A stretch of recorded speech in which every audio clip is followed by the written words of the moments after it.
the last ones to survive.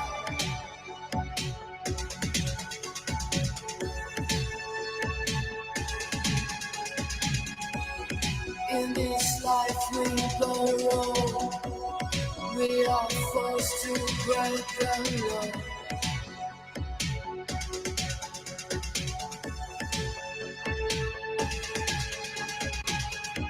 If we can feed in this world, we are doomed to stay alone.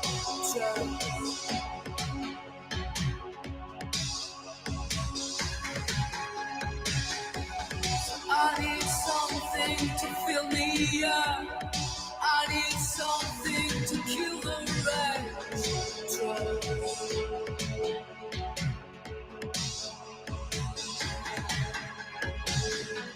The world is ending, but I don't care. We will die, but I don't care. The world is ending, but I don't care. We will die, but I don't care. Suddenly the sense inside me, suddenly the fears inside me gone.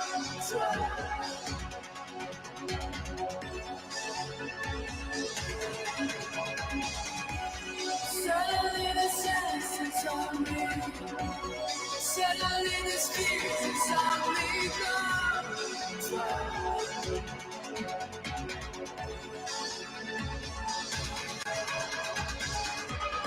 We're just killing time.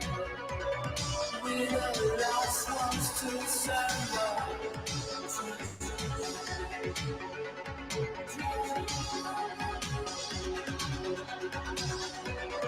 In this life we are forced to break the law.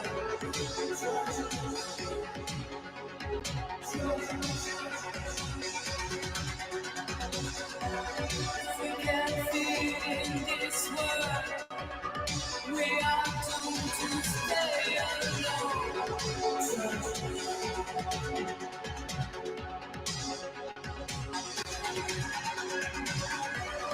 I need something to fill me up. I need something to kill the rain.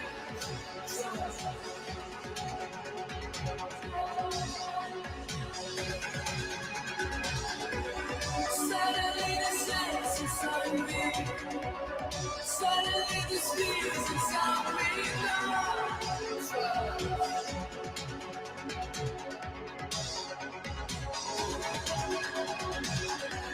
Suddenly the sense inside me, suddenly the fears inside me gone.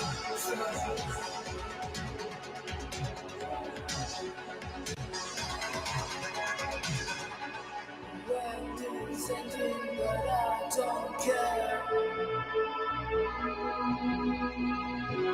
We will die, but I don't care. The world is ending, but I don't care. We will die, but I don't care.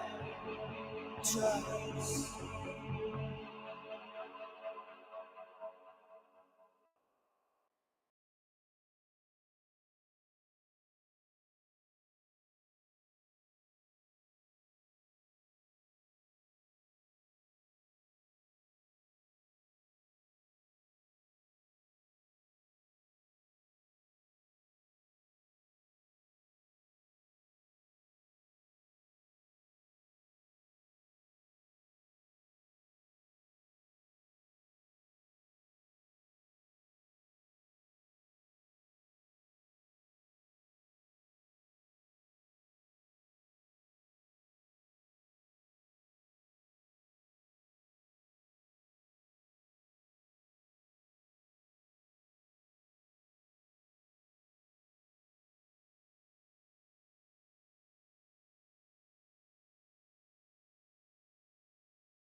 We're just killing time.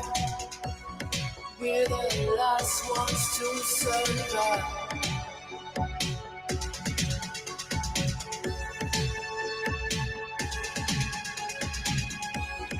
In this life we borrow. We are forced to break the law.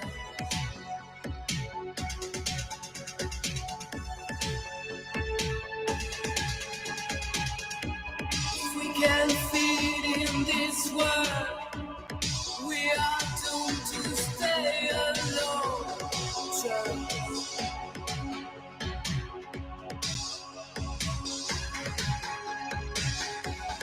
I need something to fill me up.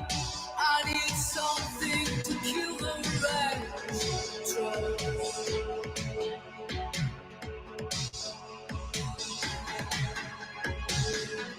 The world is ending, but I don't care.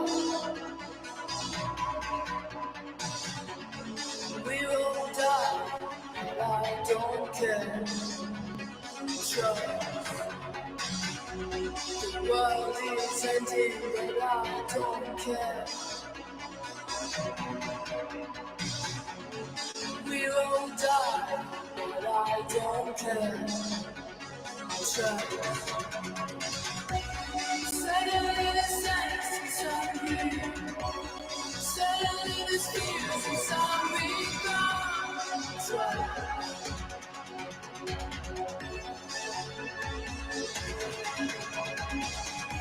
Suddenly the sense inside me.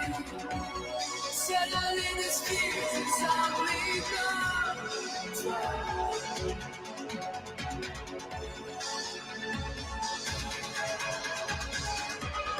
We're just killing time. We're the last ones to survive.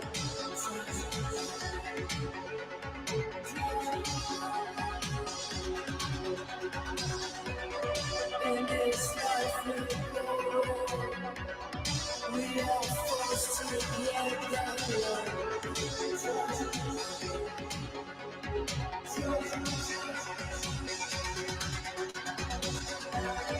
We can't feed in this world. We are doomed to stay alone.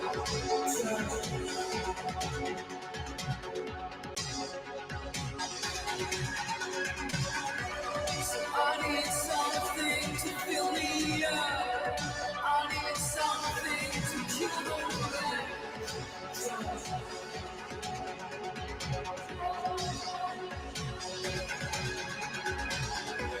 Suddenly the sense inside me. Suddenly the spirits inside me gone.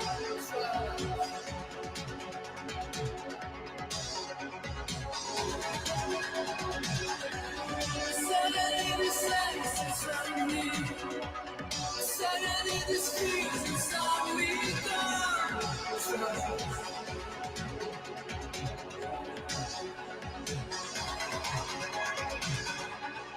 When it's ending, but I don't care. We will die, but I don't care.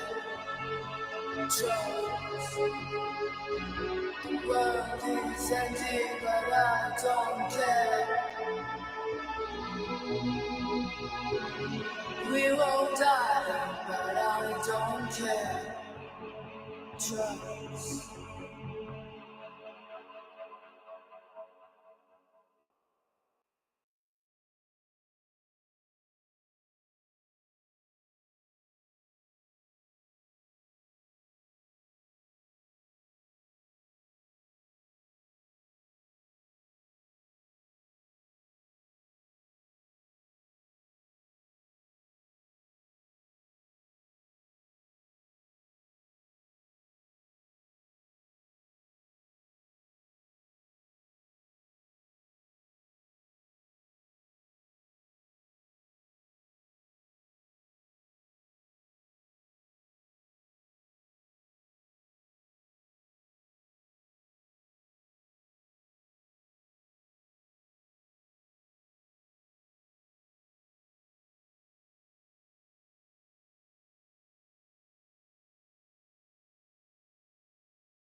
We were dancing the whole day long.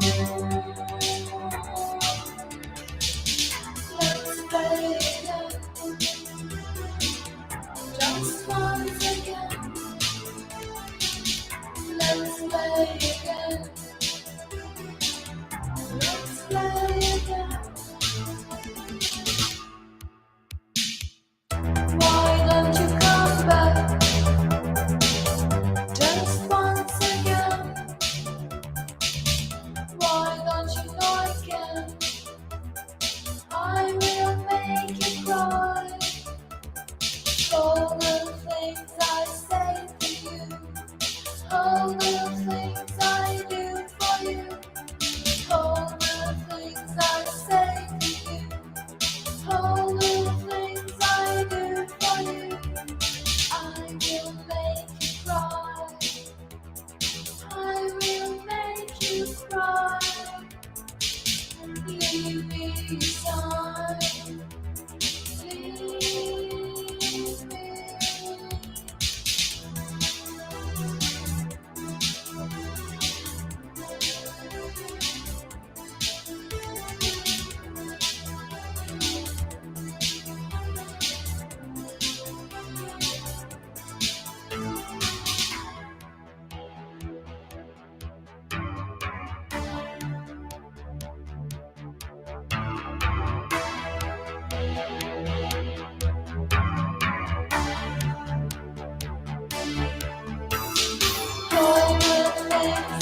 you know, Costa Rica, Greece, like all the digs all around the world, looking back on the ancestors, looking back on the civilizations, the fragments of their civilizations, the evidence they left behind to their lives. They were Homo sapiens.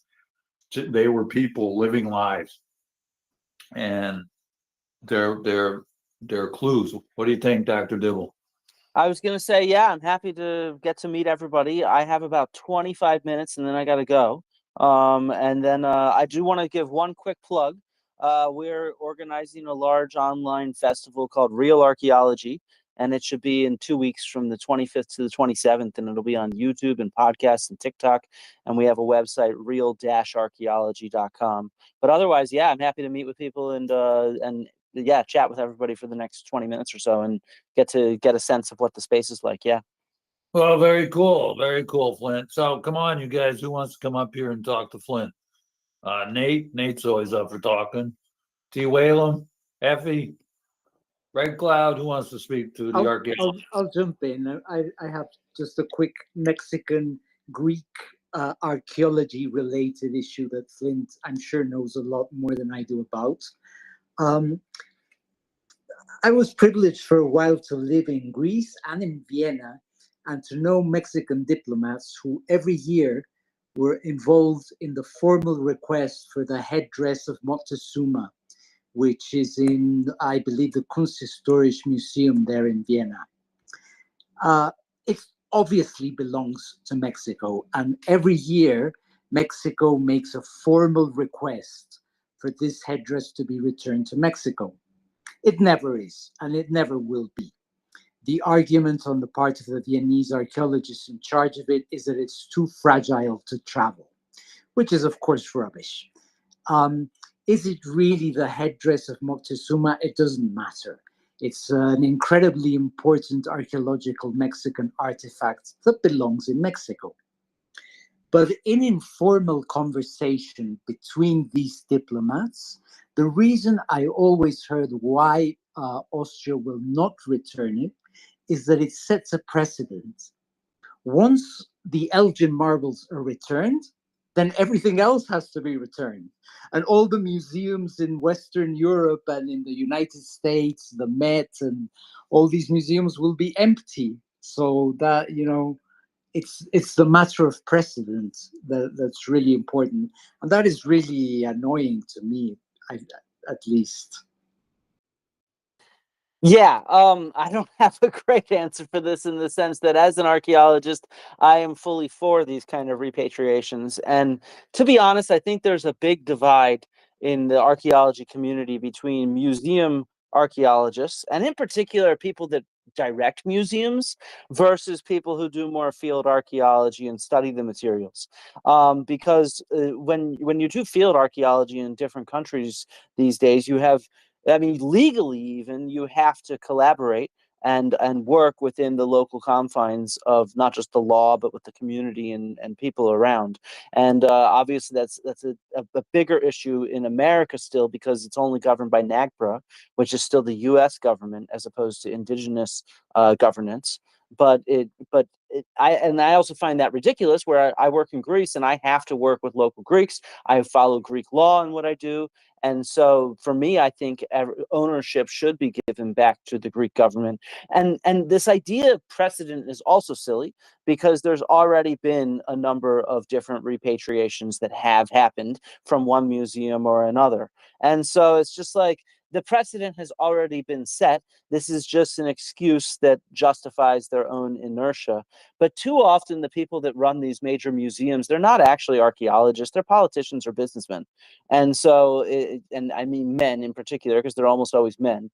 And so it's like, you know, that's the other issue is they don't actually understand what the archaeological community wants. The archaeological community is largely in favor of cooperating and collaborating with local stakeholders, the ancestors of people who these remains come from. They're not always human remains, they can be artifacts. And so I think there's this big disconnect there, and I hope that with time it'll change. And to be honest, some of the precedent that exists is actually kind of cool. What it shows, the Penn Museum, for example, about a decade ago, was collaborating with several different governments in South America and elsewhere to return ownership of artifacts to those governments. And what oftentimes happened was there was a collaboration between the museum and those governments, where some of those artifacts would stay in Philadelphia in the Penn Museum, but on long-term loan. And at the same time, others would return to their country of origin. And then that country of origin, once it has this collaborative spirit, is willing to loan other objects that they're not displaying at home. Because the reality is most artifacts just aren't on display anyway. And so it's going to be a slow process and a generational change. But I'm optimistic we're going to see more and more repatriation over time. It's just going to take a lot more activism to make it happen from scholars and communities and all these different kinds of stakeholders. Yeah. Yeah, I do see Montezuma's headdress in the Ethnological Museum at Vienna. It is just absolutely incredible. The Vienna's Museum of Ethnology. And I like getting Julian brings up this brilliant point of Montezuma's headdress. I like getting something real tangible and simple that we can understand and get our hooks into, and really, this Montezuma's headdress, I see zero reason why it should stay in Vienna. The thing I've been thinking about in this conversation is Dickens' novel Bleak House, describing the hopeless law process that takes like decades and decades to get a inheritance or something process. But the endless red tape and the elements of Austrian society that don't want to return this headdress. Then you've got the new far right leader in is it Austria? I'm thinking it's Austria. But anyway, this Montezuma's headdress is an obvious piece of heritage. It's not even like it's close to maybe being something. It is clearly a very, very important piece of Mexican heritage. There's it's like George Washington's hat or something. It's like there's no debate. There's no debate in this case. It's just beautiful, and it clearly should go right back to Mexico. So Graham Hancock doesn't help us in these reparations of these artifacts to their rightful place, and pseudo archaeology doesn't help. And here we are. No, I mean, pseudo archaeology even convinces people that it's okay to, own heritage. And so, like if you look at the sort of antiquities market, it's mostly just a black market from looting and forgeries at this point. And so it's just it's a huge problem, because these pseudo archaeologists are actively collecting material to then make up their fake narratives on. And so, yeah, it's a huge problem. Huge problem. Of course, it's anti-intellectual. The big story here, anti-intellectualism in American life across the board is just too much. And then we see it in the politics with the far right crowd with their hallmark red, white, and blue. Let's go to the migrant here, Conceal Migrant. Hi, where are you, migrant? Hi. Hi, hello. It's Migrant Council. We are an organization. Working, hello. Yeah. What part of the world are you in, my friend? We are based in Montreal. We are working in North America mostly, and it just happens that I am Mexican, so I know a little bit about the Moctezuma's treasure. The crown. I mean, that thing was pretty much a crown for the rulers. People don't really know if that's that belongs to Moctezuma, and it is in Vienna indeed. But the problem is that it's really frail, and archaeologists don't. I'm not sure if that can be returned to Mexico, if that will survive the trip. In any case, just also to mention that there is unfortunately a big problem with the way in which interactions between museums are still happening. Unfortunately, sometimes archaeologists have this idea closer to Indiana Jones than modern, the real world, right? So in Mexico, in particular, at this point, the archaeology school in Mexico is one of the probably one of the best in the world, at least because of the heritage from the Aztecs, the Mayans, and the other 57 groups in Mexico. But there is a little bit of a confrontation, and unfortunately, the new ruler or the new government in Mexico is not helping at all. They're creating a fake debate on that. So I don't know if this can provide some more information for the discussion, but at the end of the day, a lot of things were extracted from Mexico and from other countries. I can understand the feeling from the locals as Mexican. I think when you see, for example, in the British Museum, all these parts of the Parthenon, or at the Louvre, in many other places, the reality is that in the world, museums and people in archaeologists really need to cooperate more. I don't know if you are aware, but Mexico built a train in the peninsula of Yucatan, and Yes, it the is Mayan train. We have a Mexican environmentalist named Lee who gives us regular reports on all environmental vaquita porpoises and such, yeah, jaguars. that's Yeah. just incredible. The devastation. There is a huge amount of archaeological finds that ended up in the dark web that they are being traded now. And well, that's lets you see that there is a market for everything, unfortunately. So yeah, that's as much for Yeah. that. And thank you very much for the microphone. I will continue to listen to you. Absolutely. Thank you and happy Thanksgiving out there. Hopefully, so of course there are practical points like if the headdress is too delicate to travel, then there's no point in destroying it to travel. There are realistic issues. But Flint, is it true that I assume it's true that Mexican archaeology is very, very strong these days? People doing really, really good work. Oh yeah, of course. Yeah, without a Yeah. question. Um, I mean, one thing I was going to say is the antiquities trade is also wrapped up in a whole bunch of other crimes. So, I mean, you can see in the Near East, when ISIS was taking over different regions, they were intentionally plundering and looting these sites in order to sell the cultural heritage abroad, in order to fund their war efforts. Or in different areas of Central America or South America, a lot of the antiquities, they get smuggled into the U.S. alongside narcotics and other contraband.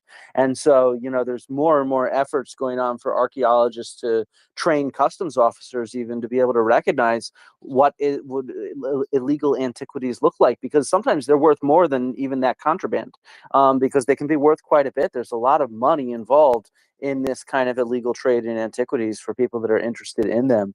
And I mean, it's directly just looting the cultural heritage of these other countries to sell them to people in the West, and it's just a huge problem. I've got a good question for you, Flint. How much is the Parthenon valued at?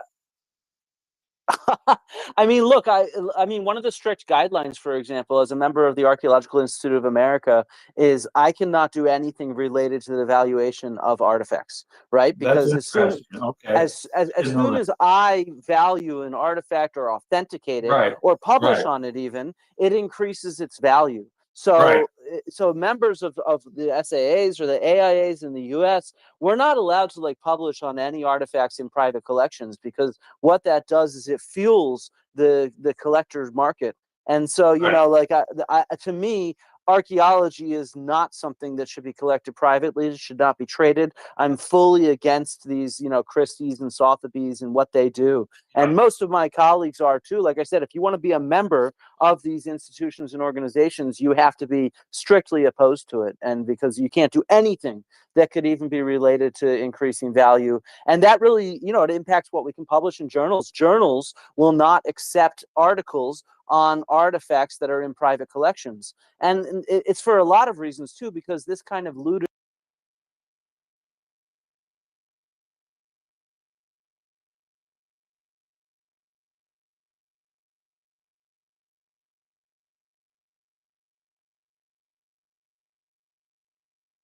issues of the looting and the trade in these antiquities that goes on.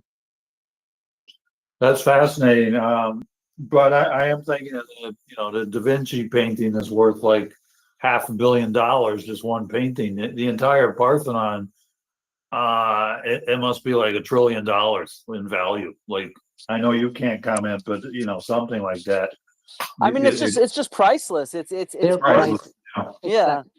They belong to the people of Greece. They belong to humanity. I think this has even been established by the UN and by UNESCO, that pieces like this are heritage of mankind.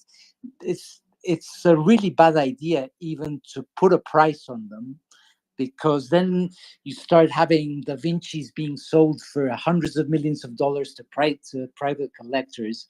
This is a terrible shame. Yeah. I think another thing, Julian, of what Flynn's telling us, these antiquities are extremely valuable. That the archaeologists, the genuine, honest scientist, scholar archaeologists, Dr. Hoops there goes off to Costa Rica and he does his dig. He looks at the round stones. He got his brush out. He's thinking. He's doing his scholarly work in the best of intentions with the scientific method. But meantime, lots of these antiquities are worth so much money. They're extremely, extremely, extremely valuable. And when you have value, when you have money in this life, in 2024 on this earth, people go wacko. They get greedy. They want power. We've seen it a billion times how they lose their minds over stuff that's worth a heck of a lot of money. We see them just going nuts. And these objects that Flint is talking about, I mean, that Montezuma headdress is priceless. It is just gorgeous. But many of these objects are just priceless. And that's how probably the Gordon Hancock type crowd, a lot of them sees this stuff as really, really valuable. Money, power, that addiction on that side. Yeah, and I mean, the commodification of these artifacts, it leads directly to looting. I mean, archaeologists, I've had sites I'm working on looted. Over the weekend, we come back and there's now new holes in our trenches. Or one time I remember we have this cement concrete thing with a nail in it that's a datum for setting up our mapping equipment. And somebody thought that was like X marks the spot or something, so they dug it up. We had to shut down the project for a day to be able to reset up our datums to be able to map. And so, this is a real issue. I know of another project in Greece where, over the weekend they came back and looters have been in their trenches, and they're fairly sure they know what they took from that excavation, because it ended up on the market and it ended up published by some really unethical historian. And so it's like that we can tell that was looted from this excavation, even on the weekend that it friggin' happened. And this is the kind of stuff that we have to fight. And so that's why we're very against the commodification of these antiquities, and why we have these rules in place not to work with anybody and their private collections. My grandfather Flint was a prisoner of war of the Turks for 2 years, and then he got released. And his first job in Athens, every day he would go to the marble quarry and get little pieces of marble and take it to the Acropolis and scatter it across the Acropolis for the tourists to steal in the 1920s. There's this one pseudo archaeologist on Twitter who thinks that all the blocks in the pyramids were basically like some sort of like concrete type thing, like a geopolymer or whatever. And so he has some stone that's his grandfather or his uncle or somebody took from the pyramids in Cairo, and he occasionally licks it on YouTube to make some point. I don't really get his point. It doesn't really matter, but it's another example of tourists sort of just nicking stuff like that. And now there's you see examples of large crimes. If you nick something like that, like even just a stone from an archaeological site, you can get in a lot of trouble, a huge fine or prison time. Yeah. Yeah, so it's insulting all the archaeological ancestors, all the people who gave their life's work, right, to digging and thinking and pondering and the old societies. So it's an insult to all of them who did the scientific method, who, in good faith, with best of intentions, devoted their life to the scholarly work. It's an insult to all of them. And it plays in today's world of the very prosperous societies with the pop entertainment, the pop culture you can get on Netflix or Hulu or Prime Video or wherever on YouTube. You can get your entertainment in 80,000 different styles. And they're getting hits, they're getting views. Hancock is making his money. His son works at Netflix. And there it goes, and they're behaving legally. It's tough to find, at least in American law, it's tough to find any kind of law case against providing the people with entertainment. And so we can't really take these guys to a law court. So it's got to be tossed out into the court of public opinion, and we can get politicians' ears. So between the general public and the politicians, that would be the campaign, the way to go. Yeah, and I don't think it should be illegal. I just think that we need to make real science more popular. That's what we should be doing. Yeah, and of course, the climate people, the environmentalists just love Carl Sagan. He's our great, hero. We all love Sagan and the things he said and the work he did. And I really appreciate your efforts in kind of pop real archaeology. It is an excellent way to deal with this. You've got the knack. You know how to make a video. You know how to have some fun. You know how to be real. So it's not dry like a complete 3-hour lecture on technicalities. You know how to have some fun. You were on Joe Rogan, who is the world's biggest podcaster. A lot of people have issues with him, and it's excellent work. This is what I do. This is what our climate club is. We've had some success on our own right here on Twitter. We look at the Climate Crisis Club as a separate platform, right? So we're not part of Twitter or Facebook or something. We're just lazy. We do have our own website, but instead of just setting up our own platform in our own corner of the digital universe, we just conduct business right here. So we do see ourselves as our own entity, our own digital corner of the world, and we have full intentions of continuing on till the end of time, certainly until Twitter collapses, and even beyond. I see our pal Going South is here. He's in Greenland. Are there any digs in Greenland that you know about, Flint? No, I'm not familiar with the archaeology. Not up on that one, huh? I don't blame you. But Greenland, is 3.5 times bigger than the UK, than that British Isle. Fascinating place. That is where that AMOC current originates, the current that drives all the world's oceans. That's down somewhere 4 to 12%. That current could stop at any time. The 50% line is like 2050, 2070. That's where the current is fully expected to stop by 2100, and that'll create a hell of a lot of havoc.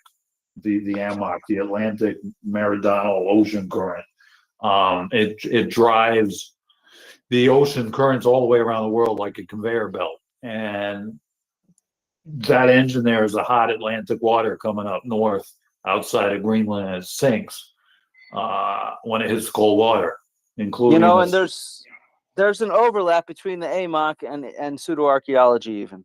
So there's this a part of Hancock's idea is that there's this collapse of this advanced civilization at the end of the Ice Age. And his idea is that happens at the start of the Younger Dryas. Most climate scientists think that what caused the Younger Dryas were major upheavals in the AMOC, right? And Yeah. and Hancock, though, in his group, they dispute that idea, and they actually think that it's a comet that hit the Earth. And so even there, you can see that there's this very subversive way of undermining not just archaeology, but climate science and how we understand the history of the Earth's climate. And so, Yeah. it's all throughout and wrapped up into pseudo-archaeology. And this is why we need to build these bridges across and have these kinds of conversations in many ways. I hate to say goodbye, but I do need to get going.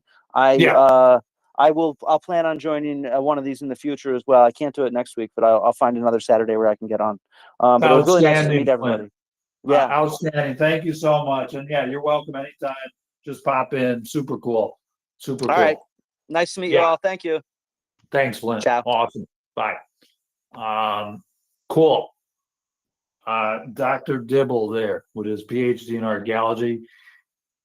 He worked at the American School in Athens for 5 years, where my grandfather taught and some of my other relatives were there. So we have some connections. And what do you think, Julian? I'm a big fan of Dr. Dibble. I have to say, bringing us back to a big point, we really do have to collaborate. Like, I didn't used to worry about flat earthers, but now I'm beginning to, because there's like a giant coalition of anti-science people on every level, like anti-history, anti-archaeology, anti-climate change, and they all tend to be right-wing, like extreme. It is worrying. Well said. Well said. We've got hands, and I have no idea who comes first, but I've got my Anglo instincts telling me to go with Eva in Berlin, an activist. Hi, Eva. How are you today? Hi, Alex. Hi, everyone. I'm fine. Are you, Eva, are you celebrating the Canadian Thanksgiving? No. Tomorrow is Thanksgiving in Germany. I mean, on Sunday. Sweet. I didn't know that. Yeah, big party. Is yours today in Canada? I think so. It's not ours in America until November, so I'm not sure. I know. Yeah, I never heard of Thanksgiving until like a minute ago, to be honest. Really? I thought that's the big turkey party where everybody comes home and so on in the States. Yeah, that's in November, like the third Thursday in November or something. But I think the American one has to do with the Mayflower landing in the East Coast. Isn't that like that? That's part of it. Yeah. It's complicated. And ours is traditionally at the end of harvest. I mean, okay, it's October and it's cold, and I think most things have been harvested much earlier. But in October is our, at least in Germany, our traditional Thanksgiving, where people bring harvest fruit to the churches. I mean, nowadays, or also canned food, and then it is distributed to the poor. Which is a good thing. I mean, also in Germany, the churches are the ones that organize handing over food to that is left over in stores to poor people, low-income people, and like me, and so then this is like a special on top for Thanksgiving, but it's just thanking God for a good harvest. Although we in the city, we have no clue about harvest. I haven't listened a lot, so let me just end with what I did last week. I mean, okay, the week before, I returned on Sunday, and I have had to relax. But I was 9 days in Kassel, which is in the federal state Hessen, in the middle of Germany. And I was there with the last generation. They had a 3-week camp there, ending tomorrow.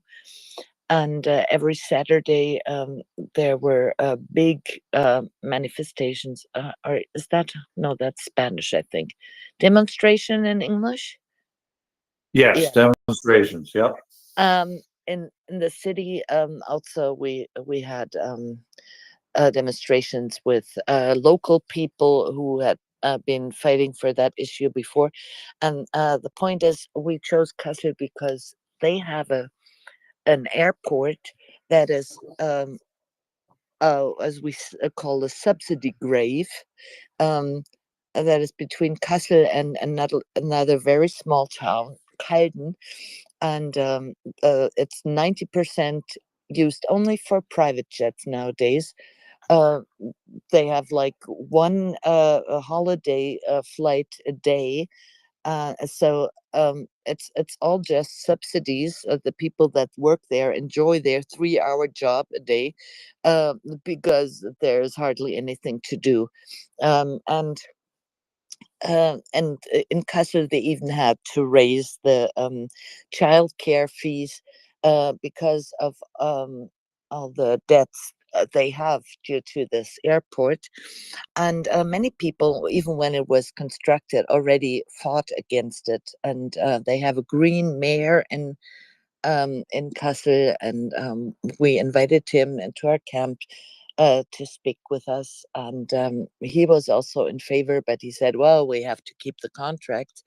And then our people asked him, could you please try to speak up against this airport? And then he did, and he said to the federal state, which is also the major holder in this holding, we want to sell you our shares. And they were very surprised and not amused. But yeah, this is like a first success that we have as a last generation, and we're pretty happy about that.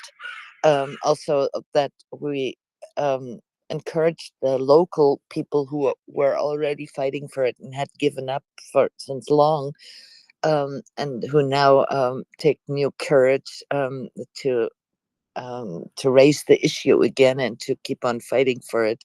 And we're very happy about that.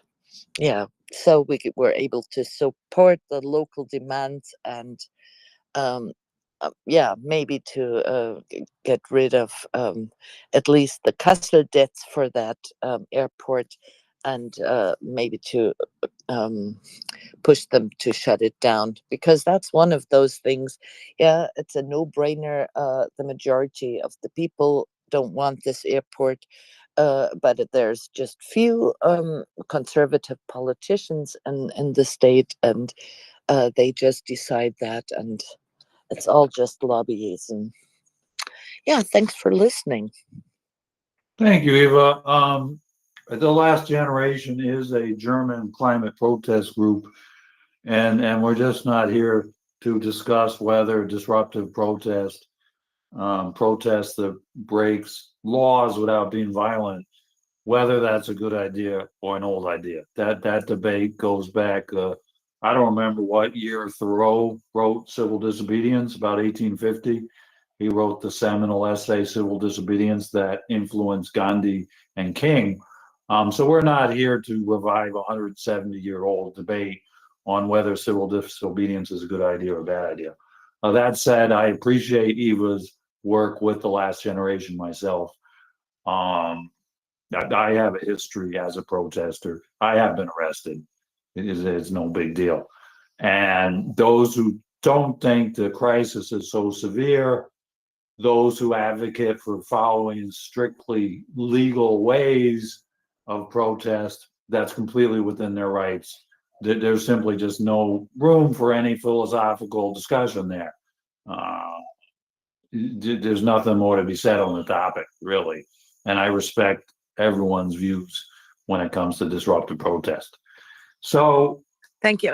Let me just add that I'm a Sure. very, very law-abiding and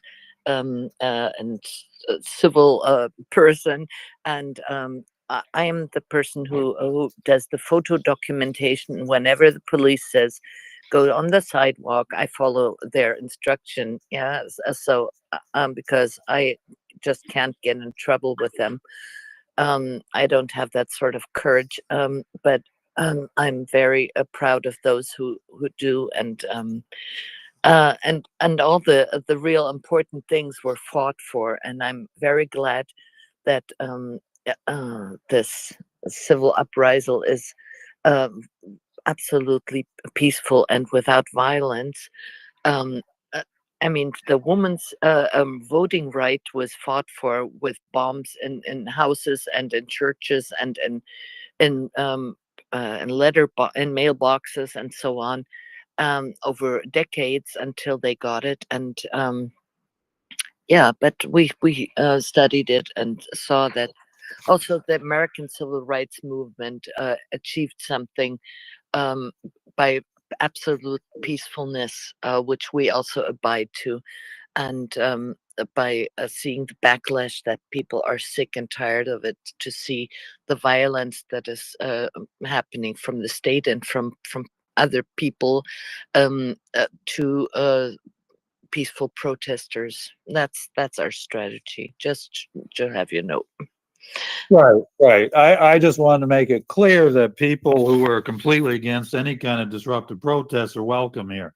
I don't keep a one-sided view on that. That if people are against, throwing paint on paintings or whatever it is, gluing yourself to the sidewalk, I can understand that view as well. And being inclusive among environmentalists, that both sides of the civil disobedience issue are welcome here. We've discussed it endlessly a Yeah, year and a for half me ago. too. I Yeah. also go to normal demonstrations. I also sign petitions. I speak to politicians when I get the chance. I'm a very friendly, peaceful person. I just do it all, and we need the whole framework. That's what I believe. Right, right, exactly. We constantly in this club discuss the need for the all of the above approach. So sometimes the discussion of protest uh, leads to disagreement and strong words. So I'm just trying to head that off at the pass immediately. And I do want to hear from Paul, our friend in the United Kingdom. He puts up all kinds of great posts of future tech and sci-fi stuff, and I don't know. Uh, I don't know. How are you, Paul? How's it going? How's life in over there? Hi. Oh, hi. How's it going? Pretty mellow. Pretty mellow. What are you thinking? I was listening to that archaeologist, Flint Dibble, was it? Correct. About the pseudo archaeology thing. But I'm just checking. They're not including the Antikythera clock in that, are they? Because that clock mechanism they found in the sea off Greece. The one that turned out to be an analog computer. That is real. Yeah. So I'm just checking because most of the stuff I look at, that's the type of stuff I look at. Stuff that you can do forensic detail on. And check it. But I wasn't aware of this stuff with the right wing people trying to use well, I don't call it pseudo archaeology, but that sort of stuff where there's obviously something more going on there, and it just takes more research to find out what the answer is.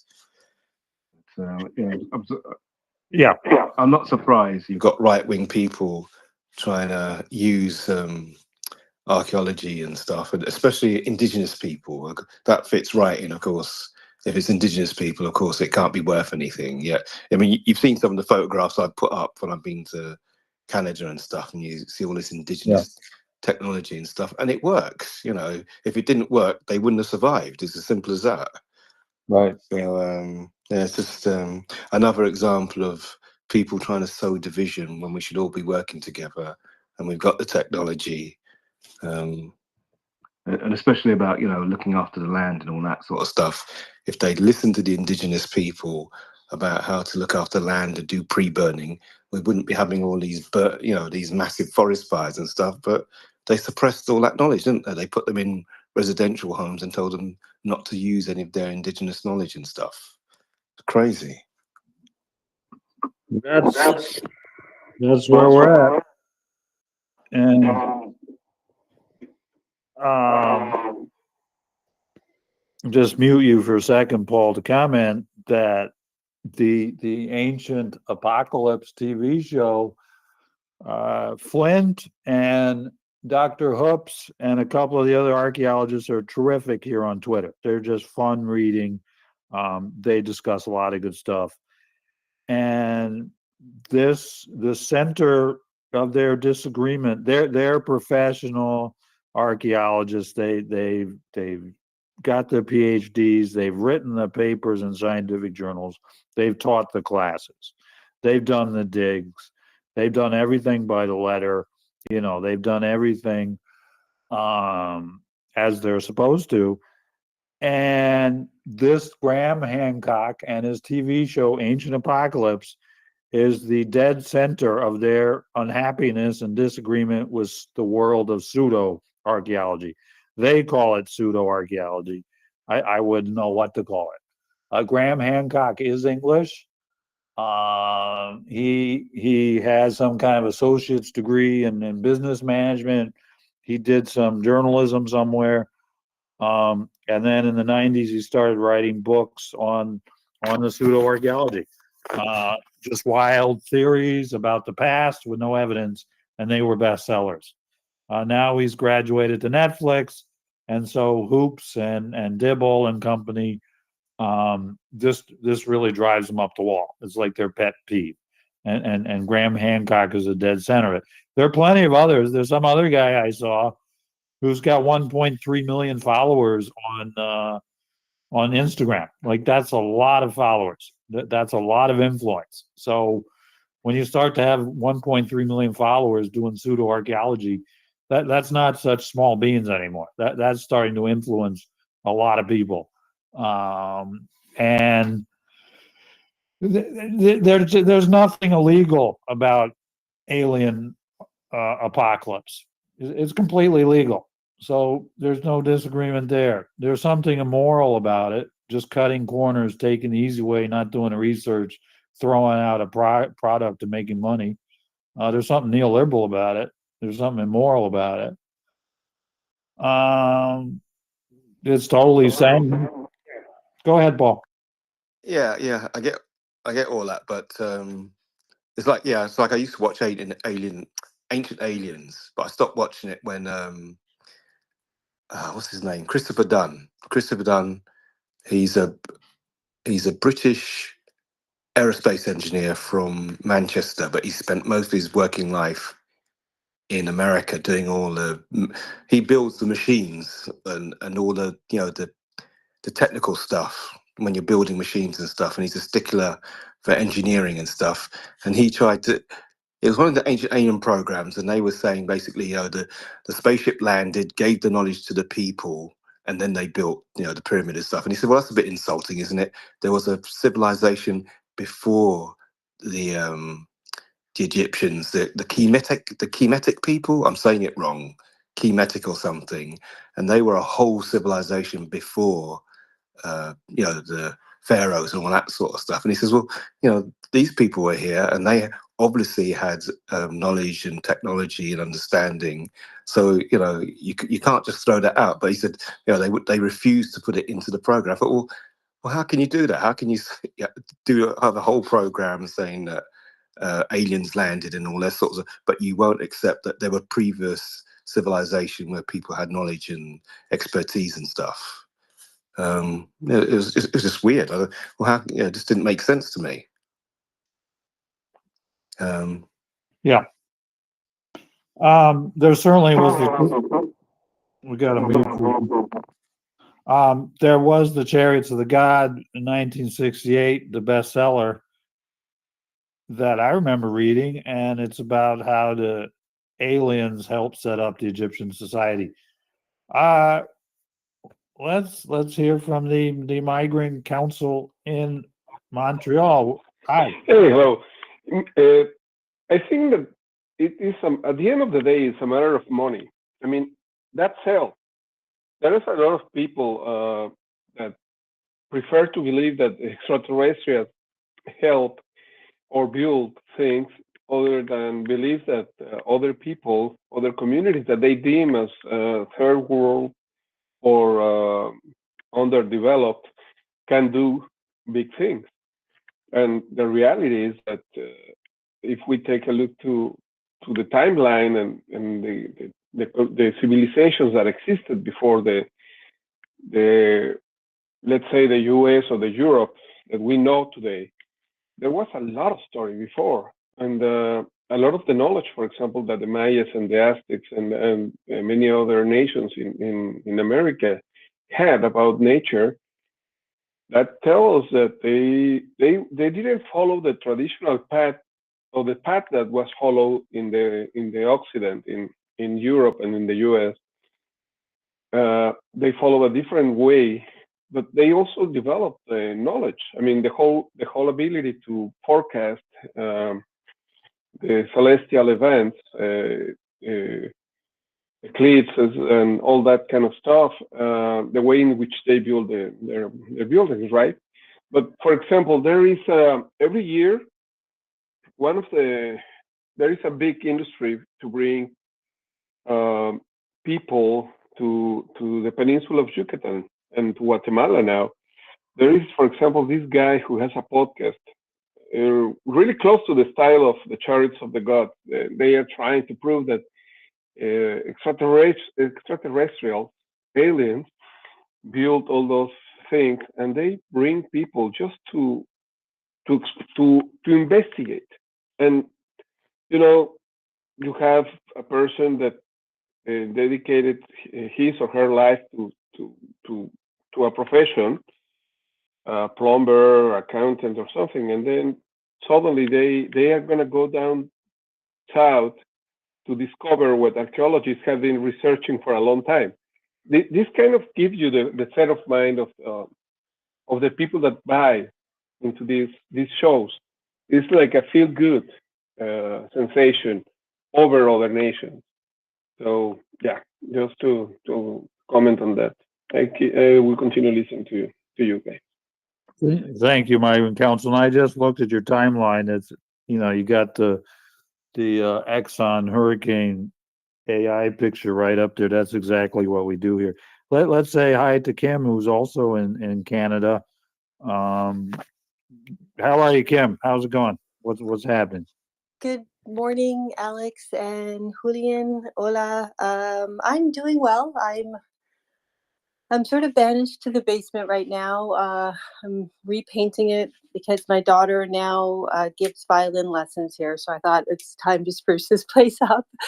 Unfortunately, nobody's helping me. So what color are you painting it? I'd like to say it's sort of a taupey gray, very neutral, very white. And there'll be lots of like artwork and posters and stuff like that. So I think it's a good background for it. But yeah, so that's how I'm spending part of my Thanksgiving weekend. I know Ava was talking about how they spend Thanksgiving in Germany, and I think it's very similar in Canada. We're giving thanks to the harvest. And actually, I remember when I was about 6 years old, we had some people from the West Indies over for Thanksgiving dinner.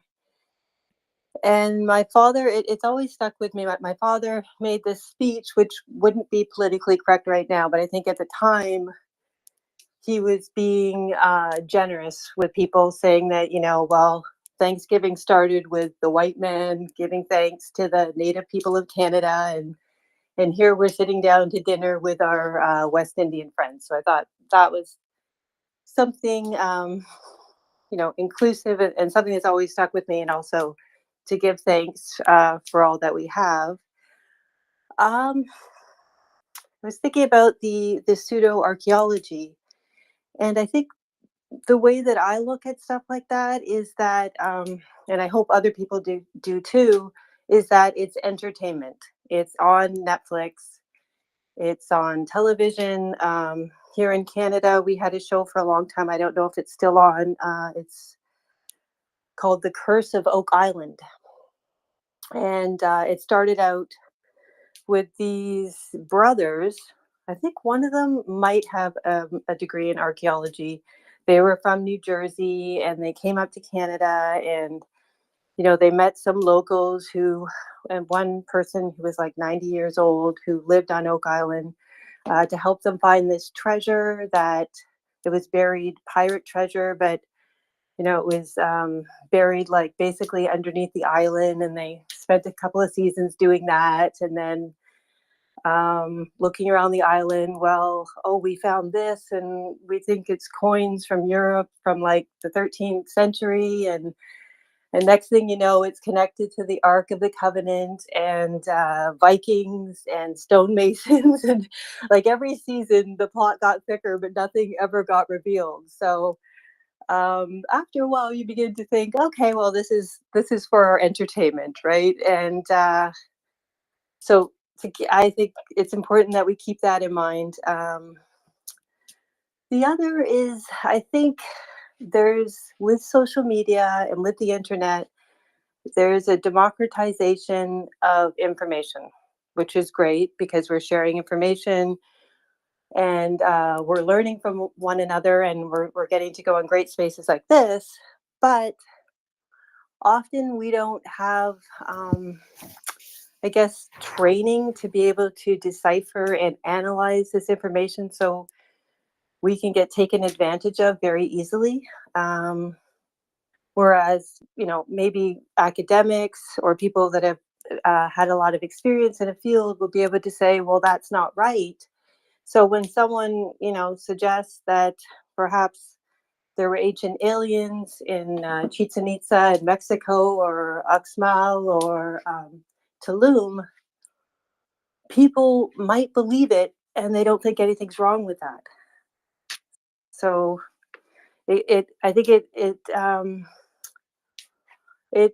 questions what is the truth, and also that some truths are about perspective, and they're not necessarily objective truths. Anyway, I just thought I'd share that with you. Thank you. Thank you, Kim. A lot of good stuff already today, and it's I take all these notes for good reason, I guess. Let's get back to Eva, and Hey, yeah, hi. did I get that right, Kim, that you're Canadian? Yes, I am. Oh, I have a question that I just discussed with my neighbor at breakfast this morning, and that is, I mean, I watched the show Murdoch Mysteries. You probably know that, this historical criminal TV series, and in the last one, they mentioned America concerning the USA, and I just wondered, when did that come up?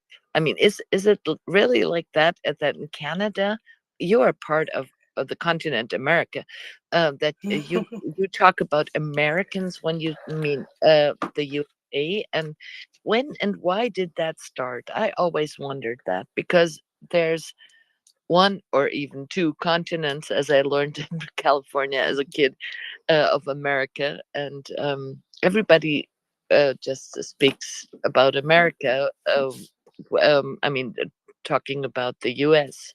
Would you know? I could give you my perspective. Perhaps Julian could tell you from the other side of America, but maybe because it has such a big presence. I think I've said America all my life.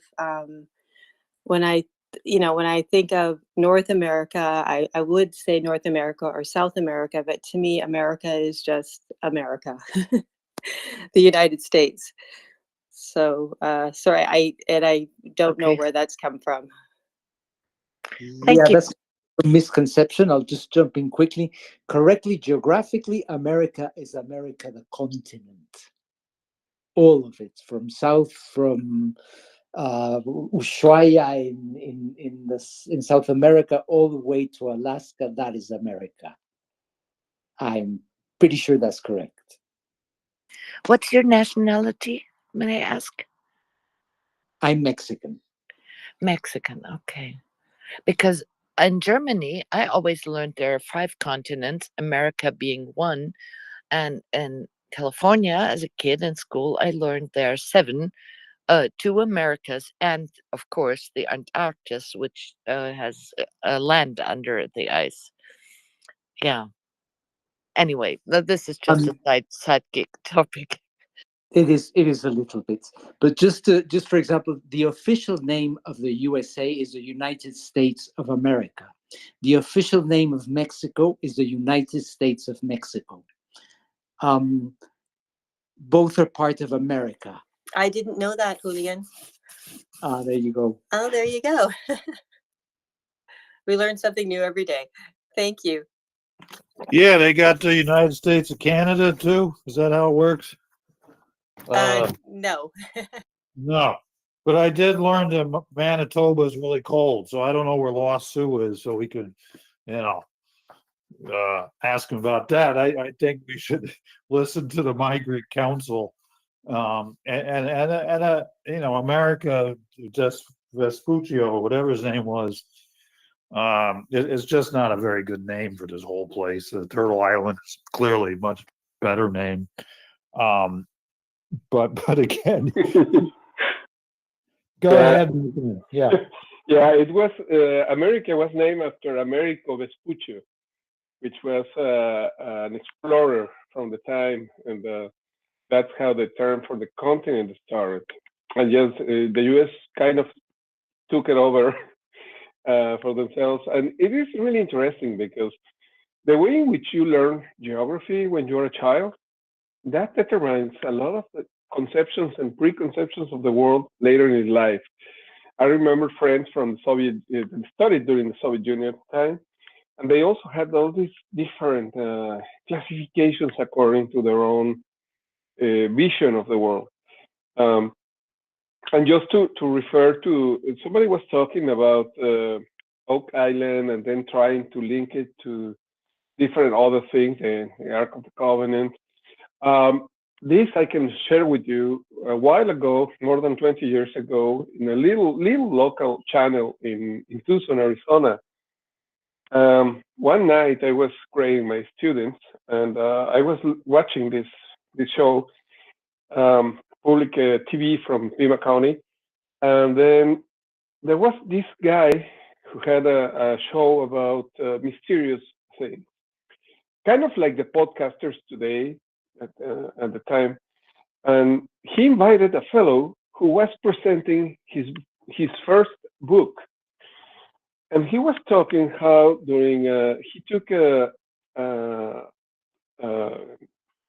trip to Europe, and one of those all-included trips that you can visit 20 countries in 5 days, and so he was pretty much telling that how he came with the idea when he arrived to the Vatican, and he saw this line on the ground that was explained what is that, what is the symbolism of that. So he was pretty much telling how is that he came with the idea after a trip. And I saw the guy who now is known as the author of this trilogy of movies and books about that even Tom Hanks acted on. That was, I mean, if somebody is ever curious, and the records are still there on that TV channel from Pima County, you can see. The thing here is that then the book and the grow, and then they made it grow the story. They just keep adding things to make it more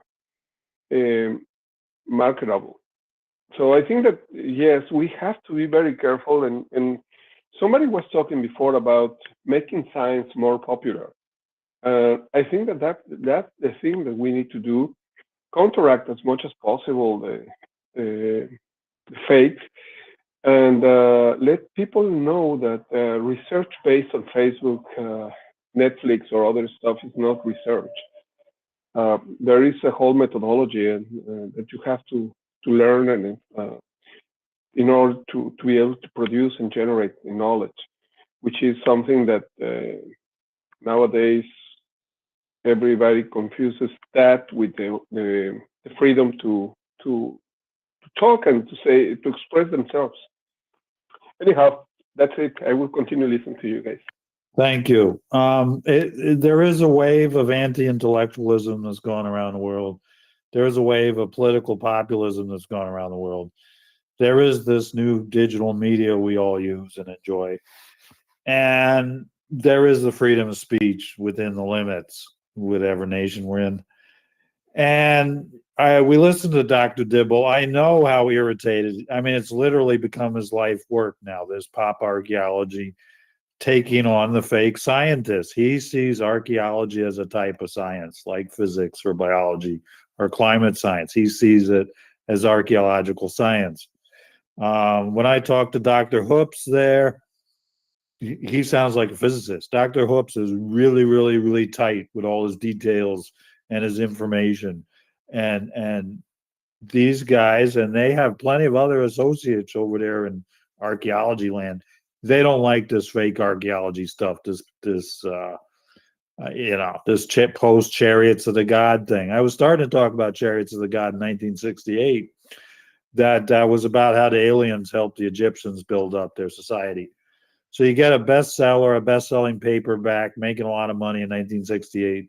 The author's happy, the publishing company's happy, lots of readers are happy. It's all good. But that was long ago, before this digital media, and that book and those kinds of books then really didn't turn society up on their head. Really had almost no impact, actually. But today these things have impact. Ancient Apocalypse, its season 1 was number 2 in the USA on Netflix. It was the number 2 show. So wildly, wildly popular, which means millions of people are getting this disinformation.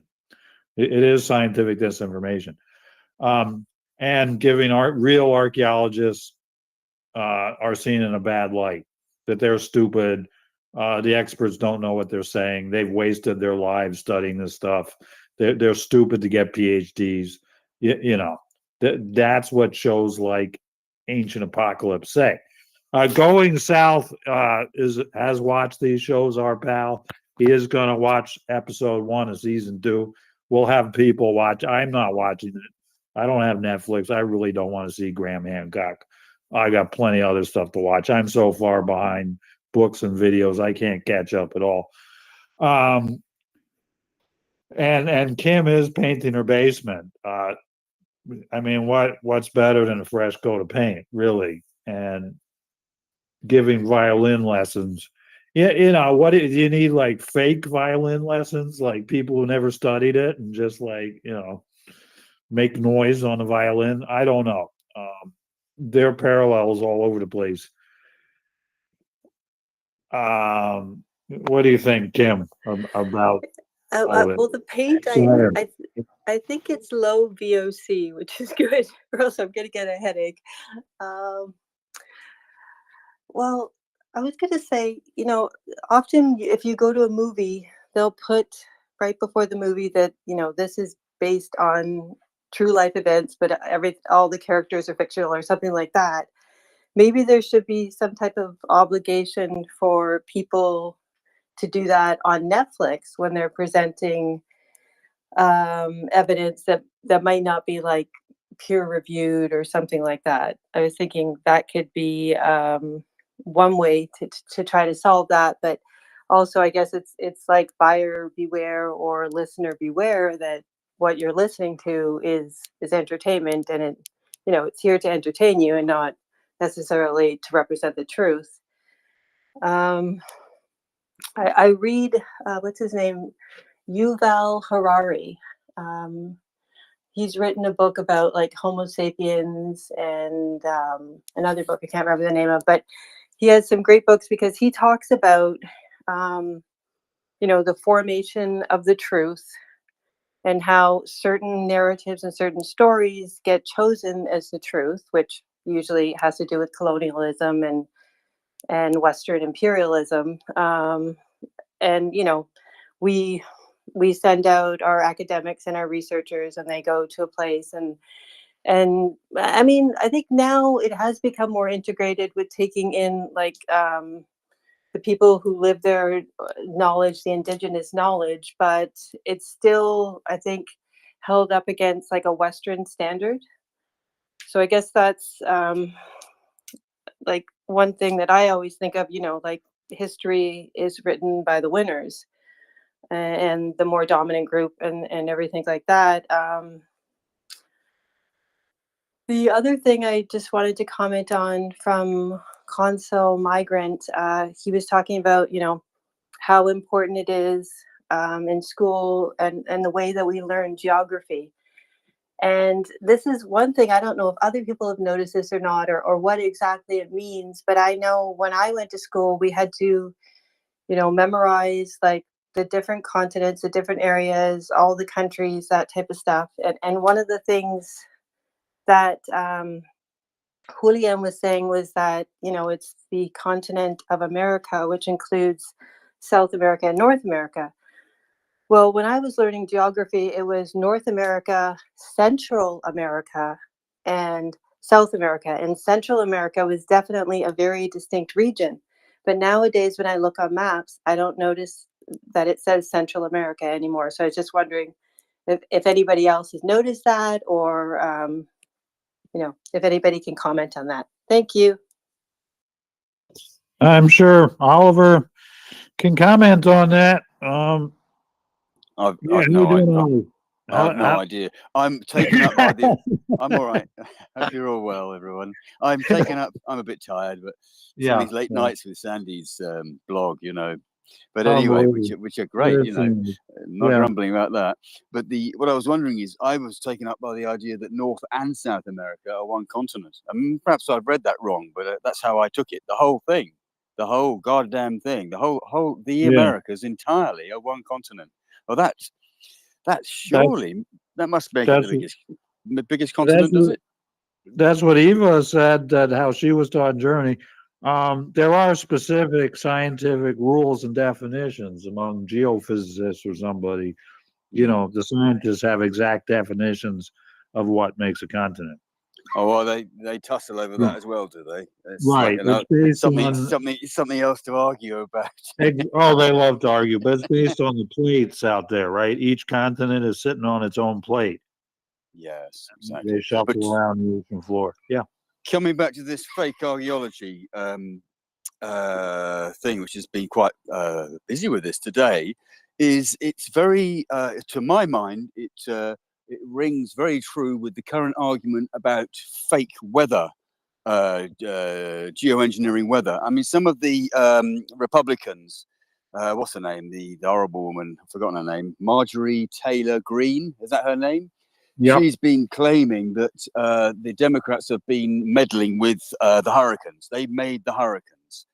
And this is an incredible thing to say from very, very stupid point of view, because we learned on Thursday at Sal and Kim's geology, climate and geology space that it would take in the total energy that humans could produce entirely, globally, for an entire year, that much energy to even have an influence within a hurricane.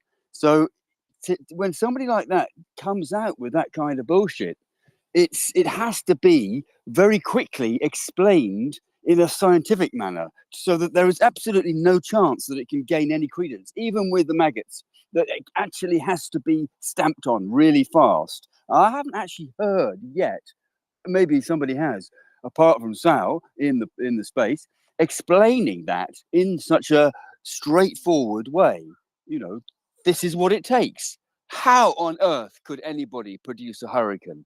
Who could interfere with a hurricane and generate a hurricane and move a hurricane? If Yeah, but that is what you have to do. Oliver, we Democrats, we can make hurricanes, man. You know, it was a secret. Now the cat's out of the bag, but it's a new thing. Yes. Yeah. That's a little bit expensive, but you just, you generate the hurricane and you aim it right at the red states. Oliver, didn't Alex tell you about his own personal cloud seeding machine? No. No. Oh yeah, I yeah. I got it from Amazon, man. It's cool. Just rocket stuff out here. It's a sprinkler, is it, or something? What is it? That woman who was talking about the hurricanes, I just decided that she's so incredibly stupid that I've been overestimating their intelligence. I've been giving them too much credit. They're just really stupid. But the problem is, you see, that's you, intelligent people. They think it's the buck stops here, that it's with them. You know, that because I know that this can't possibly happen, this is something that everybody must know. But unfortunately, the maggots just do not, do they? They just believe it. Anything they will believe if it holds them to this sort of mythical figure of the orange beast. I mean, it's pathetic, really. It is. I never say his name. Yeah. All the other ones. Yeah, well, I don't know. I can't even remember where Deirdre found Dr. Hoops, right? And so he and I have hit it off in Flint. I've been chatting with them, and I think they're interesting people. I'm very happy to talk with them. I think they're good people and interesting. And part of the deal here, we help them with the ancient apocalypse, and we'll get them all on the climate train. They're Absolutely. pretty. Flint himself has written papers on climate change in ancient Greece. He's a millennial too, so he's already all aboard anyway. Absolutely. But it's just keeping the program going. So I really don't care to insult Graham Hancock a few times in this. No, God no. I don't personally see it as like the fentanyl crisis or the war in Gaza. I don't see it as quite mind-shattering an event, but I know for our new friends, it obsesses them. They're really, really irritated with all it. So I'm happy to. But it's very tied. It's very tied to the whole, denier, fake climate, fake climatology, fake weather. It's very tied in with that. Not so much that it's the same subject exactly, but it's the same concept that everything can be taken and distorted and bent, put back out, and fools will believe it, lap it up, and then bounce it back. Like what's her name? Oh God, Marjorie has sort of sent it straight back. Right. The Orange Beast has mentioned the climate change is a hoax. The Republican, they all said it was climate change was a hoax at the nominees, the debate. But we haven't heard the senator from Missouri going on about fake archaeology yet. And God knows it might be next the way they carry on it. They might Can I ask a question? Sure. Of Oliver. Well, I'm thinking, we're thinking, why are these people believing these outlandish claims? Yes. And I'm wondering what you think of this. Does it possibly have to do with anything with an overconfidence in technology? Like at first I saw the tweets about the cloud seeding, and if we're able to do cloud seeding, well, what else are they able to do? Yes, I'm sure it is. And then that also ties in with carbon capture. Technology is going to save us from the climate crisis if they, completely right. And they're probably having shed loads of money diverted to them or to Trump and Vance. Sorry, what's his name? Is it Vance? Isn't it the little devil? Yes. They're getting shed loads of money diverted to them. Obviously from the oil lobby, that would tie in with the CCS straight away. I mean, because they love that, don't they? They'll just lap that up. That's their kind of ticket to keep pumping and producing and burning fossil fuels. So yes, I'm quite sure there's a lot of money involved as well, and we don't need to. I mean, I would say Mellon as well would be providing lots of money, but I'm not sure at the moment because he's losing lots of money, isn't he? You see, tons and tons of money at the moment, which is not just on Twitter but elsewhere as well. So it's money and technology belief and a kind of herd reaction to it. You know, I believe this, I'm telling you I believe this, okay, I believe it. Contagion, a kind of contagion of the mind that goes on with the people. Why do they all wrap themselves all the time in flags and crap, you know, and all that? Why do they do all that? I mean, they all do it as well. It's bizarre. It's lost on me completely. You'd know. You're nearer the source. Alex will know. He's actually there. I'm in the woods. I saw a hawk this week. The maples are starting to turn. A lot of action out here. I tell you, lots of deer in the field. They ate the hot Japanese peppers that were out there. Yeah, what the deer are thinking. Like the tips of the peppers are quite sweet, and then as you get the green peppers, as you get further down them, they get very, very spicy. I don't know. There's not been much action in the woods, really. Not much going on here. Just beautiful fall days. But yes, so we are involved with the archaeologists. I think they're a regular feature. Let's listen to Michael from Kenya. Let's listen to his submission. Hi, Michael. How are you today?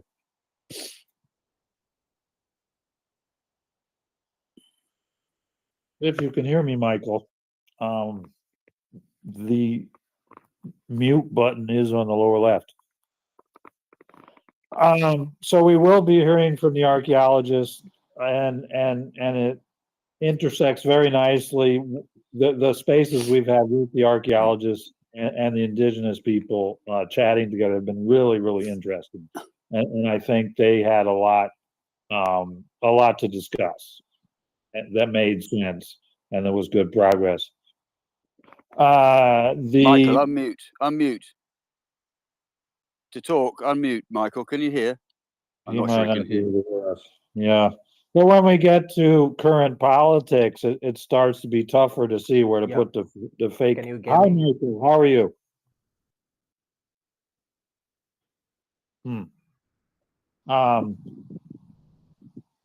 Hello. Hello. Am I audible? Yes. You are. Oh, We can hear I you. don't know the topic of discussion. I think I was on this space 4 weeks ago. I've just joined the space. I'm joining from Kenya, East Africa. We were doing false fake archaeology, and then we went on to fake archaeology, comparing it to fake denying fake weather, fake cloud seeding, and so on and so forth, as some sort of comparison. Yeah. What about denying colonialism? Where does that fit in? Wow, that's interesting. I think I can stay listening and let's say something that I can contribute on. Yeah, I don't know whether there is the version of the same. No, everybody's on the same page with post-colonialism. Kenya, that's England, Britain, and they're bad, very bad behavior by the Brits, indeed. Oh yeah. Go on, Michael. Don't mind me. Okay. A lot has happened since then. Now Kenya is independent, and we are moving on. We are still struggling with our government. A lot has happened this year, actually. When I the last time I was in this space, I think Kenyan youths were taking control of things that were not going on well in the country. The government was introducing some taxes which were not fair to the citizen, and now That was considered, and we appreciate our effort. We appreciate the government that it listened to what we were raising. And now they listened, but they brought some more troubles, given that they brought some other companies which were in question, like the Adani. Adani is from India. I think they don't have a good name in their country, and the government wanted to lease our airport. Yeah, to that specific company for 30 good years in the name of modernizing the airport. But the company is said, according to the reports that we are getting from the media, is said to be colloquial in that it has some scandals from the countries that they have been doing business with.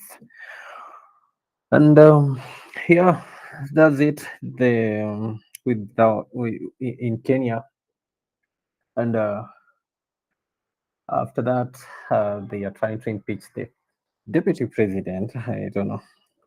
A lot is happening. I don't know how we are going to tackle it.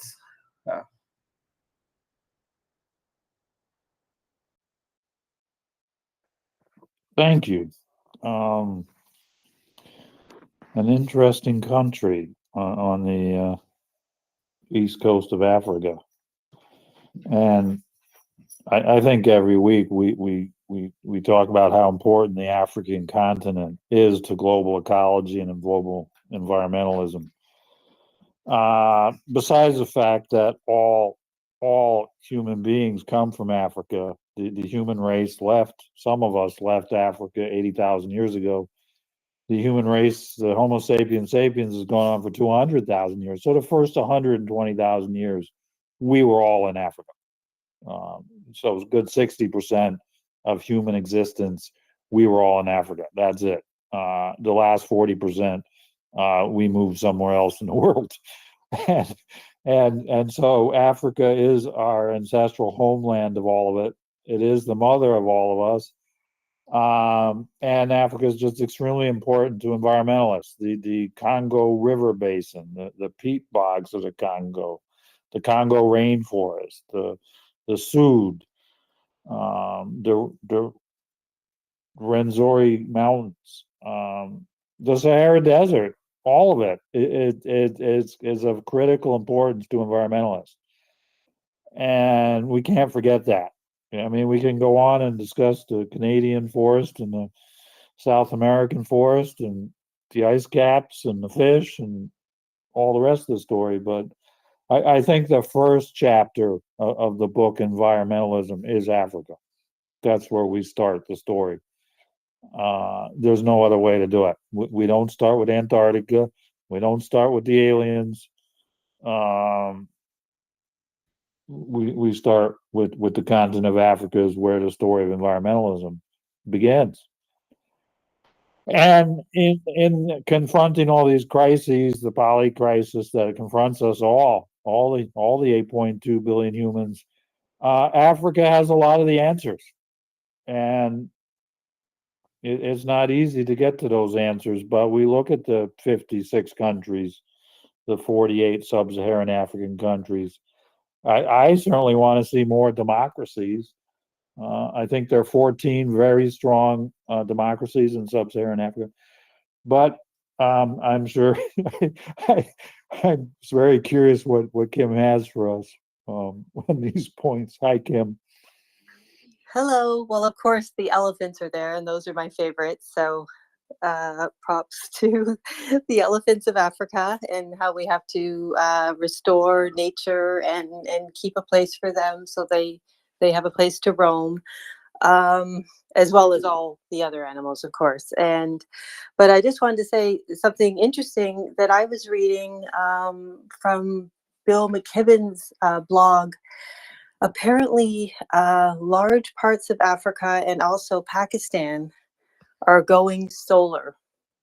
And this isn't through any government programs or anything. like that. It's just individuals getting these solar panels because apparently the Chinese are flooding the market, and the prices have really dropped. And you know, individuals are putting up solar panels, and people are getting electricity that way. So maybe it's a little bit of a leapfrog happening. It's decentralized. It's power to the people. And I think it's, you know, something I'd like to learn a lot more about, and I think it's great because people are getting power, and they're not you know, waiting for their government to do it for them, so to speak.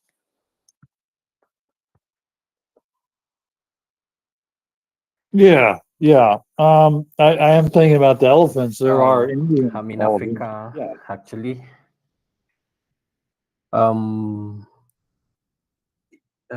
Allow me to say that you mentioned something about the elephants.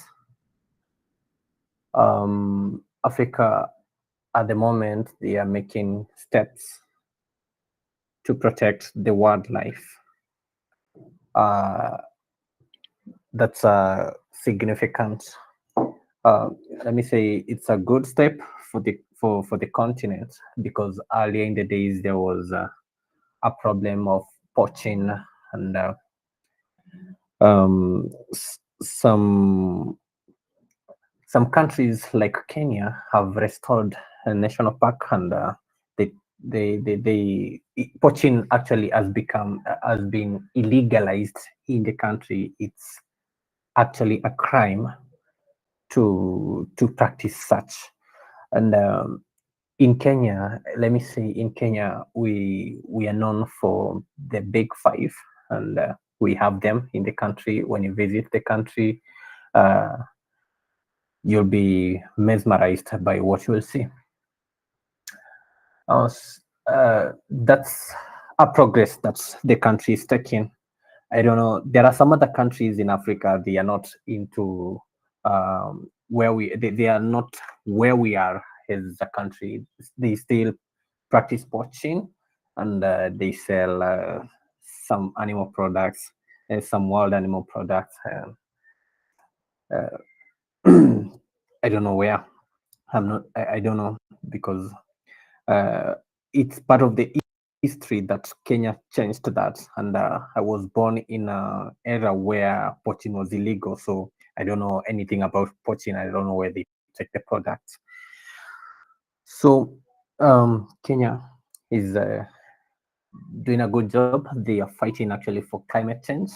We have carbon credits in the country. People do mangrove restoration in the coast region, and I think Kenya, in terms of climate change, they are doing good. It's only that we have to stabilize our politics so that we can move forward.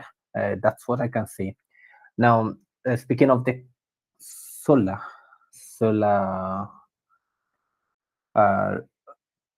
and whatever,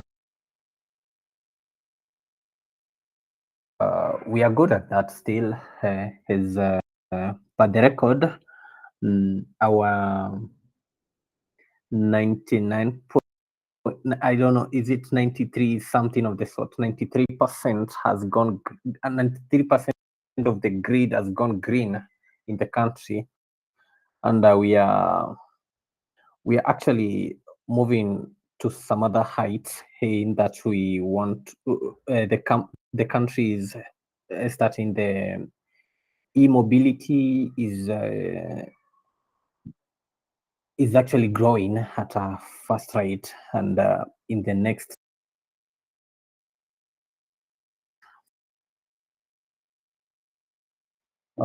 because Kenya itself is one of the country where you will find no blackouts, unlike some other countries in West Africa. I've been to Nigeria. They have a long way to go in terms of electrification, and they actually depend on the we do here in Kenya. They are yet to be there. But in terms of infrastructure, I can say they are doing good. They are somewhere, but they have something to battle in their country, there is a problem. Oh yeah, that's all I love to say. Thank you. Very interesting.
Deforestation has a lot to do with adequate land management. I know there's lots of people here that know a lot more than me about that, but land management extends so much beyond just planting the trees. It means maintaining them. It means reestablishing original ecological systems, not just planting any random tree or planting crop trees. This isn't the idea. Yeah, that's a bit what I wanted to say. Thank you, Julian, and you speak very well. And I know English isn't your mother tongue, but you really speak very well in English. And it occurs to me that, say, in the 1930s, we saw propaganda leading to genocide and atrocities. Propaganda is very, very dangerous stuff. We know, we were talking a little about the ancient apocalypse. I mean, sometimes a little propaganda can be fun or entertainment. I also was talking a lot the other day about art, movies, novels, plays. You take your date, you go out, you go to have fun, you go to the movies. You know that that's a story up there. You're looking at flickering lights. You're listening to sound off of speakers. There are no people on that screen. But we accept the illusion. We reject we suspend our belief and think there are people up on that screen, and then we enjoy the story, what the people go through in the movie. If it's a comedy or a drama, if it's a hardship or funny, it's all about the people up there in the land. We accept that the people are real, and then we enjoy the story. Well, this fake archaeology or fake climate science or fake whatever it is, They want you to dispel that belief, to suspend your belief. I don't believe the archaeologists, believe Graham Hancock. What do archaeologists know? Believe once you've taken that one little step, then you're totally a Graham Hancock fan and you believe whatever he says. Now we do that with the arts. A painting of a peach is not a peach. There's no peach there. It's oil paints on canvas. There's no peach whatsoever. But it's a social convention we've agreed to. We're going to enjoy the arts and cultures, and we're going to accept these rules. Part of the convention. It's socially accepted. Graham Hancock and company are using propaganda, are trying to bend some of these rules. So we know in climate science, if you go to a fake doctor, you're going to be in big trouble. If you go to a fake lawyer to take you to the law court, you're going to be in big trouble. Some of these other things, we can have fake politicians and we can have fake movie makers. But some of these, you want a fake airplane pilot when you go on your airplane? Tell me how that goes. Some of these things aren't so funny. You want some fake engineer in charge of a nuclear power plant? So Graham Hancock and people are really playing with fire there. But let's see. I'm curious to see what else Michael in Kenya has for us. His beautiful nation. Hi, Michael.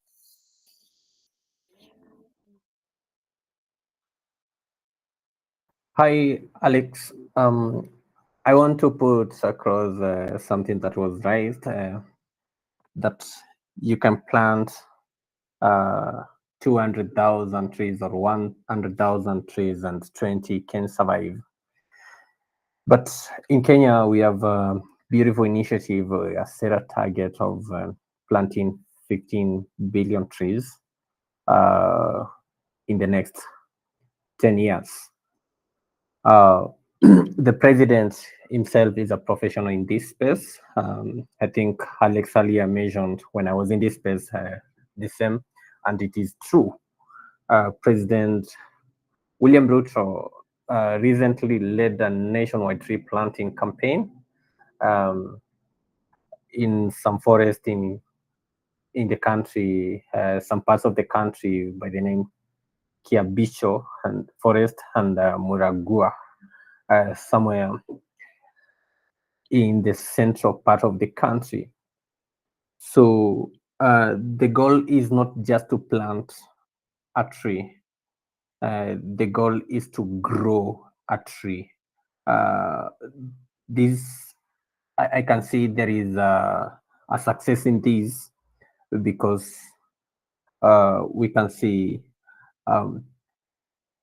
students from schools, they are planting a tree, and by the time they finish the school, they make sure that tree is big, and we have forest in some of our schools. They are trying to establish that. That's all. That is what I wanted to comment about. What I don't know whether it was Julian or just. Yes. Julian, the trees, the 100,000 trees. We started with 6 trillion trees. Now we got 3 trillion. The budget's 3 trillion short. So we got to start working on getting back to 6 trillion. Luckily, I'm an American. The Ganja Queen's an American. I know Lee has American ancestry, and we got lots of other Americans around here. That's the kind of thing we think we can do. We'll get those 3 trillion trees right back up there. So much for confidence. The nuts and bolts. We do have to plant the tree and take care of the tree. What Julian is saying, the government throws up 100,000 trees, they celebrate, have a huge party, get reelected, and 20 of those trees survive. That's politics in a nutshell. That is democratic politics. We have to live with it. Oliver, what's going on, man? Yeah, no, I just wanted to correct you. You can't put 3 trillion back. It's not possible. What you can do is put up to 1 trillion. Even that is pushing your luck. Yeah. 1 trillion is about the maximum, but it requires a lot of sacrifices by countries on some parts of their agriculture, which they will not like. However, one of the great things about what was starting to be written off, the Great Green Wall, which has bounced back, which is bouncing back now, they've only received and spent 2.5 billion of the 30 billion that they were allocated by World Bank and also by the African Union. So basically, with that 2.5 billion, they have created a marvel, frankly. But what they've discovered at the same time is that they have been obviously planting trees and so on, but they're selectively planting correct trees for a dry climate. And also they are doing some agriculture within that scope as well. So it's a mixture of tree planting, nurturing, and agriculture, all within the same scope. It's just basically a 15-kilometer band. I think they've actually lessened it to about 9 kilometers, but it's still a pretty sizable, what do you call it, border barrier. A barrier, yes, a barrier, that will do. A ribbon, there you go, a ribbon of trees and things. But they've got a hell of a lot to go. But remember, this is what I didn't realize until last week. They've only spent 2.5 billion. Peanuts, absolute peanuts. In England, we have a railway where they actually spent 60 billion, and then they were going to spend another 40, possibly 50 billion. And then they cancelled the second part, the only part that was worthwhile, and that was the railway, which was HS2. So if you consider that with trees and with, good employment prospects, I think 350,000 people have had employment so far from the Great Green Wall. With that in mind, they've done remarkable, great value and a remarkable thing. And the thing is, it's ongoing. So anything can happen. It might go down, it might go up. Hopefully it will, it will continue to, balance out and go up. The big crutch, as William was saying, is this political thing. Is if the politicians start getting greedy, getting their hands on the money and corruption. If that happens, then the thing will suffer terribly. But if there's goodwill, and it sounds like in Kenya there is quite goodwill, then this thing will go on. So there you go. Good luck with that. Yeah. Oliver, why is the limit 1 trillion trees that we can grow? Okay. Hang on, there isn't room. There isn't room. They're just 6 trillion. How many were we on the planet then? Very few. Yeah, 100,000, less possibly. I mean, now we're 8 billion. It's just a question of agriculture. You've got to feed. Humans have to feed themselves, and then wildlife as well. Although that can be part of it, obviously, but there just isn't the room. Even 1 trillion is really pushing. Right. There's a lot of kickback about this. You have to really spread it out as well. Every country has to take their part in this. Every country, even a small country like Britain, start growing. We've cut down all our trees, and we could really do with putting some lovely mixed woodland back and that sort of thing. But whether we will or not, I don't know, because we're a small country with a sort of reasonably large population, but nothing compared to Japan, who have a wonderful array of natural environments, which they really care for as well. So it's one of those things where there's a lot of work to do, and there's a lot of research to do as well. Yeah. But it's positive. That's the thing. Positive. And one final thing about, you can, even if there's a failure on some level of tree planting, it's something that a lot of countries can just get on with. I mean, if they do, Right. they've got to continue with the nurturing afterwards, but it's something you can get straight into. You don't need necessarily much in the way of, northern investment, or we need the northern tech, or we need the northern money necessarily. It's just something that is right now possible to do. And that's why I think they do it, because they're not constrained by finance and by, northern banks putting pressure on them to do it their way. So yeah, Right. it's positive. I I would never put forestry into a bracket as being unnecessary, I must say. Yeah, looking at all this from that Gaia perspective, that the original forest 200 years ago was 6 billion trees. Have I created a silence? Oh, you don't hear me? Maybe I have. Yeah, you don't hear me. Anybody hear me? Yep. I hear you, Oliver, but Alex doesn't. No, I hear Oliver, but he doesn't hear me. It's the other way around. Right, the other way around. But I do think that Oliver got to a lot of interesting points there. I mean, his nudge idea, as always, the point is to keep growing more and more new trees and not worry about the numbers. I'm back. Yeah, hi, All hi. right. Keep the tree growing in Good. positive Oh, come numbers. on. You can't even You just, I'll just wait till I loop back in. Yeah. You'll do this again, huh? And to keep nudging those trees, to first of all, to stop overall deforestation. The numbers keep going down. It's like the carbon dioxide, to bring the carbon dioxide to a stable level so it stops increasing. It reaches a point where it stays the same every year instead of continuously going up. That's step one. That's the same with the trees, to stop the deforestation, to get the number of trees to stay the same each year. And then you start working on getting it towards the positive numbers. I mean, that's the process. And whether or not we can grow 3 trillion trees back or not, really, it's sort of a moot point. I did want to launch into a discussion of the Heisenberg uncertainty principle, but it's probably not the time and place. That we got to turn these things around, and we hear all the political and economic objections of why we can't possibly turn things around, and then we hear the psychological objections to why we can't possibly turn things around. And yeah, I've heard all that a zillion times before. People like to ignore what we have on our side, like morality. There's an awful lot to be said to being in the right. There's an awful lot to be said to having Gaia on your side, to have all the world's oceans on your side, and the air and the clouds and all the trees and all the animals are on our side. That's huge. Yeah. And Law Sue and our indigenous friends, that seems obvious to them. So while a lot of the world's big oil companies and a lot of the world's politicians are against us and really want to cut down more trees and kill more animals, there are a lot of positives here. So I want to hear, I want to say hello to Letitia, ask her how her morning's been. Letitia, are the leaves turning over there? Do you have some colors? Oh yeah, beautiful. Red, and there's yeah, definitely the leaves are showing their colors, and they are on the ground also coming. Yeah, that's nice. Thank you for asking.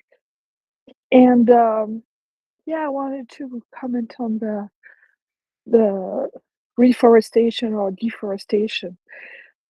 You know, we've had Hurricane Milton, and before Elena, and we're counting the dead, and we're counting, devastation. But I understand a lot of trees were down, and then, let's say, yeah, devastated. And this, I haven't seen the count. And if people were following the counts of trees, and it would be, rather than having the GDP up, it would be a good thing to have the trees up. And we should be paying more attention to them. I mean, in France, unfortunately, they had like a commitment for having a deforestation law that would start this year, and they just canceled it, or they said we can't meet it or later. So that's not the good way, I think. But yeah, we need to take care of the trees we have, and they are continuing to go away. And the events, the weather events, are in addition to the trends, are challenging the current population. Yeah. Thank you. Thanks, Letitia. And who knows what the numbers are and how many trees were killed in the hurricane. I mean, it must just be gigantic numbers. So why are we so impressed with politics and economics? Like how did that happen? I personally don't care much about them at all. I grew up in an art family. I like to play frisbee, have pizza, and listen to rock and roll. I really don't give much of a flying fuck about politics and economics. And New York City is the center of Wall Street. It's the center of American finance. I grew up in Manhattan, and I know a hell of a lot about finance and economics. And I really don't give a flying fuck about it. And I really don't give a flying fuck about politicians and politics, even though my brother-in-law is a politician, and politics is a Greek word. And I talk politics every day. Personally, I really don't give much of a flying fuck. I'd rather talk about frisbee or baseball, to be honest, or rock and roll, or environmentalism, without a doubt, or science. Hey, but at least Alex, Greece beat England at football last week. Oh, man, big news, big news. Yeah. Wow, they're going to be so excited. The party's still going on. But let's get to Robert, who keeps us right on track. No, we can't fall off the tracks here, man. We're the climate movement, the community, full speed ahead, baby. Hey, Robert.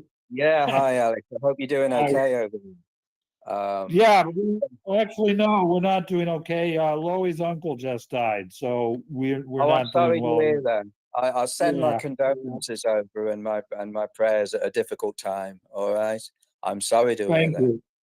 Okay. Her father had 3 brothers, and this was the last of the brothers. Oh, good grief! I see. Right. Yeah. I'm really sorry to hear that. I really am. Yeah.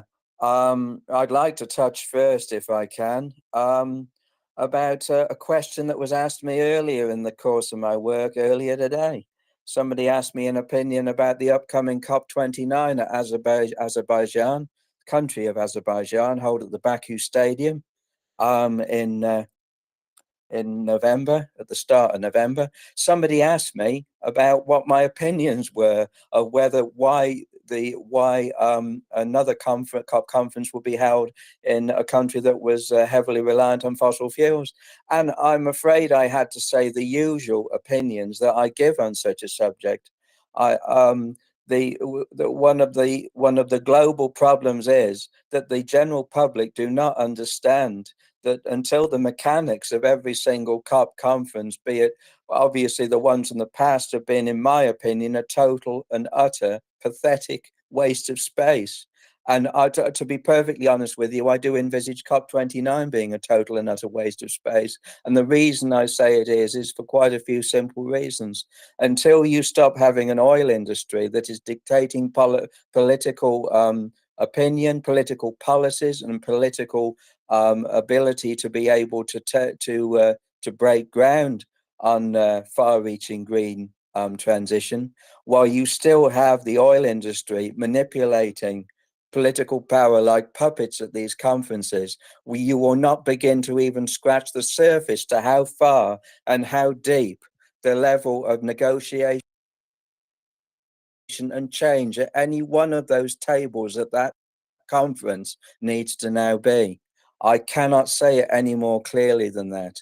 We are in a situation where we have yet another COP conference, in my opinion, unless I'm proved wrong, but I don't think I will be, that will be another facade, another utter pathetic waste of dialogue. And I hate to have to say such a thing because I hate wastes of dialogue. I believe that the speech greater good to actually speak in a dialogue of getting things done with urgent and fast change, not to sit round tables from here now until eternity in order to negotiate, which will be very much, I believe, in the agenda of what is going to be going on behind the scenes at negotiating tables at that conference. And that's just scratching the surface about what my opinions are.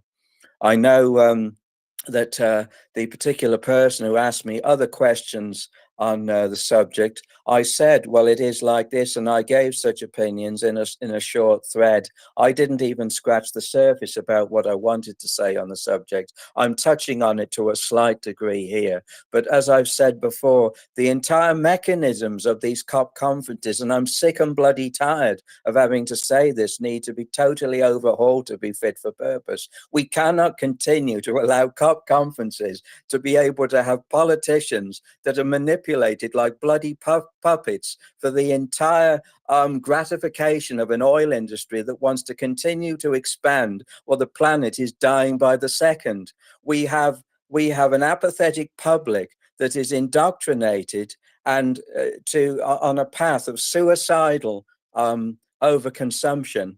We have a public that is indoctrinated in their mind to not understanding the collapse that's going on around them. We see these devastating extreme weather events due to extreme and catastrophic amounts of CO2 gases in our atmosphere that are heating our atmosphere by the second, by the day, and it is going on and bloody on and bloody on. And every single time, the more collapse I see, the more hurricanes I see devastating communities, wiping them out, the more extreme weather events I see, the more wildfires I see, taking out community after community, the more I'm utterly and totally convinced by not only the total and abysmal failure of the public to be able to comprehend what's going on, but I'm afraid to have to say that it goes even far deeper than that. We have an apathetic media whose appetite for triviality knows no bounds. I keep on having to fight this tooth and nail every single goddamn day in the course of my work in order to push media to finally to have the guts, to have the bottle, to have the ability to tell the public head on about what the realities are of the collapse that's going on around. And I'm afraid to say that even the highest levels of media are still lacking in accountability, be it any given levels of BBC media, any given levels of American media, any given levels of European media, any given levels of media across ANIT are.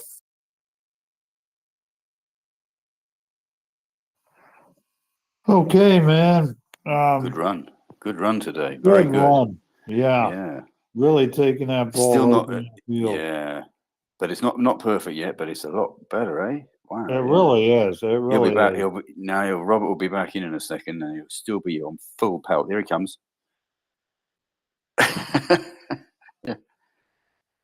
It was the Robert. It was the commercial break.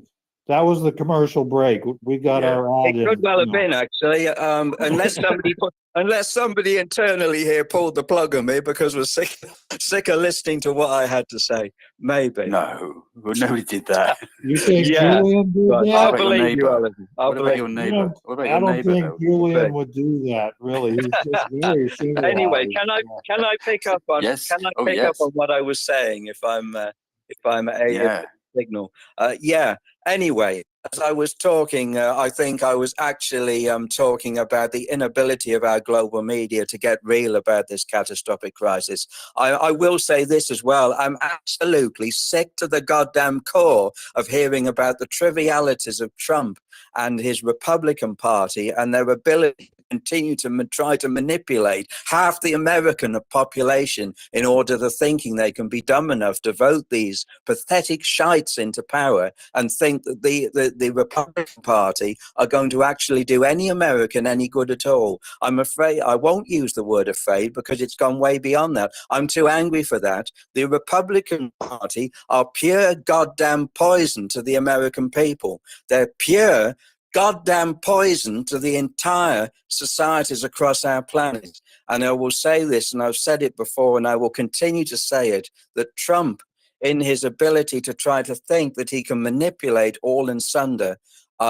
as I've said it again, we need massive, massive turnouts. I will grant you that Harrison Waltz obviously do need to up their game in their climate awareness and their ability, even though they are far more committed than anything that could come out of the Republican Party. I grant you that.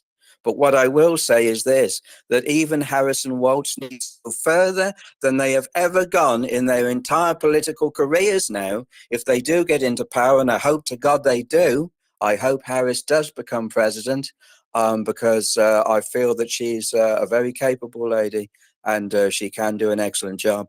But I will say this, that if Harris does get in, she must take full advantage of being able to listen to everything that NASA climate science and climate scientists that are talking at the tops of their voices are saying about the level of collapse that is going on. Because I have to say that if Harris Waltz don't get to grips definitively on the climate problem that is a blanket affecting the entire American population and every single American community. And of course, that's a knock-on effect. It affects the entire global community at the same time. We will not, they will not be able to make the far-reaching changes that are now necessary. I hate to have to say this, especially when I want to be able to bring positive change in every word I say. And I this, and I hope nobody takes this the wrong way, but the level of climate and ecological doesn't come into it anymore. We are far, far forward on just saying, like so many people do, and I get sick of hearing it, so many people still using the word hope as though it's some sort of manifestation of being able to have the ability to change things in a definitive way. While don't get me wrong, hope is a vital requirement. We have gone beyond that with the level of collapse we now see. We now need to ban fossil fuel industry subsidies. We need to ban the ability for the fossil fuel industry to control and manipulate politicians like puppets. I've said it again and a goddamn again until I'm blue in the face with saying it, and I will continue to say it. If we want two of the most far-reaching and radical elements to be able to befit the circumstances now, the crisis our planet is in, those two key elements at the very least must now be taken not just seriously, but they must be taken as life itself. It's as simple as that. I'm afraid to say that you are not going to be able to suddenly see a media across our planet that has been indoctrinated by sleaze, propaganda, downplaying and lies, and the media has been indoctrinated by all these things and more by political power that has in turn been indoctrinated, that is indoctrinating the media to not act with clarity and act with the ability to speak to the public in ways that I want to be able to see personally, and I'm not seeing it. And I guess judging on the way that I understand humanity and the system for what it is, I'm not going to see it. Not from the media. It is and will continue to be a travesty in my eyes of the situation that is going on, the ongoing situation that's going on with the media. But as I said, that's just scratching the surface. There's far, far, far more that has devastating impacts to the crisis that we find ourselves in. Every single day we are waking or having to wake up or having to conform to the reality that the planet that we're living on, and I've said this so many times before and other experts say it with me, the planet we're living on doesn't exist anymore. It's not there anymore. It really is as simple as, it's not simple, that's the wrong word for it. It's a fact. It really is as simple as that. We are going to see, I will add this, to what I'm saying on the subject, because I feel it is relevant, and that's why I'm adding it. We are seeing elements of collapse now within hurricanes Helene and Milton that will be replicated out on God knows how many more hurricanes across America and our planet at God knows how many more frequent intervals.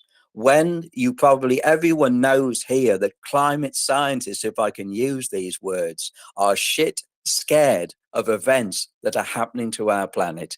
And if climate scientists feel that strongly about it, feel that scared about it, feel that terrified about it, when they have had years of research, understanding, and the ability to absorb data because they're intellectually capable of understanding the gravitas of the crisis that we are in, like myself, of course, otherwise I wouldn't be I wouldn't be banging on about it on a space like this.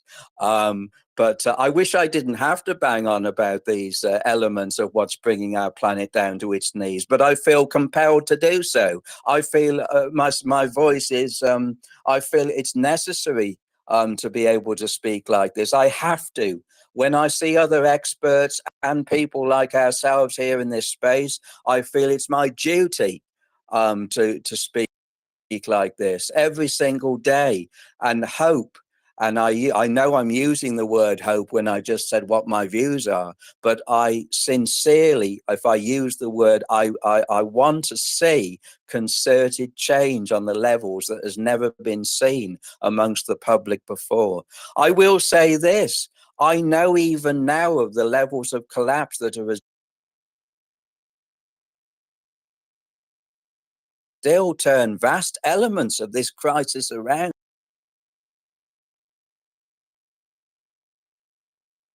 This crisis around, but it will involve a psychological commitment that is just truly not there in so many areas. It can't be there within a political establishment in any given country that is, as I've said before, with the risk of repeating myself, with political power in so many countries being manipulated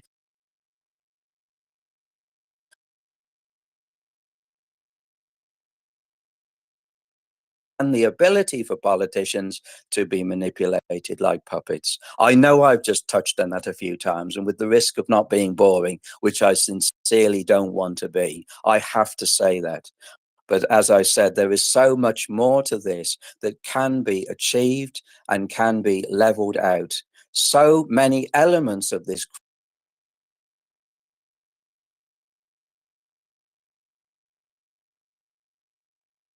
crisis can be, because the last thing any of us want to see here, including myself and everyone else across our planet, we do not want to see levels of ecological and society collapse become so dire that by another 10 years there is just simply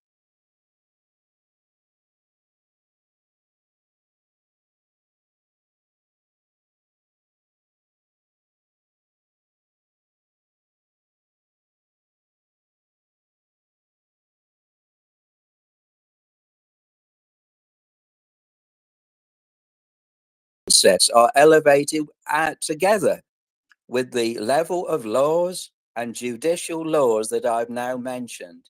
Unless mindsets are committed to that, we cannot have the levels of massive and immediate change necessary. So I'll wind it up there for now, Alex. And thanks for the floor. Appreciate it. Thank you. Yeah. Thank you, Robert. Everything you said, excellent speech. You're working hard for Speaker of the Year. Though Nice of lawsuit, you to say so. Thank you. yeah, you're working hard at it. Lawsuit is still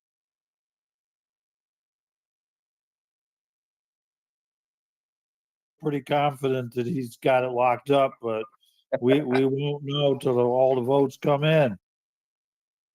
Yeah.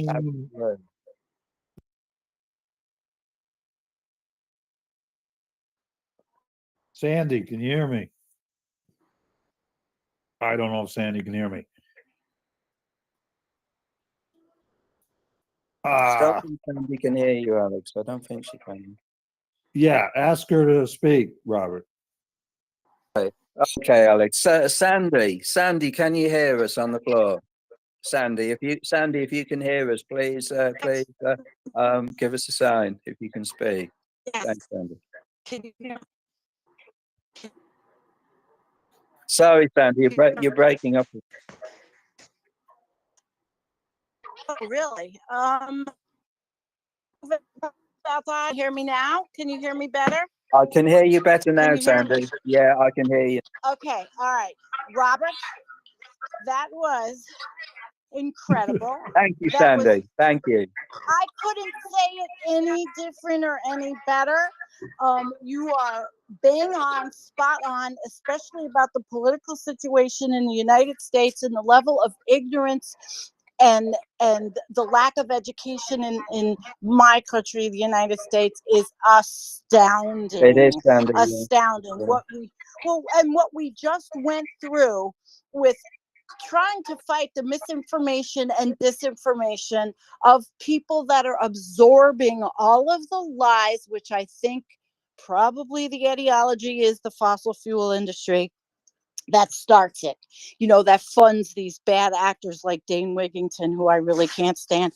And I mean, and when you see Alex Jones on Twitter Spaces with over 200,000 people listening to the drivel that they are spewing, it certainly does make you feel like a doomer. And I don't, and I like that you didn't say that you're clarifying the word hope, because it's not an easy thing. It is not an easy thing. But all I wanted to say was bravo. Thank you, Sandy. It's excellent words from you there. Sorry, Alex, if I may interject for a minute, if I can. I just wanted to congratulate Sandy there for some excellent words, and I appreciate those comments. Alex, if I may take the floor just for a minute. I Sure. know that I know Cornelia. Is it Cornelia? Connie? Connie. Migrant Council over there in Quebec. Yeah. Migrant Yes. Council. Just Yeah. bear with me a second. I will be incredibly brief, and I'll be quiet. I just wanted to say those bits that Sandy added there were absolutely right. We have a level of misinformation and ignorance that is being fed to the American people that is so contemptible that it is that I cannot use enough swear words to describe it. I am absolutely sick to the core of seeing misinformation and disinformation infecting minds and infecting the American people to levels which is an absolute disgrace to the freedom of speech, I have to say. I just wanted to add that. And while I have every breath in my body, and I know everybody will say this here and agree, I will do everything in my power to fight misinformation and disinformation at every single level that comes out of every single element of these people that are so contemptible. Anyway, I'll wind it up there because I can see there's a hand up, but thanks for giving me the floor, Alex. Thank you. Sure, Robert, of course, anytime. We're going to use some of that in our ad, upcoming Climate Crisis Club ad. I think what you said about the climate scientists being scared. Yeah. Yeah, I think that's what got me into this gig. That sixth IPCC report, when the climate, you could feel their fear from their research, from the implications. They were just scared, emotionally scared. And I think that's what got me in this game about 3 years ago, like really hardcore. And they're limited, the climate scientists. They're brilliant scientists. They do the science, they write the papers, they discuss it all with their peers, with their fellow experts. After that, they're kind of hamstrung. They have not spent a life on stage. They have not spent a life writing. They have not spent a life painting. They have not spent a life singing. They haven't been writing poetry all these years. I said that to Sal one day, and he said, he started telling me about some scientist he knew that was a brilliant musician. Well, that wasn't my point. An expert is an expert is an expert. If you've been writing novels for 50 years, you're an expert at literature, at literary stories, at expression. Scientists just aren't. They're experts in the lab. They're experts out in the field.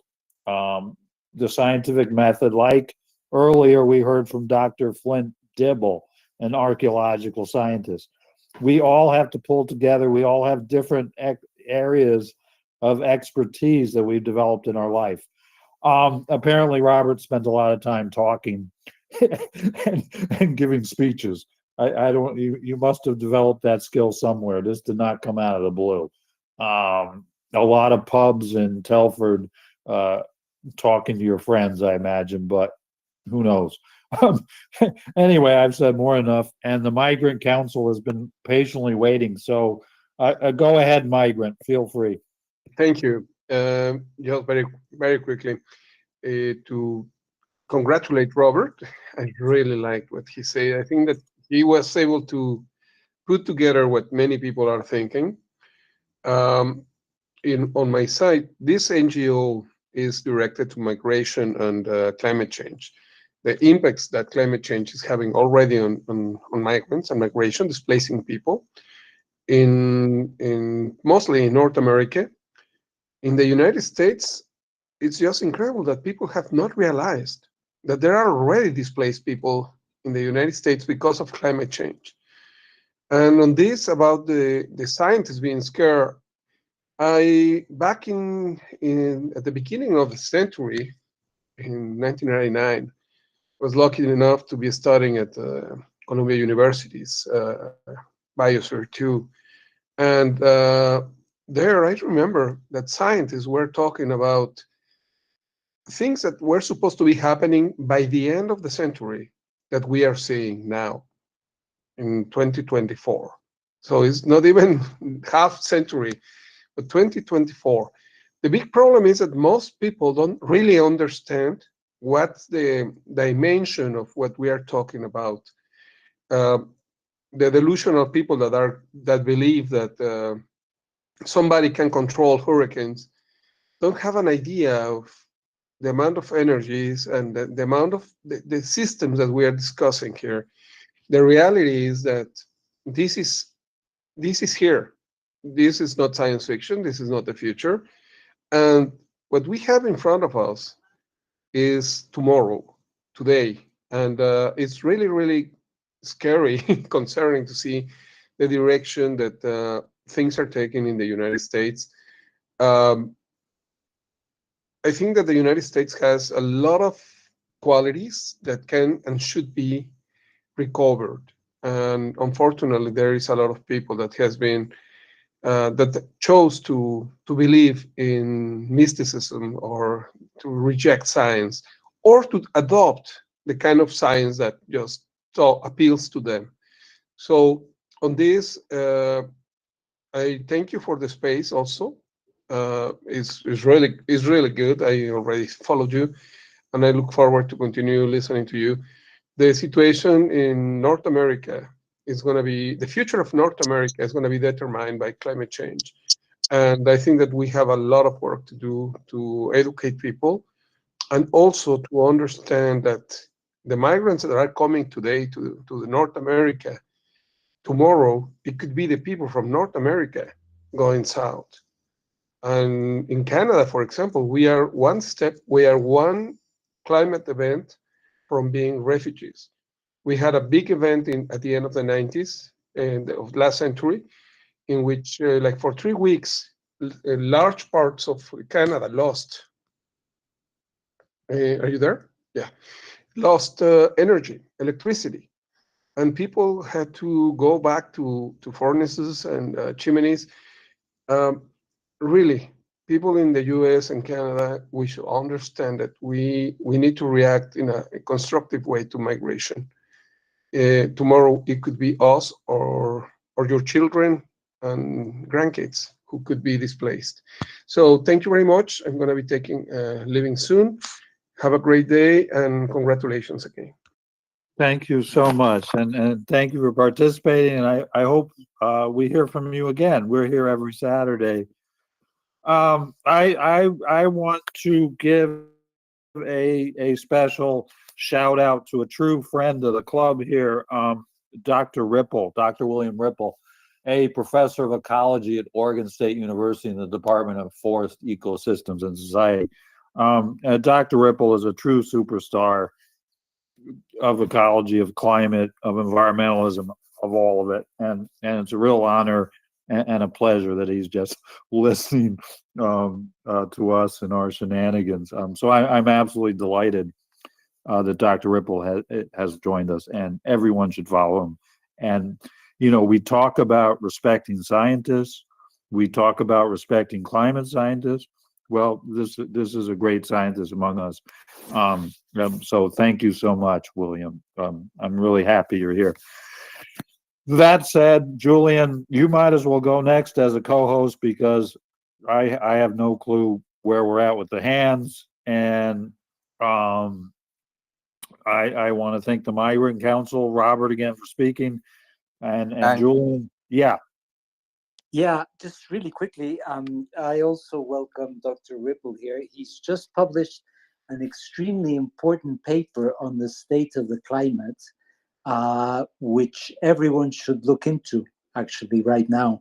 I believe it came out a couple of weeks ago. Okay, we will look for that paper, and I'll have to refresh my memory. And yeah. Oh, did you drift out? It's got lots of many scientists in it who have contributed to many. It's a big, big paper. Yeah. Alex? Yes. I would love it if perhaps if Dr. Ripple could please tell us about the paper. I have glanced over it. I think it's a climate update. It's by many ecologists and climate scientists, and it's talking about our dire situation and how we're in climate upheaval, and perhaps we're reaching a new normal. And then it also provides, what we should be doing at the moment, such as, transitioning from fossil fuels, becoming more energy efficient, giving climate education to everyone, transitioning to a plant-based diet. Those are all the things I can think of right now. But yeah, it's a fantastic paper, so I hope he could talk about it to us. Thank you. Yeah, well, we have Dr. Ripple on stage. Doctor, hi, how are you today? I'm doing well. I just got back from the farmer's market on my bike, and I loaded up with produce. Excellent. What kind of produce did you find? Oh, I got everything from celery, radishes, potatoes. There's all the fall veggies are in. So that was kind of fun. I just noticed that your meeting is going on, and would you like me to tell you a couple of things about our new report? Absolutely. And thank you so much for joining us. This is a real treat for us. Thank you. Sure. So this last Tuesday, we published a report called the 2024 State of the Climate report, and it is in the journal Bioscience, and it's free to view. Somebody could put a link in the chat if they wanted to. What we have is we have co-authors from climate scientists from various continents, and this year is the first year Michael Mann joined us as a co-author, and he's been very engaged. And we have European climate scientists, one from China, one from Australia, one from Brazil. And what we're trying to do is, since the IPCC is very slow and a bit conservative, we're putting out once a year, we're putting out a state of the climate report now. And we have 35 planetary vital signs that we follow each year. And we keep track of the ones that are at record levels. And this year we have 25 new records broken out of 35 vital signs. The vital signs are for the planet are divided between signs that would reflect human behavior, and that's in our figure 2, and then in our figure 3 are the climate response variables. So in figure 2, it'd be things like energy consumption, both fossil fuels and renewables. And we have all kinds of demographics, social economic data. We have climate emergency declarations. We have deaths from excessive heat. A lot of these are at record levels. And then we're showing the climate responses. So we're doing three main greenhouse gases, carbon dioxide, methane, and nitrous oxide. And we're doing ice variables, Arctic, Antarctic, glaciers. We're doing sea factors such as ocean pH and ocean level. And we are doing, we're tracking climate-related disasters. And then we also, towards the end of the paper, we come up with a list of potential climate solutions. We have things like immediately phase down and phase out fossil fuels. We focus on methane since it doesn't get enough attention. We have a list of immediate things that can be done, and then we're looking at longer term items in terms of ecological overshoot, and that is those relate to the ever expanding human enterprise and the economics of it all. And we also, this year, we have a section on social justice, and we will be doing special themes each year when we publish this. 2 days ago, I looked and there were 80 news articles about our paper, and today there's 180 news articles. So it's being picked up by the international press much more than the United States press. So a lot of the articles are, or the stories are in languages other than English. So we're getting a lot of very positive feedback. There are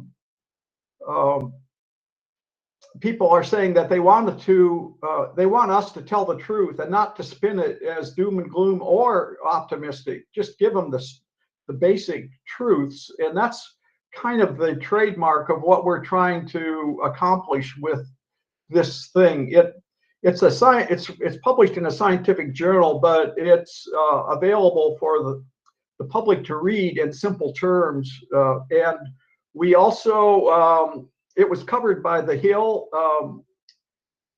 which is a news organization that focuses on the readership at Washington, D.C. in Congress. So Yeah. we were pleased to see that. So that's pretty much a summary of it. Does that help? Oh, that sure does help. I didn't know there was a new paper. That's why I was confused. Now, Dr. Ripple, what shall we call you? What do you like to be called? Well, I prefer Bill. If No. that's for you. Yeah, that makes it easier. We're very happy to call you Bill. And the paper looks fascinating. Dr. Mann has talked to us twice in this club, and he actually was a member of the club, and I do direct message with him. Rockstorm and Romstorff are great climate scientists. They're world class. And then Naomi Oreskes, the professor of history at Harvard, she did go to Stuyvesant High School in New York City, my high school. So I always plug Stuyvesant High School. Your paper looks absolutely fascinating, Bill. And I also see this is the first time you've spoken on a space. So welcome. Okay. And you did a great job. I will have to read the paper myself, and it seems exactly, right in our ballpark, exactly what we're about here. What can we say? This is the climate crisis. There are the assorted environmental problems. There are the social problems, the political problems. This is our life. We're all working on this project together. So I want to thank you for all the work you've put in.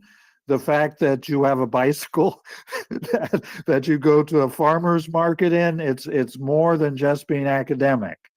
It's more than being a scientist.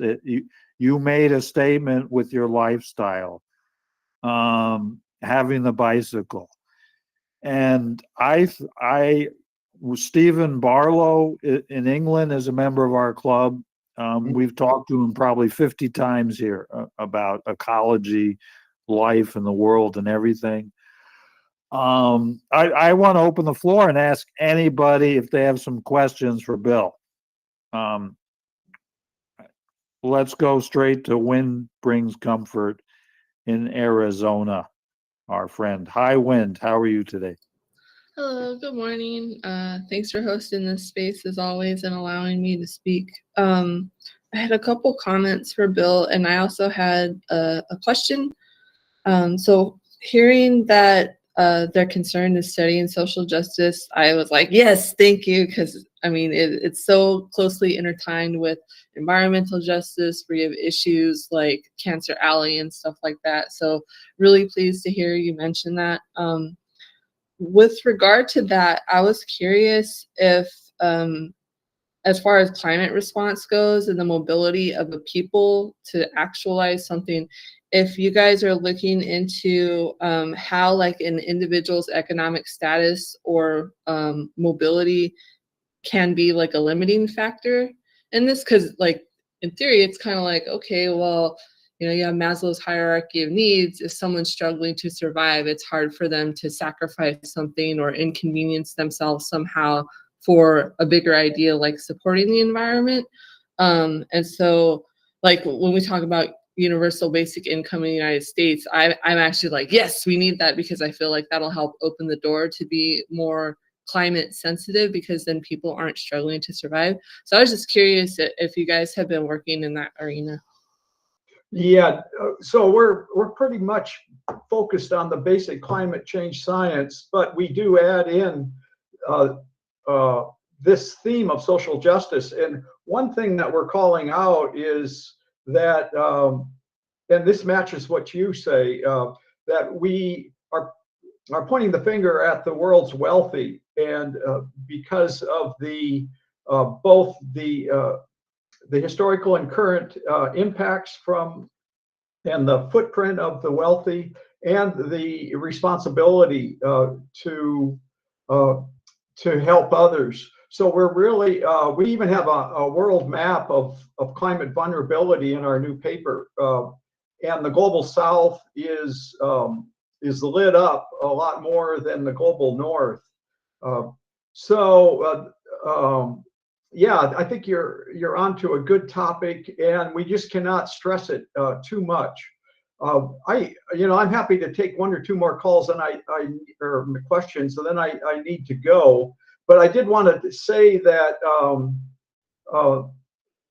we have a fairly new documentary film out. It's called The Scientist Warning.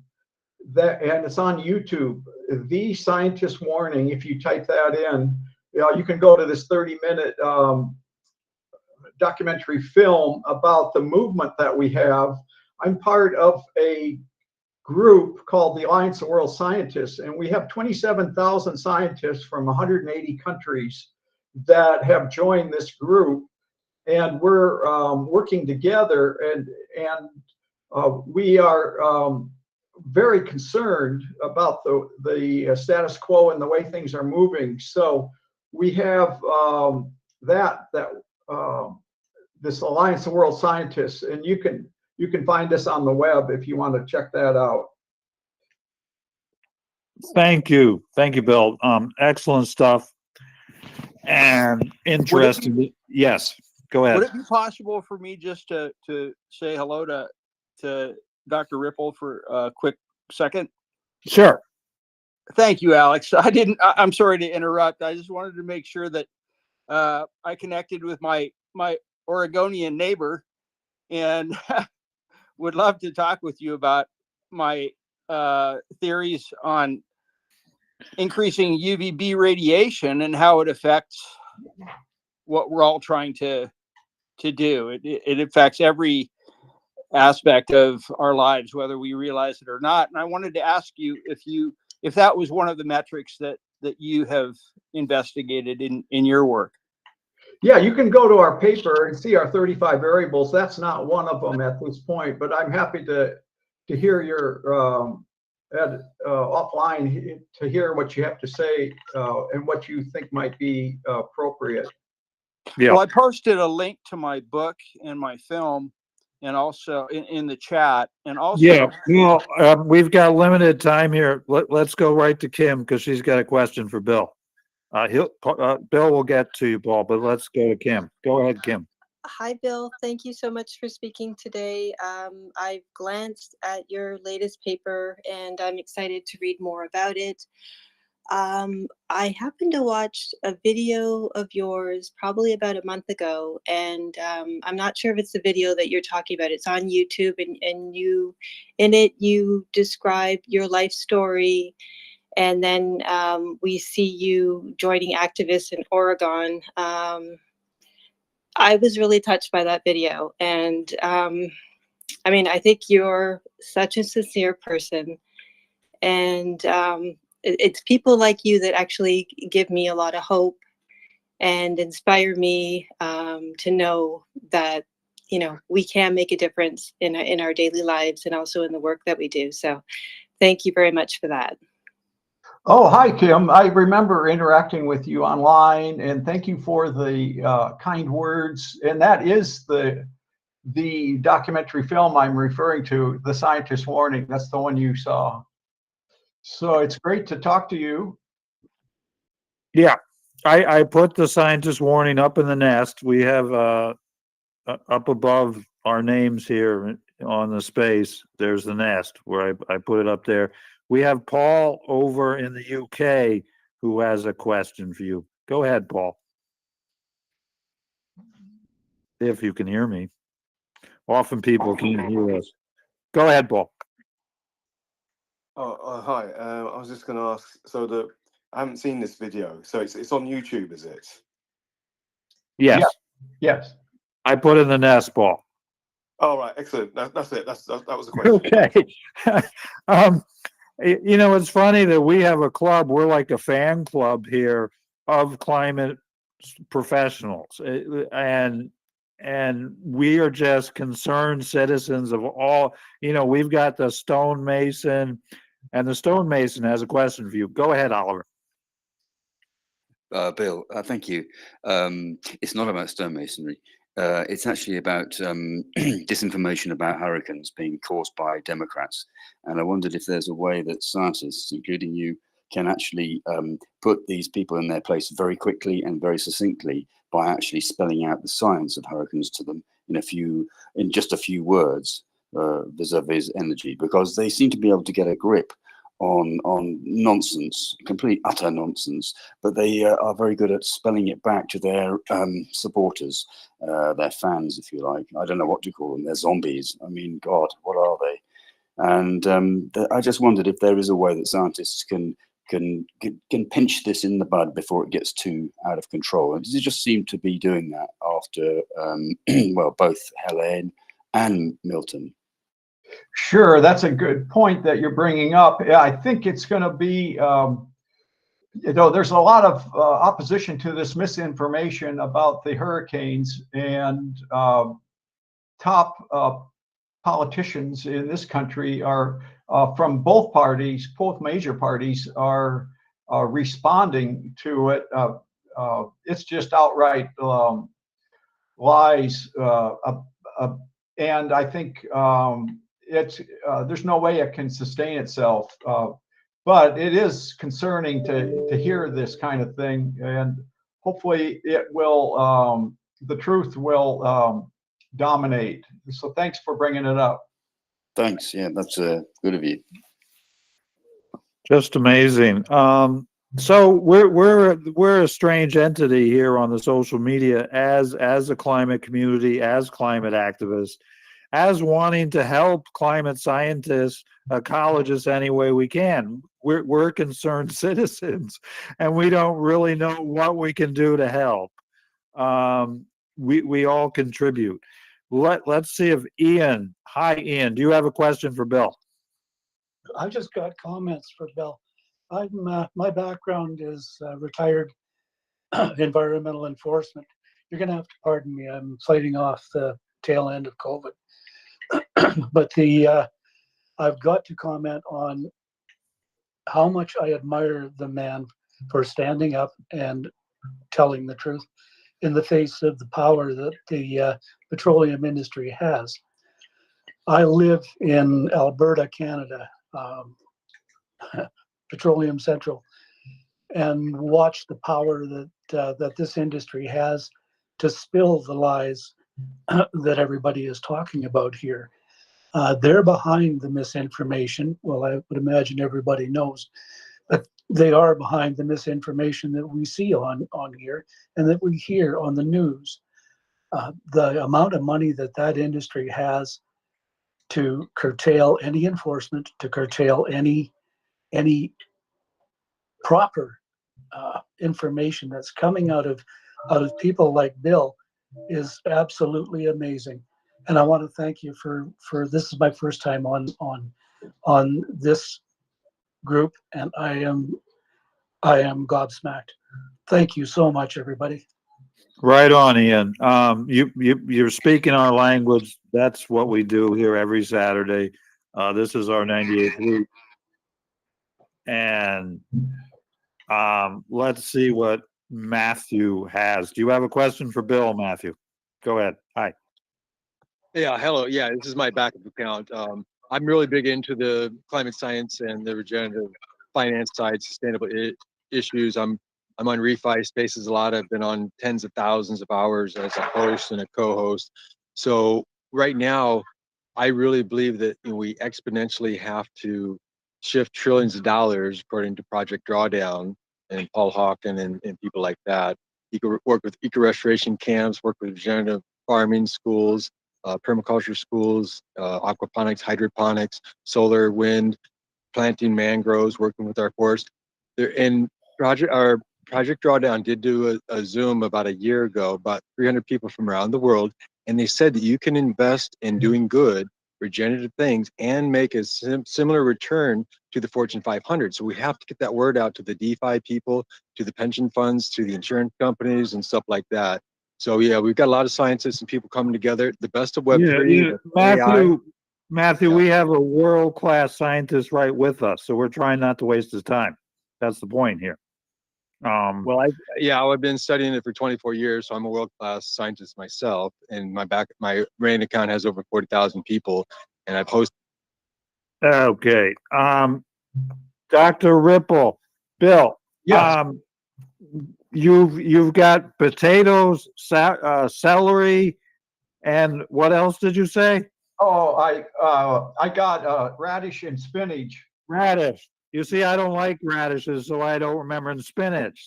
But yes, that is absolutely talking. I think Ian had a serious point that you're doing your work as an academic, as a scholar, scientifically, at your great university, in the face of this tremendous pressure from the outside world.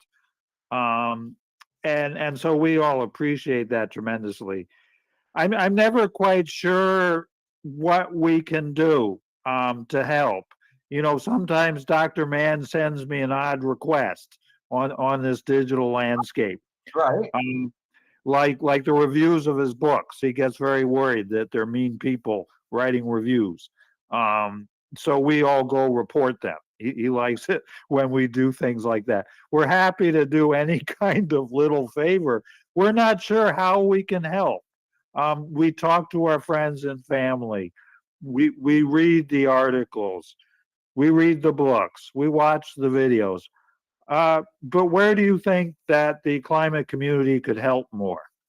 Well, I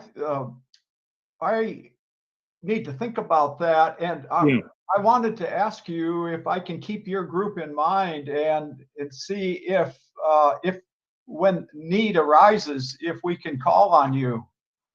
Oh, 100%. That's exactly our point. We can put you in our We have a chat that's very active. You know, you can always DM me. Anything, if you can come up with anything that we can do, we would gladly do it. Yeah, and the help you're giving me so far on helping remove the unwanted list that I get put on is very useful. Yes. So Yes, I mean, there actually are much more professional hackers and so forth who fight climate deniers, trolls, and bot farms and so forth. But certainly those lists are an example of something we know about. And if the climate community, the climate supporters, environmentalists knew what they could do instead of sitting in their living room fretting, right? We can always post more. We can post your article again. We can post the Hill article. We know how to do that. So any ideas you would have would be greatly appreciated, of course. okay, let me talk to my colleagues about it, and maybe I will send you a message if we have some ideas. Sure. And let's hear from Kim. Kim is an environmentalist from Canada who knows her stuff. She reads the books. Hi, Kim. Hi, Alex. Hi, Bill. Bill, I have two questions for you.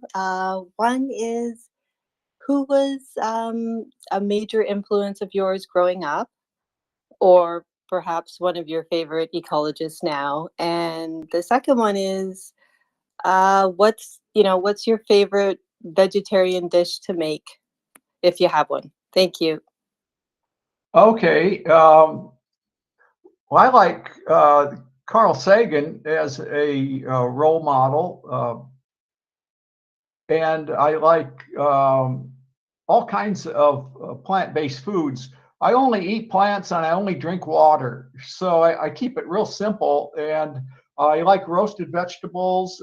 Today, I just finished lunch, which was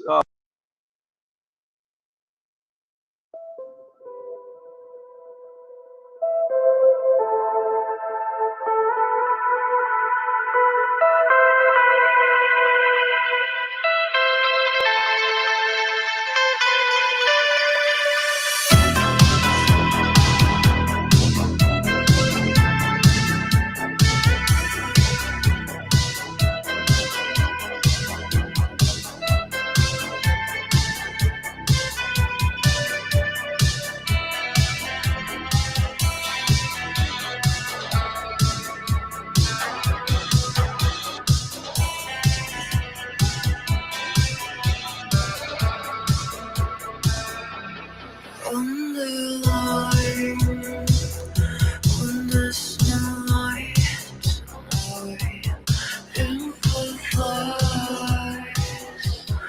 wake me up someday in the underline, normalize today in no time. Can you run my way in the underline? When there's no time away, can you rise? Wake me up someday in the online. No more lies to tell, no time. Can you run my way in the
There's no time away. Can you empathize? Wake me up someday in daylight. No more lies to tell. Can you away?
It's no crime to die and live again.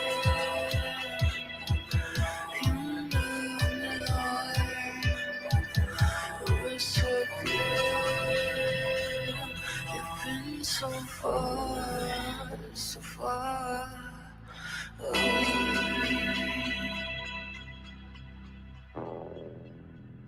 It's not.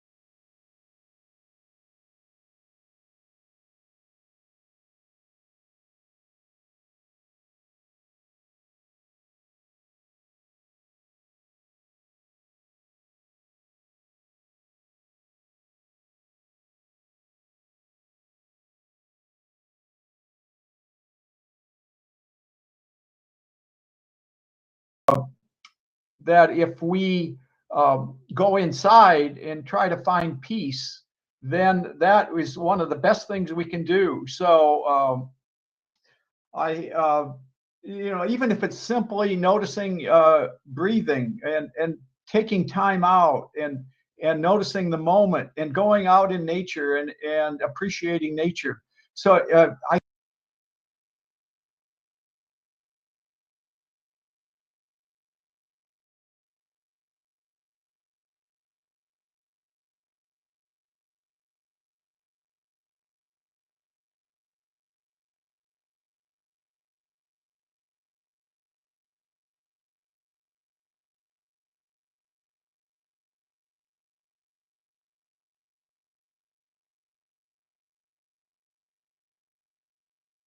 it allows. Does that make sense?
Used to them.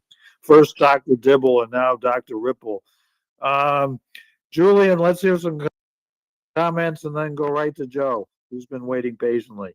I'll be really quick. No What a rush, wonderful- man. What's the rush here? Yeah. How inspiring that was. I was just thinking about something that Oliver was saying a while ago, and that I had an answer for, which is how to counter this disinformation that is going around. And one way that Twice I've said that today. Twice, haven't I? Yeah. One thing that it seems to me important to point out always to these people who are whining and moaning is that the biggest subsidies ever are paid firstly to big ag and then to big oil. That's a really important point to make. Where are your taxpayer dollars going? They're going to the oil industry. And like these people want to give them even more? That doesn't make sense even to them, because they're always crying about their taxpayer dollars. It doesn't make sense to me. It doesn't make sense to them. It's something we can point out. Yeah, they can't believe their luck, I think, myself. They just can't believe their luck. So they just keep doing it and get worse. It's a We do have Joe, who has been waiting patiently to speak. Nick, we just heard from Dr. William Ripple, a top global climate scientist. It was a big thrill for all of us.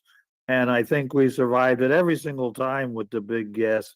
It's always a question of not offending them, right? Or you know, we don't want them to have a really bad time and a really unpleasant time. It's always just that club attitude. It's I don't know, man. Anyway, a big success for us and inspirational, positive. You know, that guy's probably met Greta a few times. Probably has. She's in Italy right now. She's in Italy. Wow. So she's not arrested anymore. And what is she doing in Italy? Well, she had a rally, and starts with an M. Milan. Yeah, Milan. I couldn't think of how to say that. So they say Milano over there with an O at the end. This will be about clothes, I bet you. About what? Nick, Clothes? About clothes? Clothing. Yeah. Milan is a. I think I saw somewhere that she's at like a convention right now. Is it a convention? Well, it takes all time. GKN. Yeah. I am trying to get to hear from Joe here. Joe, hi. Can you hear me? Yeah, I can hear you, brother. Right on. Where are you? What part of the world? I'm in Brisbane, Australia. Oh, Brisbane. Well, it's early in the morning, isn't it? Yeah, very early. Look, man, I work odd hours, so this is not unusual for me. But let me tell you about... Yeah, go ahead.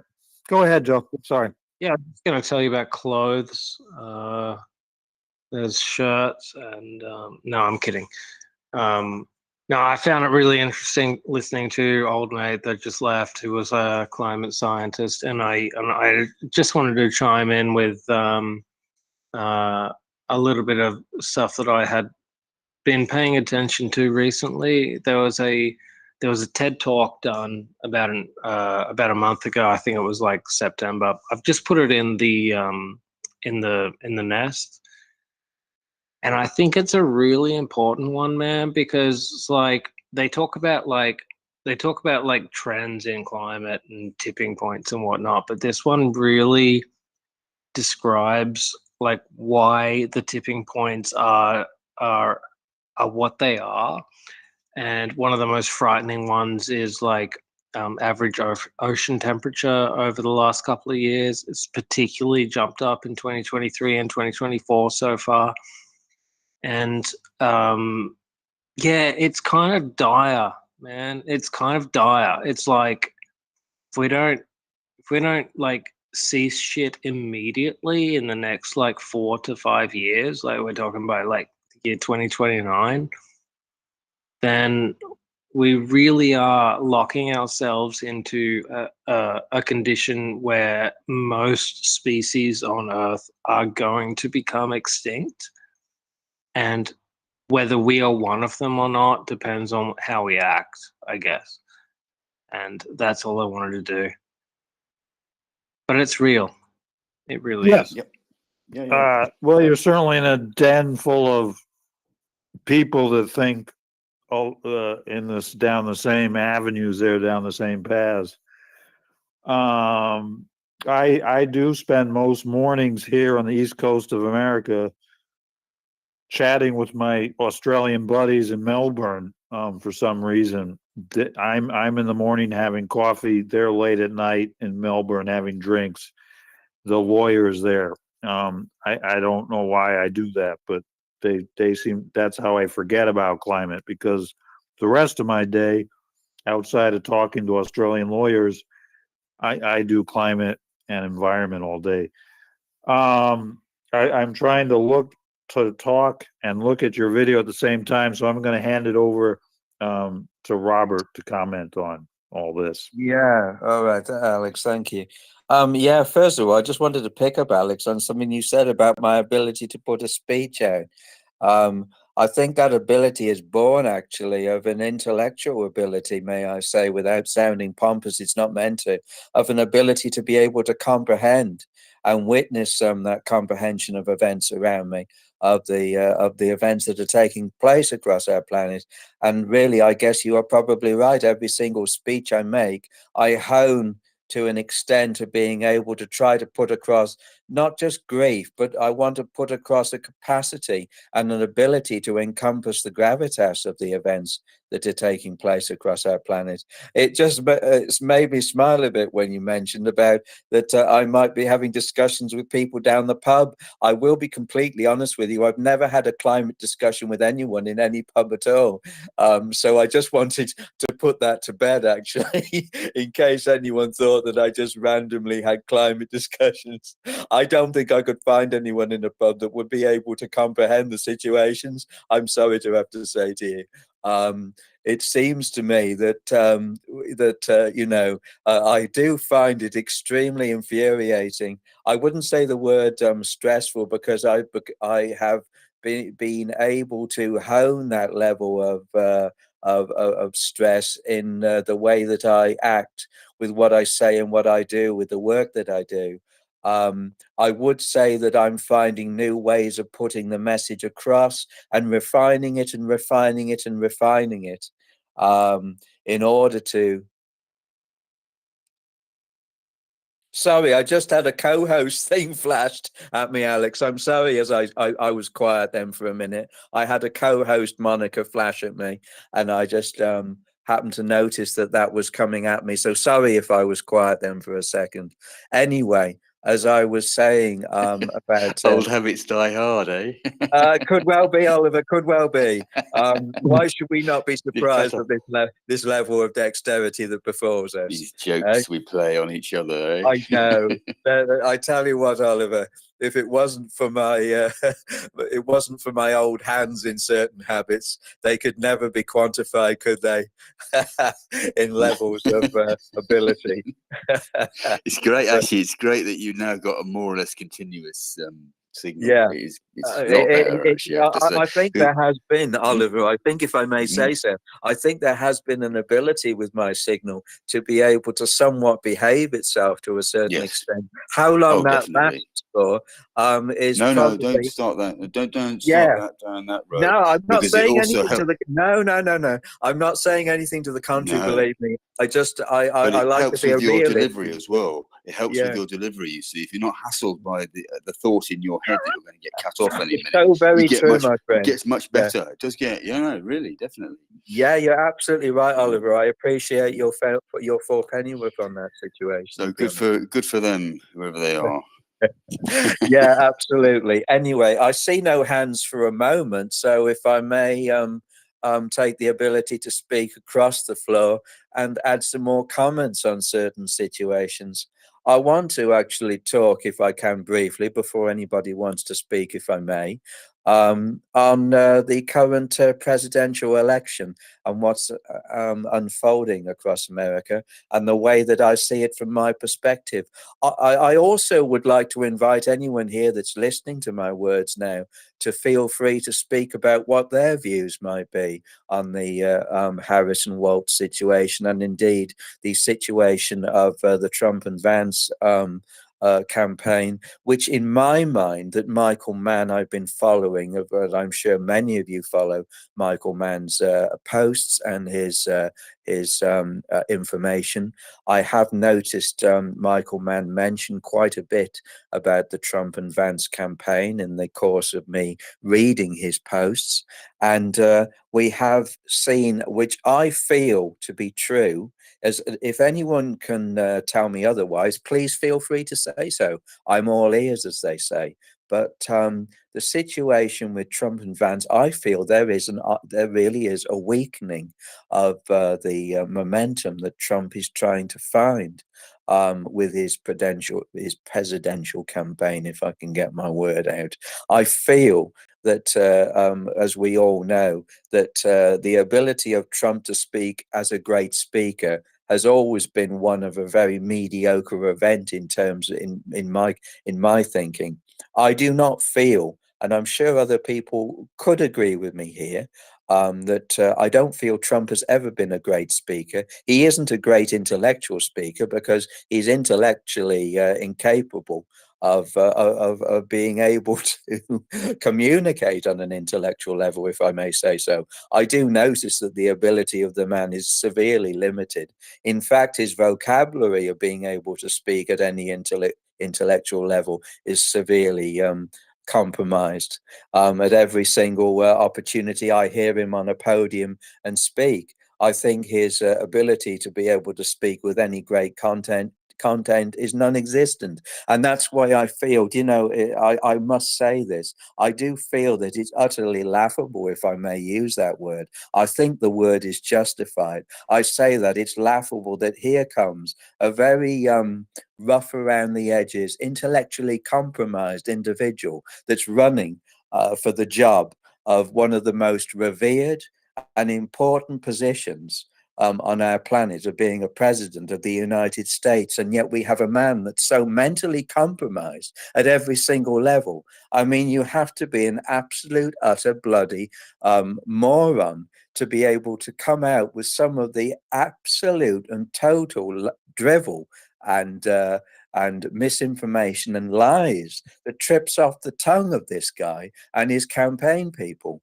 It just does really, if I can put this into words for a minute, defies belief that we have a man here that's vying for one of the most important positions on our planet, to be able to be so compromised in his ability to think and function like an intelligent person.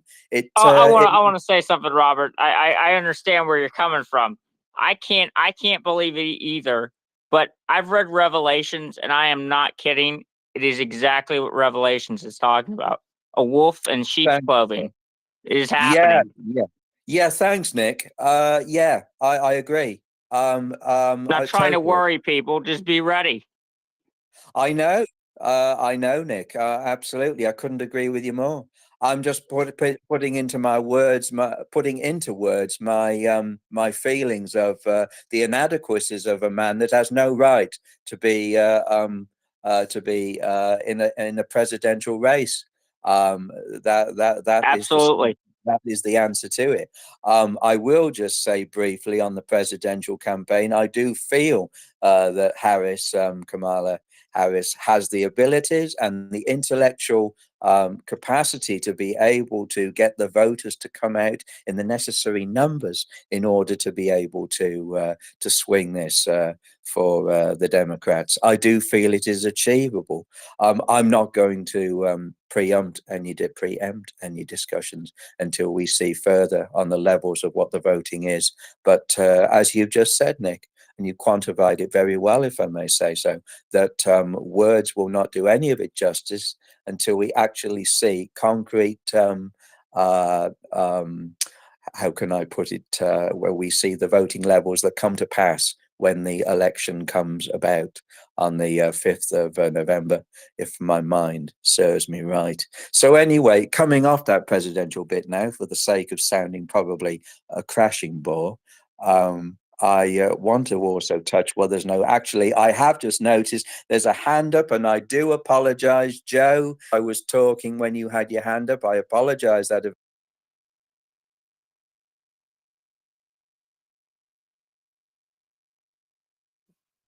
Hey, Joe. Brisbane, 5:44 in the morning, I think. I don't know if Joe can. Yeah, it's 4:44. All good. 4:44. Early days. Yeah, I didn't want to interrupt old mate. I think he was making great points. I wanted to keep listening to him. I'm not sure why he disconnected, but yeah, sorry about that, Joe. If I may interject briefly, I know you're speaking. It was my connection. It was my connection, Joe. It just went. Sorry about that. Oh, right. Let you down. No, continue. Okay. Oh, no, it's all right, Joe. I'm giving you the floor. I was co-host until my connection went. I think, or am I co-host? Yes, I'm still co-host. Anyway, Joe, carry on speaking, please, my friend. Carry on. Yeah, no, I appreciate everything you just said, and I will just say that, like, I think it is a fucking indictment on the American election system that the person that I am hoping will win, I also want to be tried for war crimes. Right? So, like, I hear you, man. I hear you. Yep. I hate that we're in this goddamn situation. And you might say, oh, Joe's just like a guy from Brisbane, Australia. Okay, but the thing is, like, my girlfriend lives in Ohio in America. So I care about the outcome of the election. Even if I didn't have a girlfriend in Ohio, right? I would still care about the outcome of the election because, like, Australia is notoriously like a fucking lapdog of America. And what happens there inevitably trickles down to where I live. And in this election, I'm just like, I don't know, man. If I were there, if I did not live in a swing state, I would not be voting for either of the two majority parties. I'd probably be voting for someone like the Greens. If I were in a swing state, I'd probably be voting for Kamala Harris, even though I want her on fucking trial for war crimes. And it sucks that we're in this goddamn position. Right, Joe, that's politics. You're just summing up what a life of politics, our political life. It's always like that. That's the way politics goes. That's the story. We got to. Though it doesn't have to be. It's not like this in other countries. You know what I'm saying? It's not like this in my Well, country. America is a special exception in so many ways. We're nuts here. We got guns and we ban books and you know, we just do not behave like the other 42 industrial nations. We're just contrary. But when it comes to the human politics, it's all about compromise and democracy. It's just never perfect. So in this case, we simply can't have Trump win. That's simply an unacceptable outcome, especially for environmentalists. And yeah, Harris walls are definitely moderates. We discuss a lot in our club between the moderates and the far left, the progressive left. I'm going to take off. Okay. Have fun. Okay. Yeah, thanks. I'll finish my point if I can. Yeah. Thanks, sir. Sorry. I'll finish my point if I can. I'm very sorry. Yeah, go ahead. I just it's such an important one because of what I had said in my previous comment, and due to the stuff that I've just put up in the nest earlier, by the way, that TED talk that I've had that I shared that talks about the importance of the next 4 to 5 years. Now, listen, if we have a goddamn conservative president in one of the most influential countries in the world over the next 4 to 5, we've run out of our carbon budget. Okay, we've run out of it, right? It is catastrophic, and people need to fucking understand it. And as much as I hate the Democrats, and I do, like with an intense burning passion, I hate the Democrats. They're not going to be quite as bad as the Republicans on this issue. So I'm going to be holding my breath and telling people that I know, and I have plenty of friends in swing states, to vote for the Democrats, despite the fact that they are supporting a genocide right now. And I fucking hate that. So anyway, do with that what you will. I love you guys. Yeah, Bye. I hear you, Joe, and I'm greatly sympathetic. But again, I'm moderating the club here. I'm the host, and you can believe in 98 weeks we've gone down a few of these avenues, gotten in a few fights, had a bunch of people blocked, and a lot of angry words tossed to each other. Sometimes the politics of it all starts. We start losing our environmental focus. So I feel like in 2 years, my skills as a Spaces host have gotten better. I have been doing a lot of Democratic Party spaces. Yesterday, we had Bad Company we talked to for 3 hours, a big blue American influencer. Each election's different. I've been participating in American elections since 1988 myself, in all kinds. My brother-in-law is a politician. All kinds of politicians in my family. 1985, I was in the anti-apartheid demonstration. So it's been a lifetime for me, in other words, of political activism, and so I'm well acquainted. That said, there just aren't perfect choices in politics. Your guy Peter Garrett, he had to vote for 2 uranium mines. He didn't want to, but that was the only way he could get some rights for the Australians, First Nations people. It's all compromise. There's no perfection in politics. There's no really good choices. It's all sort of a bad choice against a worse choice. It's just politics all the time. Thank God, a year ago or so, we talked to an MP from Iceland, Birgitta John's daughter, and she was furious at the Icelandic prime minister for something or other. And I was like, you guys literally have the best government in the world. Our American government's a mess. The Icelandic government is literally the best in the world. And she was still furious at him. It was like, you can't win. So politics never ends. November 6th, we'll have spaces. We'll keep talking. We'll keep going on. If I could just 10 seconds, I promise.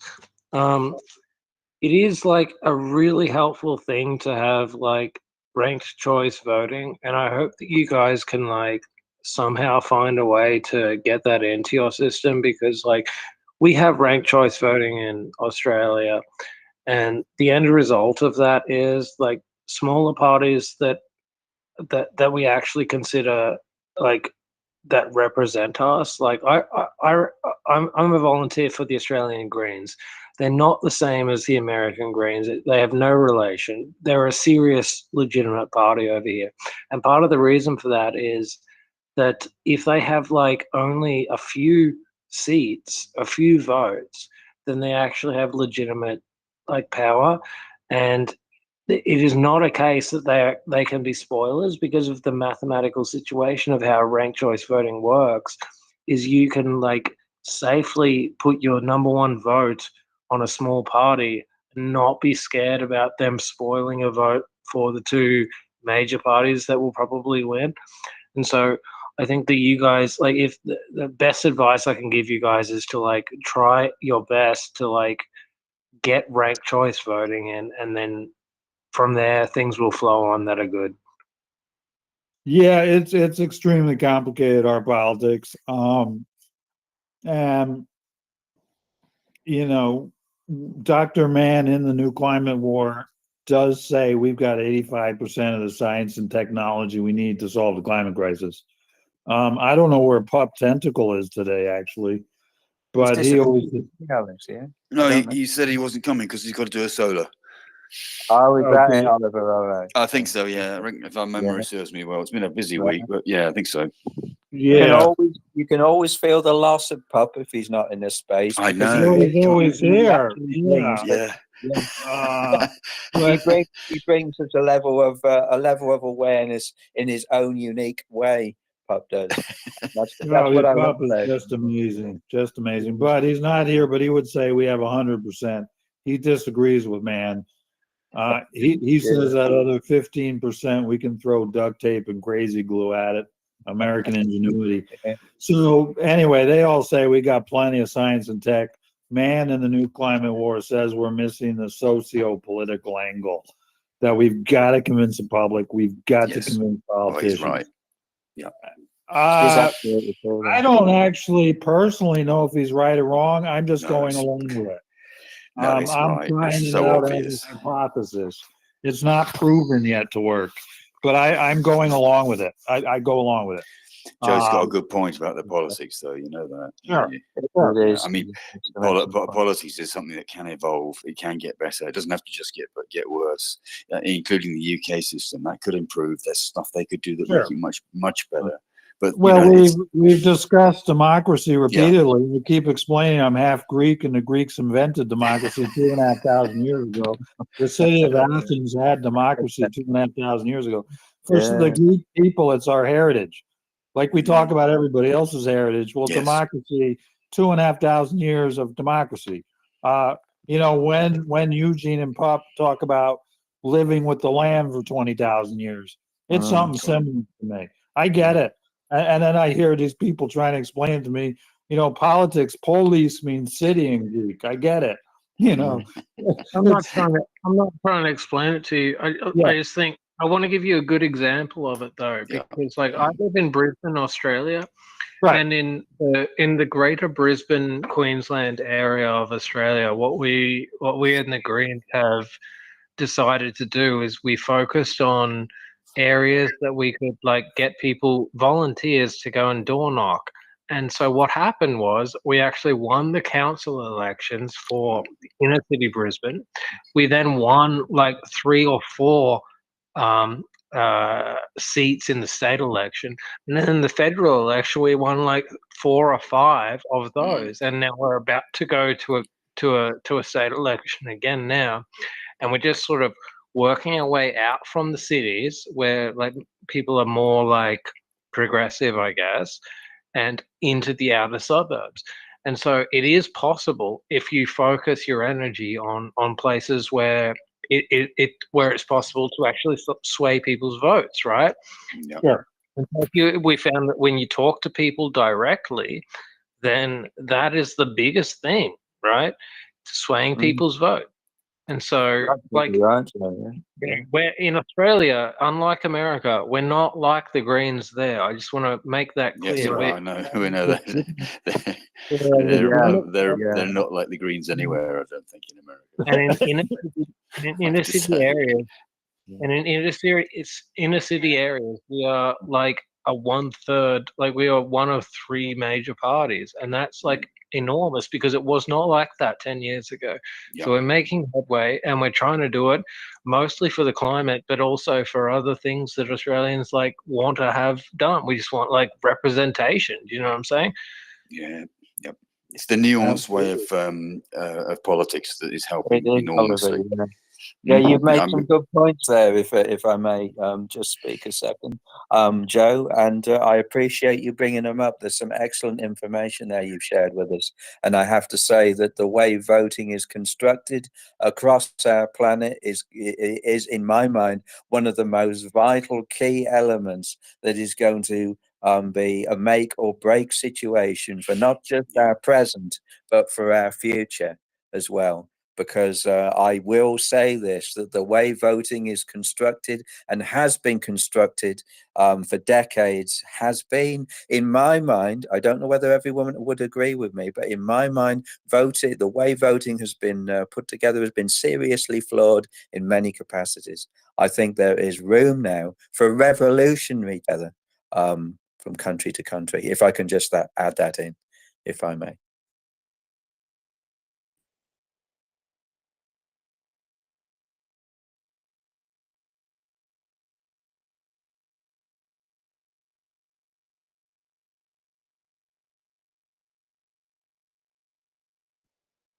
Okay.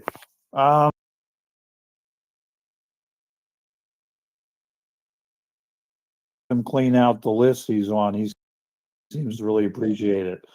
Yeah, he's a wonderful, wonderful guy, isn't he?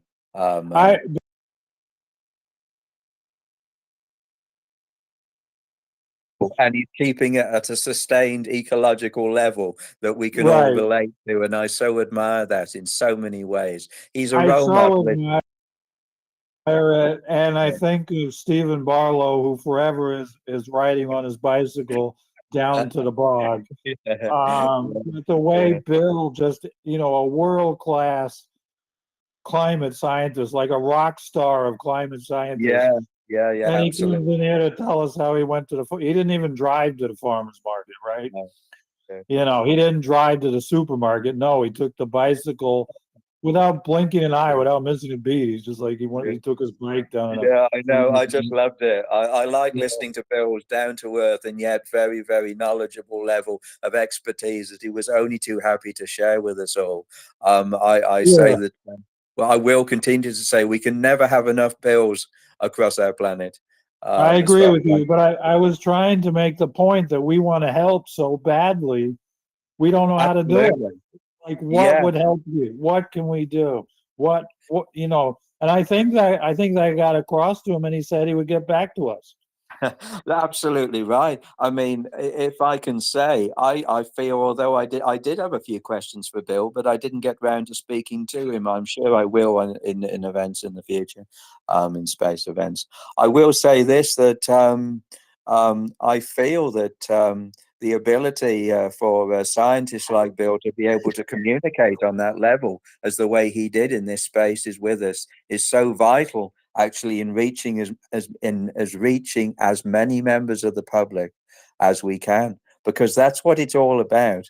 We all know from our discussions how difficult it is for scientists and climate scientists to be able to effectively communicate with the public at levels that the public feel comfortable with, because it's all very well having complicated science jargon. If the public don't feel comfortable or able to understand any of it, they're not going to ask any questions. I got to admit, Robert, I'm beginning to think that over 99% of the scientists really can't talk to the public.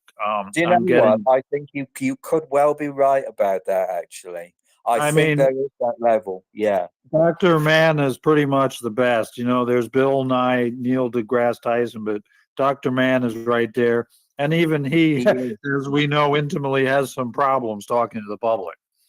Certainly does, but I will say that Dr. Mann, certainly on a level of being able to communicate with the public, he does it very, very well indeed. I must admit, he does. Yes. He does as well. But even Dr. Mann is no Taylor Swift. I mean, that next level of really talking to the public, she somehow, captures 90% of everybody. What the movie actors do, what the big politicians do. I just don't think scientists are really capable. There's something in their scientific training. We heard from Dr. Dibble in the beginning of this space, and the scientists I talked to, the scientists I wanted to be, the scientist was my grandfather, my cousin. If we become a scholar and specialize, if we become a musician, if we become an artist or mystic, if we really specialize in one of these pursuits, there's a certain psychology that goes along with it that gives us limits in other expertises. Absolutely. Yeah, I couldn't agree with you. And apologize there for I had a blip again. I don't. You're still alive, man. You're still alive. That's all that counts. Thank God for that. Eh? Thank God for that. Considering the trying circumstances that come with space's connections, which is something. Look, it's a great coup for the club to have Dr. Ripple in his very first space in our space. That's a coup. That's a plus. Wonderful. I'm actually That's one of thinking, them. Alex, if I Yeah. may say, that I'm Yeah. wondering how many other climate scientists and scientists we can actually get on the weekly spaces as the weeks go by. I am thinking we can probably benefit from getting quite a lot of climate scientists come and speak to us. I'm not actually sure. Now, correct me if I'm wrong. Have we had Rockstorm with us on No, a space? no, I mean, I've got to confess that I've kind of given up on recruiting people. Yeah. In the early Right. days, I worked Yeah. very, very hard on recruiting people, everyone Yeah. under the sun. He's the subject of And for the last Joe's. few months, I pretty much He's quit on Joe's TED talk Yeah. is him as well, of course. And Yeah. of course, It's- it was, It's yeah, him. yeah, If you look absolutely. at it, I mean, and I'm I looking think at there his, was. Sorry, Oliver, carry on, I'm looking please. at his Sorry, photo of it. He's doing his TED talk, and I can tell you, Johann Rockstrom works out. He's very fit looking. Well, we heard it from you first, Oliver. We heard it. I just wanted to say I'm not actually sure whether is it Leon Simmons, another climate scientist? I'm not sure whether he's ever been on a space at all. Leon has listened to us, but he is on Dr. Mann's blacklist. Yeah, I thought it was something like that, actually, if I may. And I have got to. You heard the I was gonna sharp say- intake of breath. Yeah, I don't know if I Oliver know can hear there was a anything. bit of a there's been a bit of a war, hasn't there, between Mann and Simmons? A bit of a war, unfortunately. It's very sad, really, that two brainy guys are reduced to this, fighting. But as we know, and without me having to say anything, that the professors and scientists have squabbles with each other. They have disagreements, which can Yes, they do. escalate, unfortunately. They do have squabbles, but when there's a crisis, they've got to stop it. If it's peacetime and life is good and we're squabbling down in the university cafeteria, God bless them. But when there's a crisis and the shit's hit the fan, we got no time for these huge arguments anymore. And we're scientific adjacent. We're next door to the scientists. We want to help them. I was trying to express to Dr. Ripple that we're here to help him. On the other hand, scientists are just not naturally super cooperative and social and well behaved and dignified. They've got to be in their bonnet. So certainly the general American public has no time for the squabbles and tribulations of scientists. And we're the bridge. We're in between. That is the task at hand. How to relate to the public the results that the climate scientists have come up with, because that information is not getting across. It's getting blocked by big oil. It's getting blocked by some politicians and businesses, and that's simply our job. How to present this, how to get the public interested, aware, scared, emotionally affected by climate science news, how to get politicians, putting the legislation down in the halls of Congress, the halls of Parliament. That's our job. That's what we're doing here. That's what it means to be a climate activist. And it's just not so easy. So Dr. Ripple, Dr. Mann, and Rockstrom and Romsdorf and Schmidt and all of them, they're doing excellent work. They did not study in college how to write a novel, how to make a movie, how to paint a picture, how to write a song, how to play guitar. They did not get a PhD in that stuff, in how to express themselves, how to market all this, how to get it going. What do you think, Oliver? Oh yeah, I think this is a very interesting subject. Actually, I think we go around and around this one a lot. The idea of we're all quite good at communicating. Scientists are, in their own way, are pretty good, but they get so caught up in the details of what they've got. It's just terribly complicated. And if anything, most people out there I mean, it's not that they're stupid or anything, but they've got to be engaged and interested in something for starters, and then they've got to have something not so much explained to them, but a conversation that has to begin where they actually understand, and then they have to comprehend the whatever they make of it, their interpretation of it, and finally how it makes them react and how to and respond. So it's a very the science on the high level is there, but then you've got this whole slope of stuff that you've got to get round and explain bit by bit by bit, and then whoever you're talking to has got to get it and understand it and get with it, as it were. So it is complicated, and I'm not saying scientists can't do it. I'm just saying they've got a lot of work on their plates already, and there's the rest of us who, as you rightly say, Alex, want to help. Well, one of the best ways to help is actually getting the word out and getting people to understand it in layman's terms, in ordinary language. Yeah, absolutely right, Alex. Oliver, I'm calling Oliver Alex, and I'll be doing something very crazy and ridiculous in a minute. So anyway, a good point.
I see you dancing. I know you want me.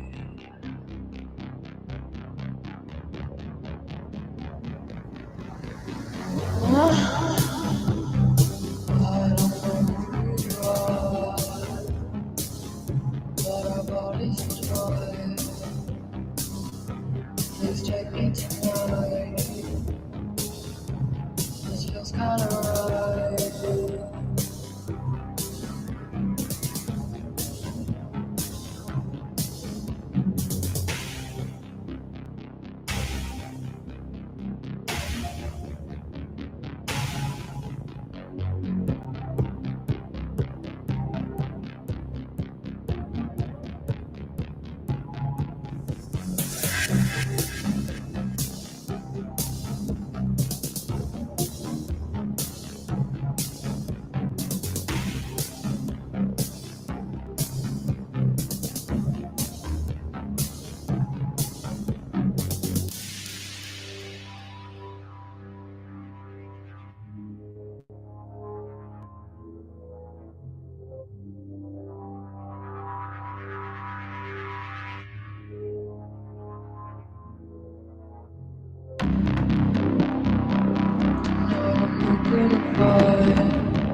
gotta ride. I don't know who you are, but our bodies entwine. Please take me tonight. This feels kinda right.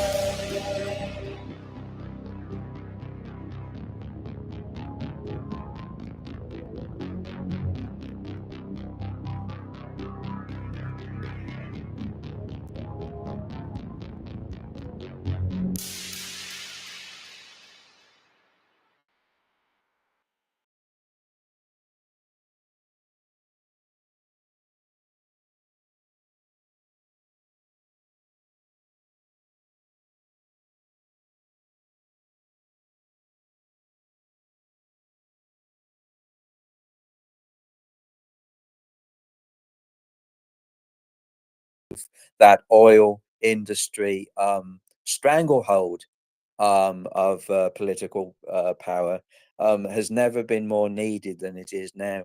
I know that I've said before that legislative procedures will, and I do feel honestly, as I wouldn't have kept banging on about them for as long as I have now, I do feel legislative procedures will have to be put in place in order to extricate political power from the ability to be big oil's puppets. I don't see any way around that. If anyone can convince me otherwise, please feel free to tell me so. But I do feel that the level of manipulation that is taking place by the oil industry to political power is one of the major reasons why, when you want to have policies from any given governments that definitively act on the crisis that is around us every second of the day, you're not getting those policies put in place because those said governments and those said politicians. Okay. I suppose what Robert's also saying is that the politicians are so in thrall of the donations, whatever they call them, or the gifts they call them in England, that they don't, you know, that they'll keep taking the gifts from whoever, the oil companies and so on. They'll just keep taking them. So the kind of disconnect between politicians. Just tentatively put your hand up and say that you can hear me. Oh yeah. Do you know what I don't understand? I just thought that I was getting a crystal clear broadband signal, and yet I'm still having goddamn technical difficulties, and I really cannot understand. Might be a usage thing in your area. There Do you might think be it this might time be of something day. like that? Do you think it Yes, is? yes. You might have a tower that is really, I think, really Robert, busy. a dedicated microphone, a USB. Yes, that would help. It probably That would be a really actually, good idea. Alex. Yeah, I think very, very much so, because there's nothing more frustrating than me trying to talk here and keep worrying about having connection failure. And I thought I got over that. To be honest with you, here I am with connection issues writing me.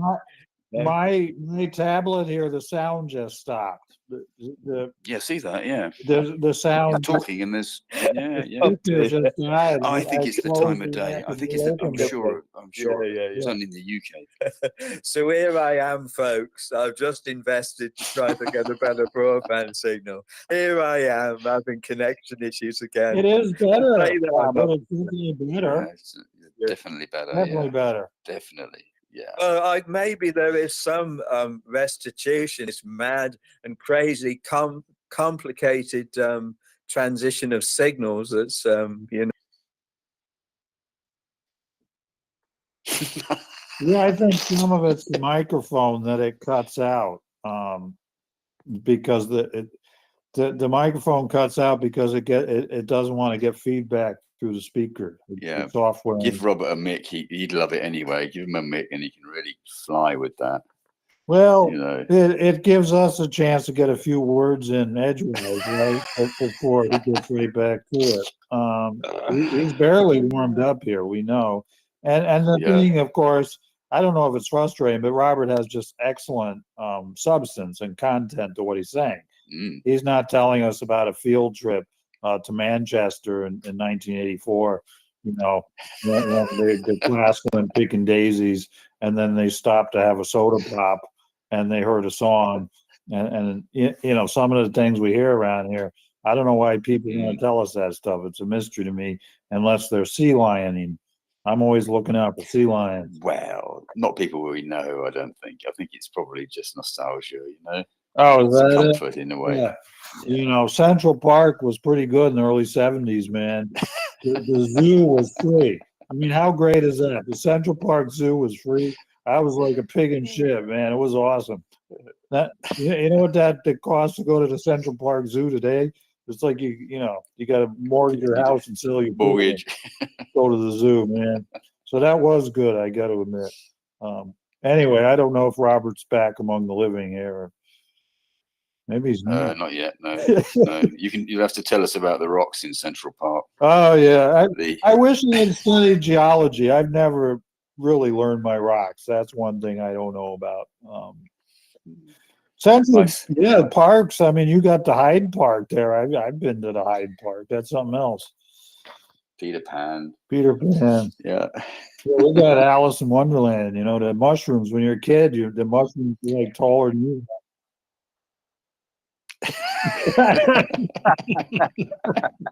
I know you can have your laughs, Oliver. You've had many of them on my many laughs on my my shortcomings of a stick in my face. You're going to get a microphone. More as well. You're definitely going to get a microphone, right? I've got to, haven't I? Yeah, I think you have to actually. Yeah. So much progress. Let's not go too. I think you'll. I'll tell you something. I want to share something with you guys, Oliver and Alex in particular at the moment, because I'm talking to you both at the same time here.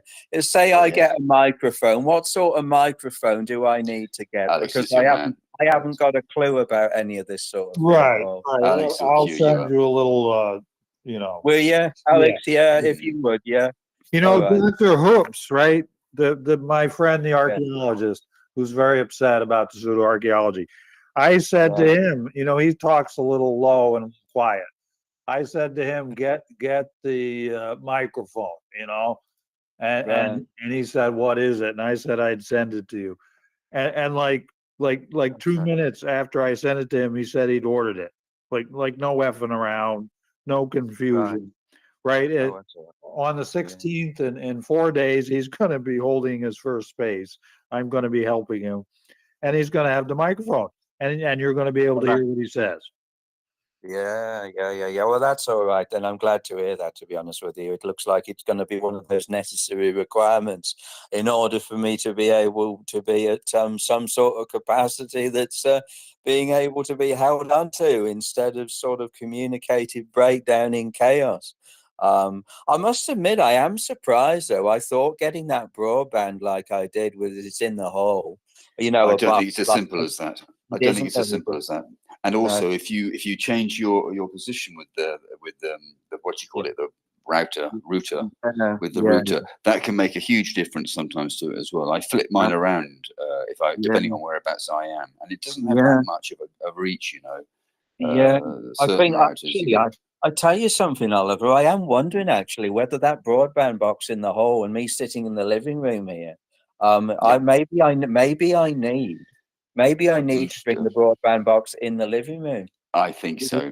Yeah, if you can, I think I would do that. Yes, I would do that.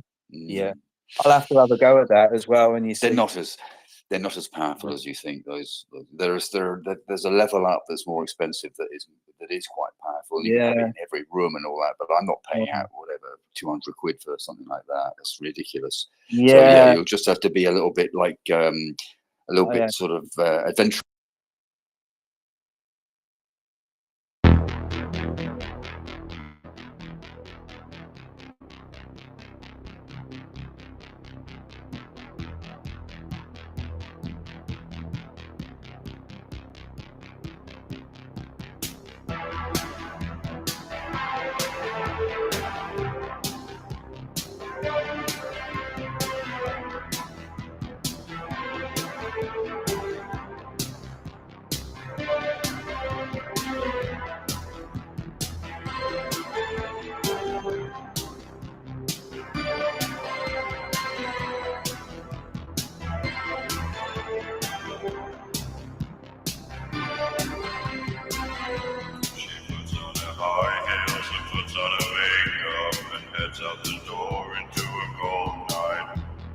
wonders if things will go her way, if he'll even care at all. His intentions with her are unknown. It doesn't matter anyway. She's already with him now, and it's too late.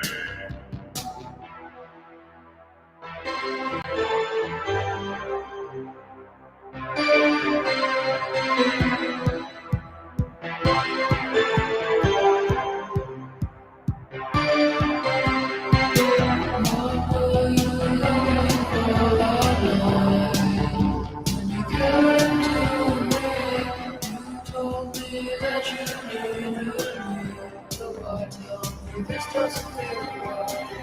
What is it that you're scared of? Please don't run away from me. Just let me, just let me. Just for tonight.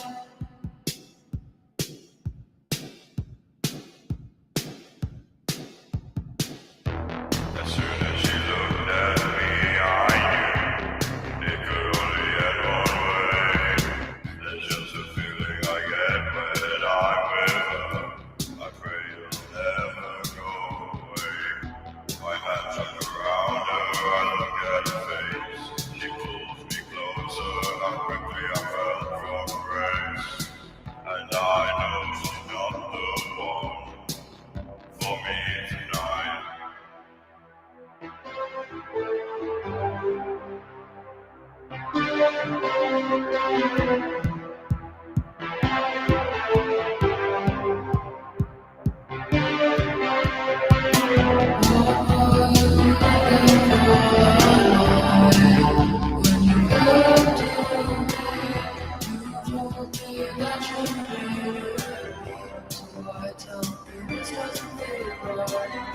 What is it that you're so scared of?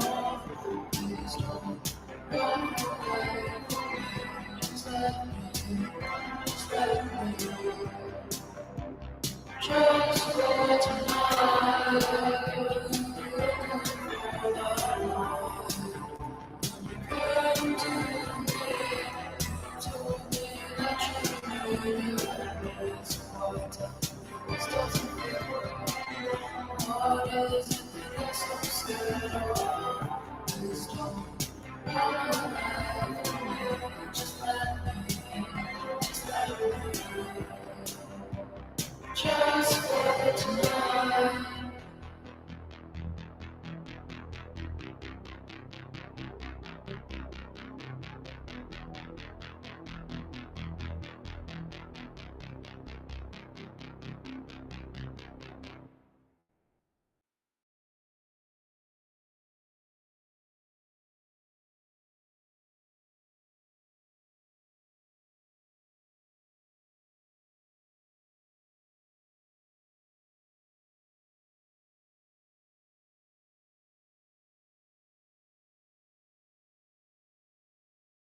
Trip back to Mexico. So we learned about that, and I thought that was fascinating story and example of all this with Julian and Dr. Dibble there. We talked to Flint Dibble, a big plus for us as a club, yet another contact, another fascinating, really good human being.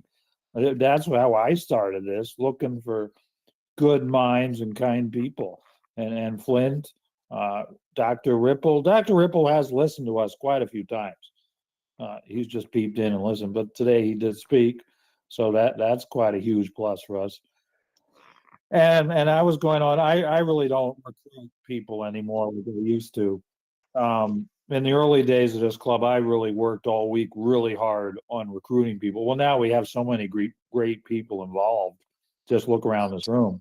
That I don't even really try very actively to recruit people anymore. Yeah, we've got some fantastic people in our spaces, fantastic people, and I think actually we can. I think as I've said it before, Alex, and I keep on saying it. We continue to go from strength to strength every single week, and I know we're doing that. As you just said yourself, you don't even need to put so much effort into recruiting people now. as you did do. I think, to be honest, I think we've got to that stage now where we really are. We're having people seek us out on a global level. Yeah. I think we're, yeah. Yeah. I think, yeah, yeah. I think we're actually having people. We're having climate orientated people who work within environmental issues, campaigns, scientific people, you name it. I think they're seeking us out. And I think it's an amazing situation. I'm excited by these spaces. I think they're wonderful platforms for communicative discussion at levels that you could not get outside a space like this. I mean, even doing climate work like I do every single day, Monday to Sunday, depending on how many hours I put into doing the work that I do. I always like to put as much content and work into what I do as I possibly can do, because I'm desperately trying to get my message out, which is a climate message. It's not just a personal message of trying to say to people from the work I do, well, hey, I think this is a good idea, so you must do it. It's nothing like that. I'm putting a message out to a global audience because I want to see the greater good achieved for every single person on our planet, a greater good for the environments that we live in, a greater good for seeing democracy within environmental situations, the greater good for seeing permanent environmental change and democratic change within ecological environments to empower not just the people of our planet, but empower every single government that has been barren and unable to be able to provide true environmental conservation for people on a blanket basis. I feel now that when I speak about things to do with the climate, as I'm just speaking now off of space, I just feel it's a duty to be able to put across these messages of how vital it is for us to all play a part in our communities, and the way that we can do that, of course, without me having to preach to anybody here, which I don't need to do because we've got some fantastically dedicated individuals within this space and people that are probably listening to this space that we can see the pictures of. We have some amazing talent. We have some amazing communicative discussion of the discussions from individual people here, and everyone here does their own bit to be able to communicate to their communities and to communicate the challenges, and should I say, actually, the difficulties of what we face with the environmental chaos that we're having to live with every single day.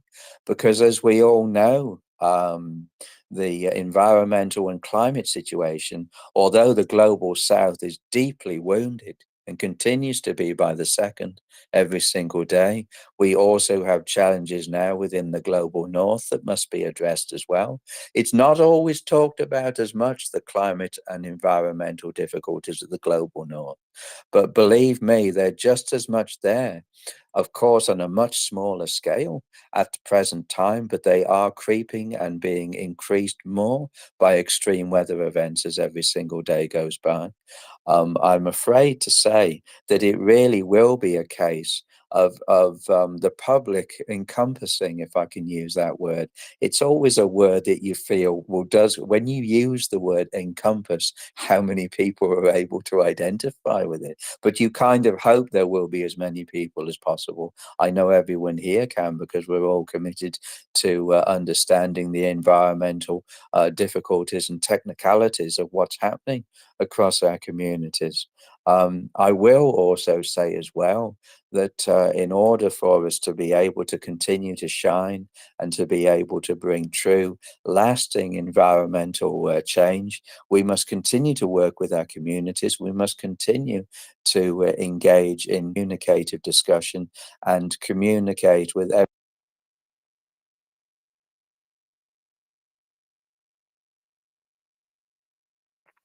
Okay, I'm reading Dr. Ripple's paper, and I think those guys are catching up with us here. It's really on the ball. So we got to get to work and come up with some new material. And yeah. Oh dear. Well, I don't know whether anyone can hear me, but here we go again. More communication issues. Well, Yeah. you just drop out a little bit. It's okay. I plugged the club while you're away. You know, do a few Yes, how fortuitous of it information you are there, Alex. I do appreciate it.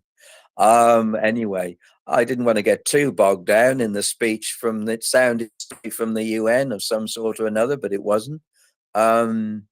I will say that, well, I think I've got some sort of communication thing again. I think I'm okay with, I think the sound's all right. So,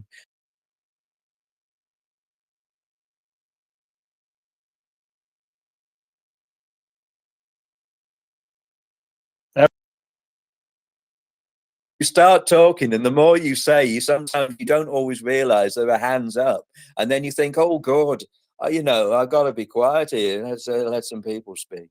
But there doesn't seem to be any hands at the moment, to be honest with you. Well, that's how it goes. That's the spaces racket. Then you start wondering why they're all listening to us at all. Like, well, there is a bit of that, I guess, I isn't feel there? like such a charlatan in a room full of people.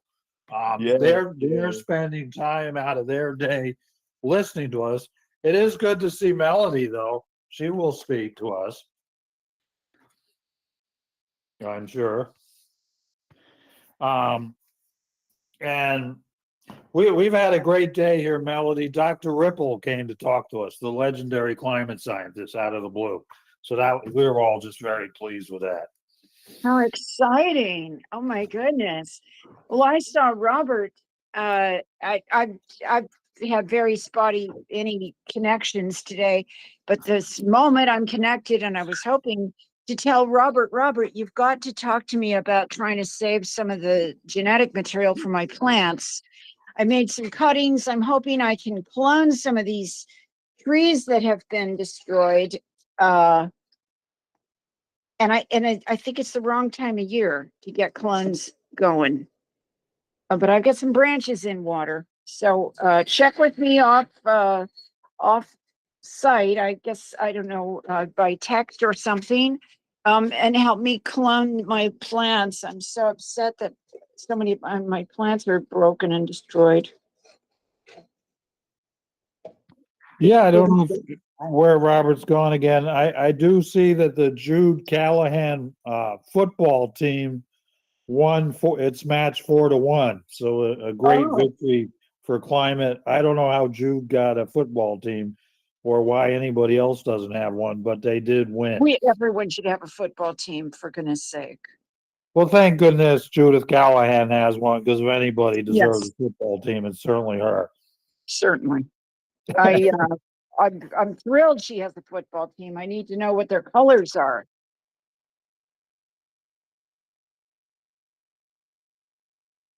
Hey. Your plants cutting.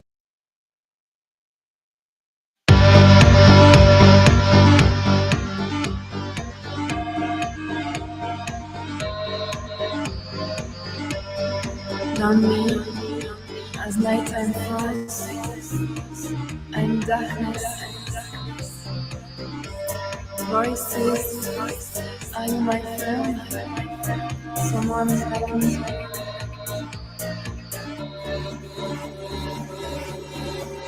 Into the deep, I feel gravity, a place where I belong. Invisible force that see you.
My world is ready to change.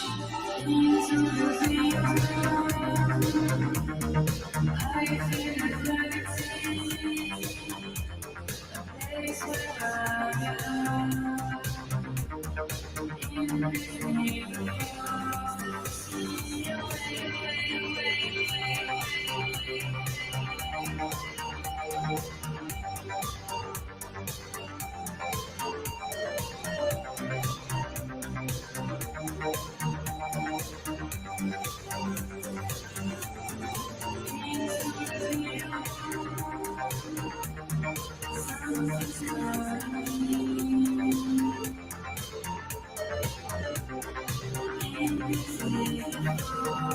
sea,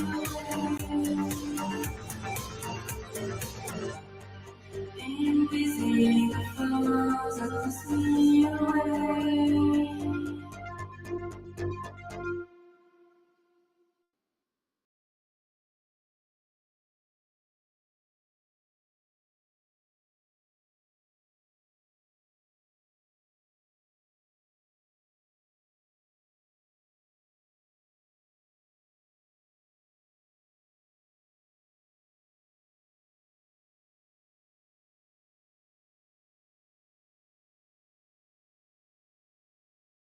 To interrupt you there, I saw Yeah. quite a lot of posts that you put out on X about what happened with the trees that had fallen around your property. It made a right old mess. If I remember seeing one of the trees had fallen on your car as well, hadn't it?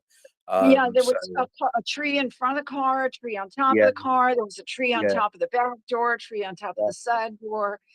We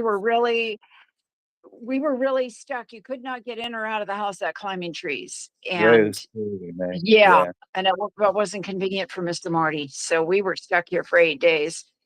Melody, can Oh I ask boy. you how is Mr. Marty? Is he all right? Yeah, let's get him up on the horn here. Mr. Marty, it's the International Climate Right. Crisis Club, and they want to know if you're okay. Yeah, yeah. I just wondered if he was all right. Yeah.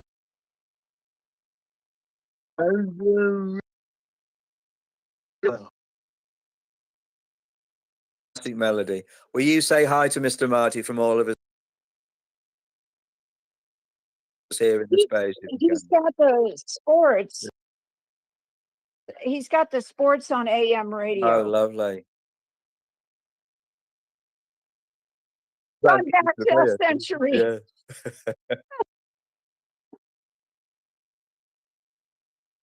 He's got his ball game on the Okay. AM radio. Oh, that's nice. Yeah. That is Yeah. Yeah. yeah. Oh, that's good. So thank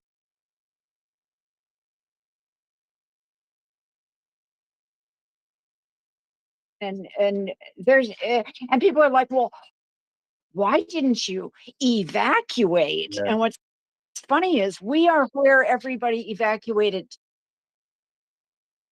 to. I mean, literally, there were people in caravans and RVs and this and that Yeah. here because they had evacuated from down south. Oh, yeah. This is the top of Georgia. This is also the hills.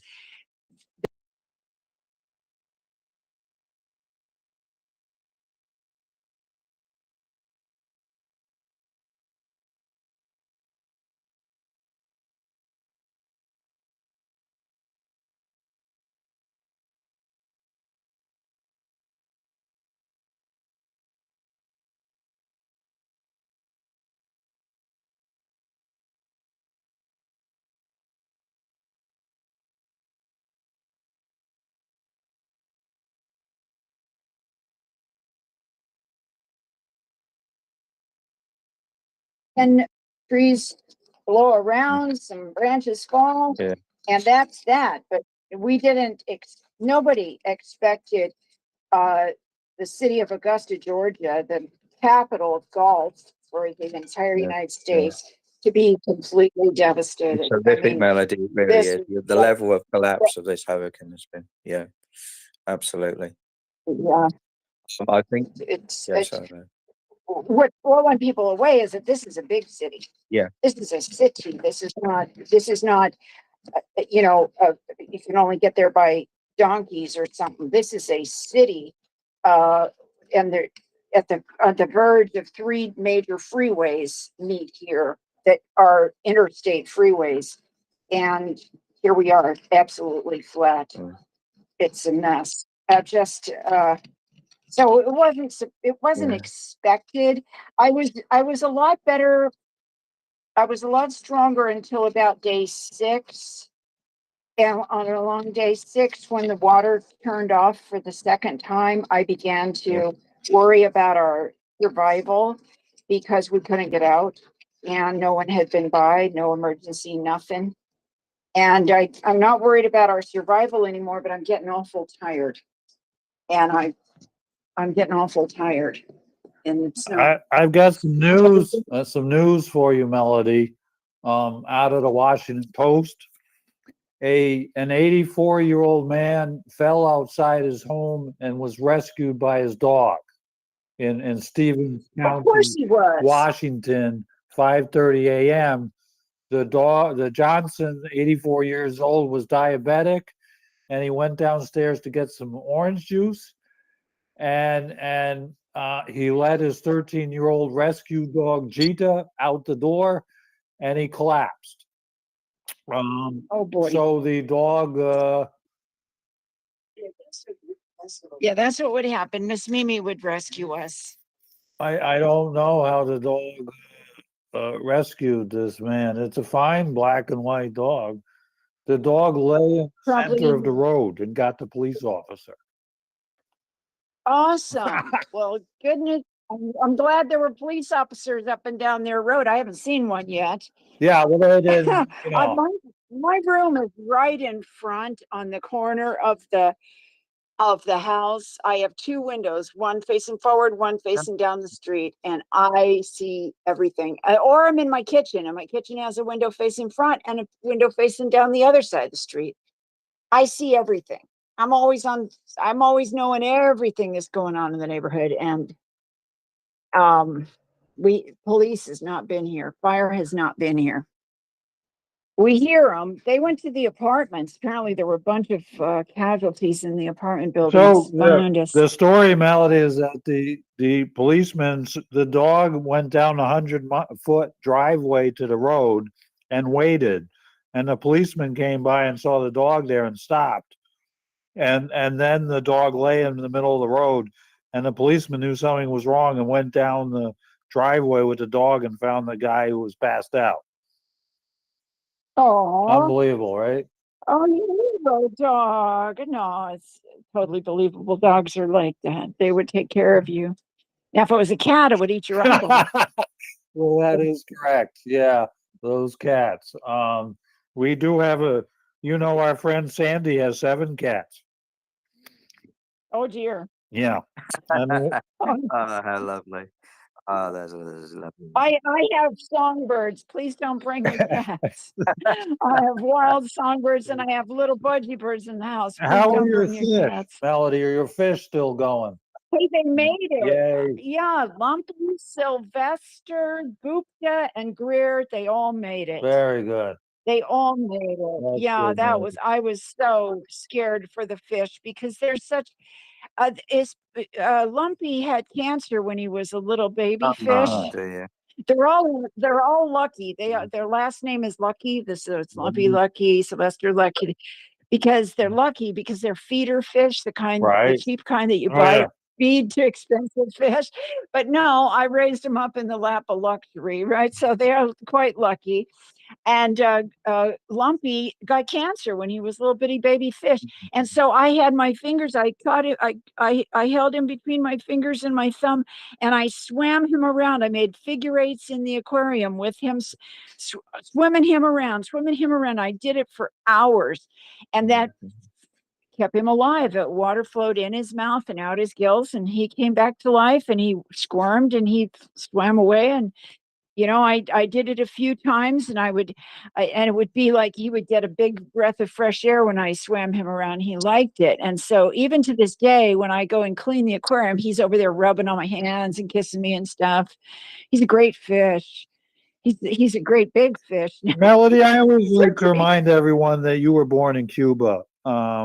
And Oh yes, I am a Cuban refugee. As yeah, in addition to all my other problems, right. I'm worried about being deported with Project 2025 because they would try in this neighborhood. The GOP, they would get rid of me first. Oh my goodness, they hate me. They hate me because you know how many people? Do you know how many people? Uh, how many Republicans of Augusta, Georgia, I have converted to Democrat. Do you want to know? I can imagine. I mean, like, It's 26. nice, very good. We're And, very good work. and those people, Yeah. right. And those people have families. Yes, and friends, And and you convert one, you may convert a whole family. And it happened with one lady. Her whole family has bit by bit come across and just go, excuse me, we have a new way of looking at things. When we decide how we're going to vote, we don't read the news, we read the congressional record, and we judge people strictly and only by one criteria, and that is how mercifully they have voted. well, One I know criteria. you're the big fan of mercy, which is a wonderful thing.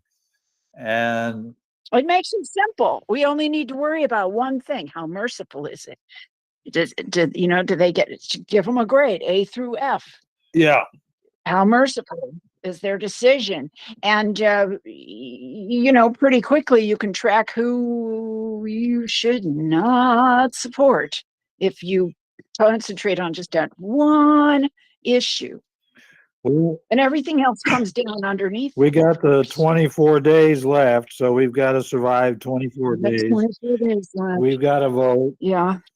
and then hopefully on November 6th, the results will be good, and we can move along in our spaces lives.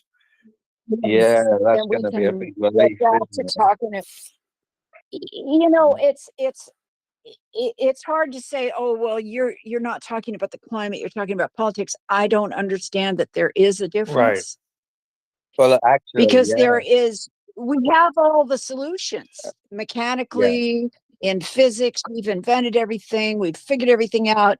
Robert can clone it or sprout it. We've got the yeah, solutions. The only thing we don't have is the political will, that's and that's yeah. exactly. So politics is the ecology now. Yeah, because the thing is, So yeah, I'm voting sorry, blue to Melody, go carry on. green. No, I'm just saying. You've heard it before. I'm voting blue to go green. Yeah, It's I know so you have. true. It Yeah, is true. Yeah. yeah. No, I was just going to interject there for a second, Melody. I didn't want to interrupt you at any level at all. I'm sorry if I did. Oh no, I just wanted to say that your comments there are absolutely spot on. Ecology and politics are both entwined with each other. You cannot have one without the other. The ability now for politicians to be able to function, as I call it, on a level never seen before, must be a mandatory duty, if I can put it like that. We now need to have all politicians within all cabinets, within all governments, functioning now with ecology and climate at the very heart and the very core of all policies at the highest level. And it must be, when it comes to climate and the environment, those policies must be, in my opinion, the policies that are put forward first before all else. Because in my mind, if you don't have policies that put climate and environment first before anything else, you will not have the ability for humanity, if I can get my word out, to be able to function. Well, if they don't put the ecology first, if they don't put the climate first, they're being ghouls. Well, that's absolutely right, Because they're Melody. murdering. Yeah. Yeah, they'll be killing and murdering people. Yeah, absolutely right. You know, there is. I don't even know how many people. There's 600 missing. Yeah, absolutely. You know, we have a dire need now to be able to encompass a level of commitment that has not been seen before. And this is one of the core issues that I keep banging on about in the course of my work every single day on X. It's all about that word called accountability and that other just as important word, commitment. Those two words must be in neon lights every second of the day. There's not enough being communicated across our planet at every single level in terms of how important those particular words are in their context and everything else that goes with them, and the ability to be able to put a level of clear, concise information across to the public. Because at the end of the day, you could call it, if I can put it like this, one of the biggest travesties of all is that here we have societies across our planet that are so-called in their minds voting for governments that don't care about them. At least at current levels, they don't anyway, unless radical and sustained change is formatted within systems that can encompass a level of being able to function for the purpose that they should be functioned in. Democratic functioning that has ceased to exist, I'm afraid to say, in the way governments have opted for decades. I think that we're going to see a stronger Department of Justice growing up under the leadership of Kamala Harris, who is a prosecutorial genius. And under a stronger Department of Justice, we're going to see things like slander laws, like that Dr. Michael Mann won $1 million because people were lying about him. That's going to be picked up, and there's going to be more of that. We're going to make it so that the truth is really the truth again. And if you don't tell the truth, you're going to have to print a retraction, even if you're Elon Musk. You're so You're going to right. have to print a retraction if you lie. You're absolutely right. Yeah, some critical points there.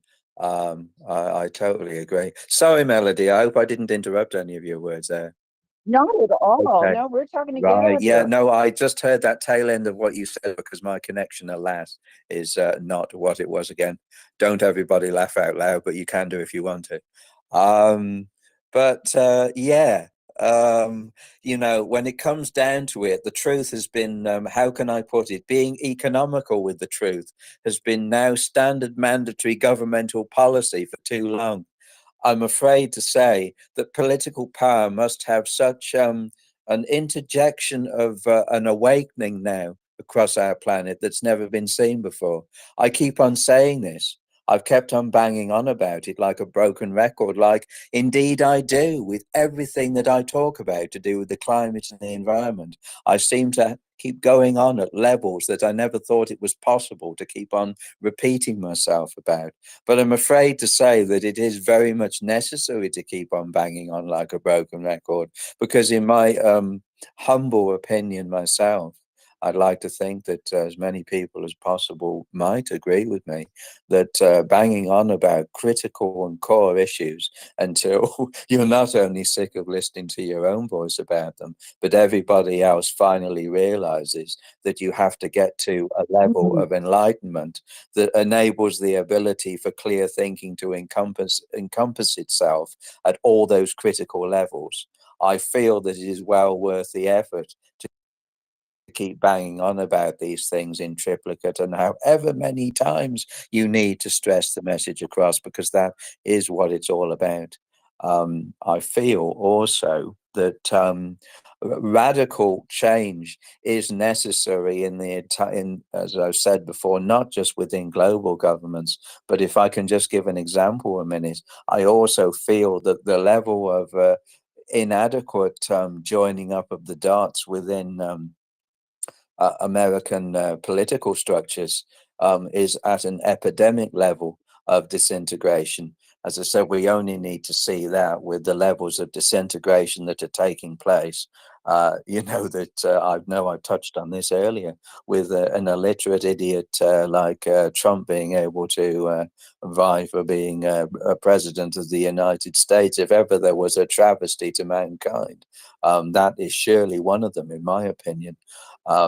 And I'm afraid to say there are senators within high-powered governmental positions and the extremities of American government in high-powered positions, and those politicians that work within those senatorial administrations that are such die-hard climate deniers that are causing untold damage with their lack of awareness, with their lack of inability to understand climate science, with their lack of inability to be democratically accountable to the people who are there that expect those particular senators and their governmental administrations to lead them with integrity and with intelligence. And I'm afraid to say there is precious little of that in a great deal of the American political structure.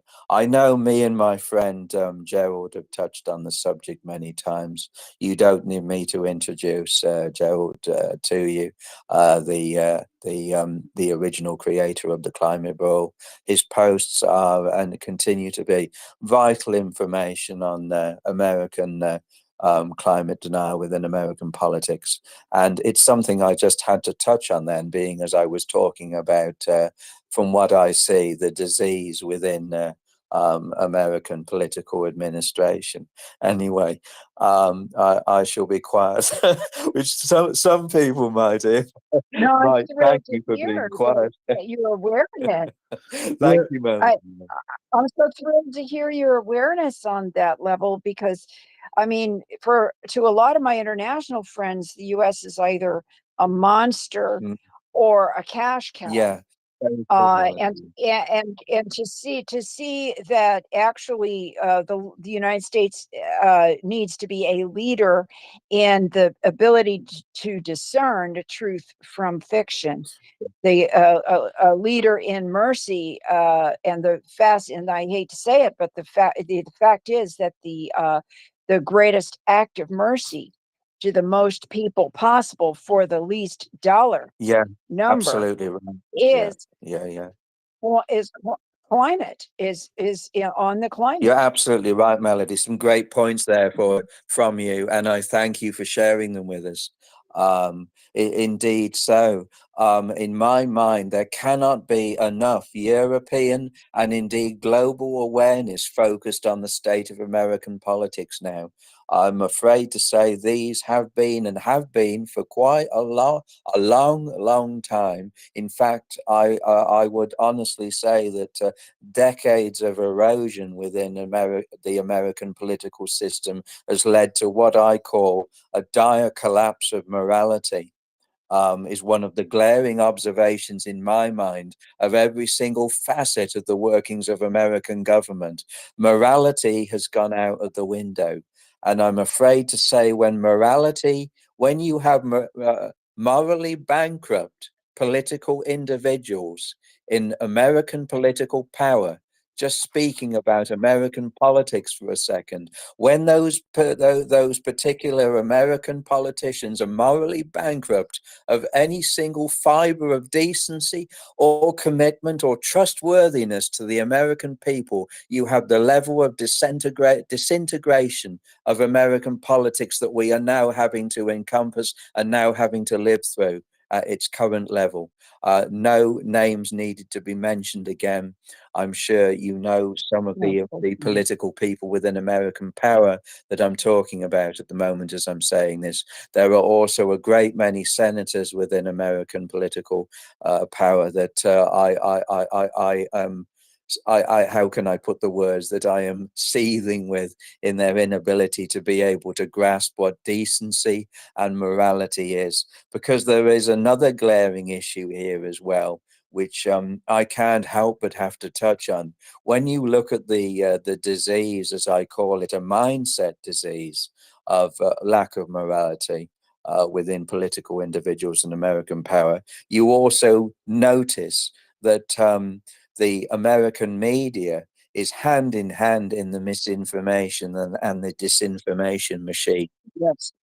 That is, But you can't call it American media because look who owns it. yeah, absolutely, Melody. It's all OPEC heirs own the media. They sneaked in, they bought the debts without going face to face to the radio stations and stuff. They didn't. They just went behind and they went to the banks and they bought the debts of every radio station and TV station in every small town and every large town and bigger towns all across the US. And so then it was easy for them to turn around and go, hey, we already own all this. Absolutely. So so we're going to buy you too. And so now they own Fox News and MSNBC and ABC and everything except PBS. You know, PBS and BBC are not exactly owned by OPEC, and BBC, is on the line, is a liner. It's a liner. Yeah, absolutely, Melody. I couldn't agree more.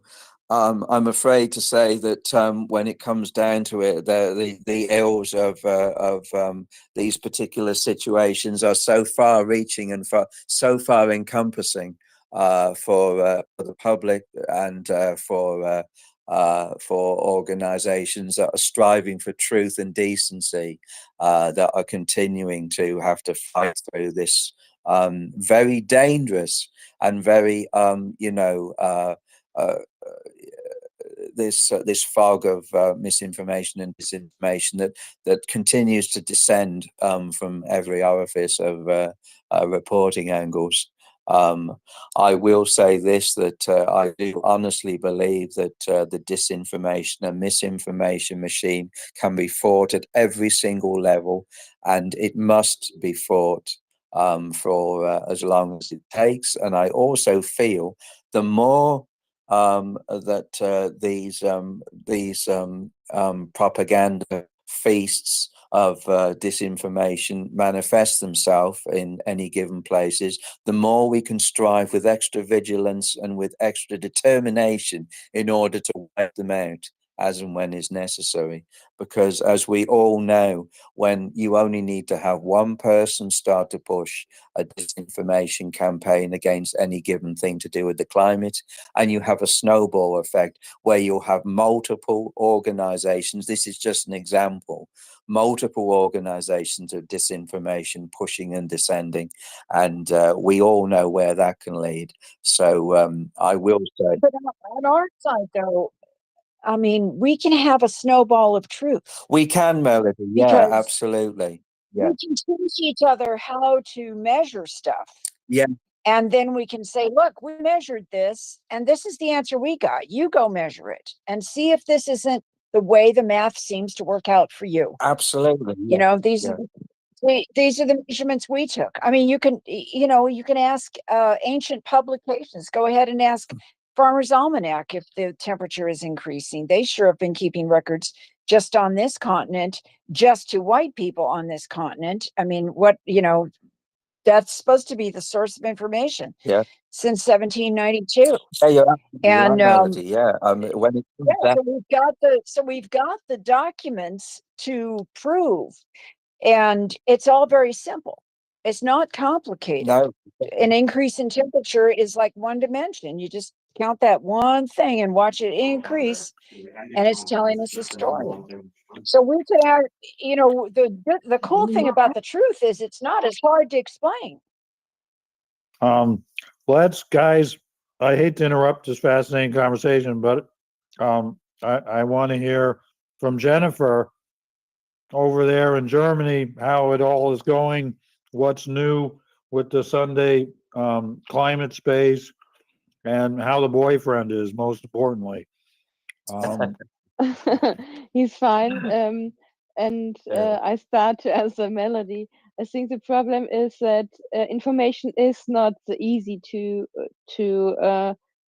disinformation aren't easy to confront with facts, because you're always a little bit behind, because they can tell three disinformation or half truths or some things and make it a drama, and you always, it needs time to wait for information, to look in the data, to this all needs time, and sometimes we even don't, they even say something where there even isn't a finished study, so we need to wait for the study as well, and so it's always more difficult to confront them. I think what we need, the problem is in media as well, as you told. Thanks for the insights, how that worked in America. It's a long time I learned something about the US networking, radio stations, all this stuff.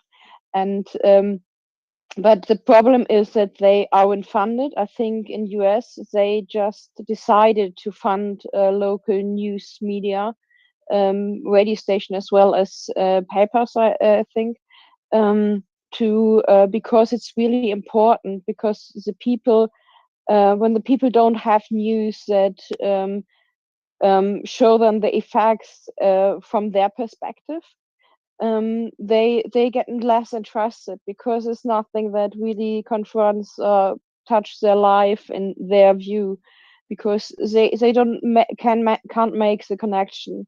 And this is really important, that local newspapers usually do it, and it leads to frustration also, because then people think they are not heard as well, and because they you need to have the information, and you need time to get them, and you need persons and money to organize and to mobilize with it, or to make the information useful. So information is not that easy to confront the people with, especially if they don't like to hear it anyway, because they are not here for the facts or for the truth. They are there to make us have a doubt about scientists, about experts, about the consens in our society, about democratic values. So we get really furious and use their words.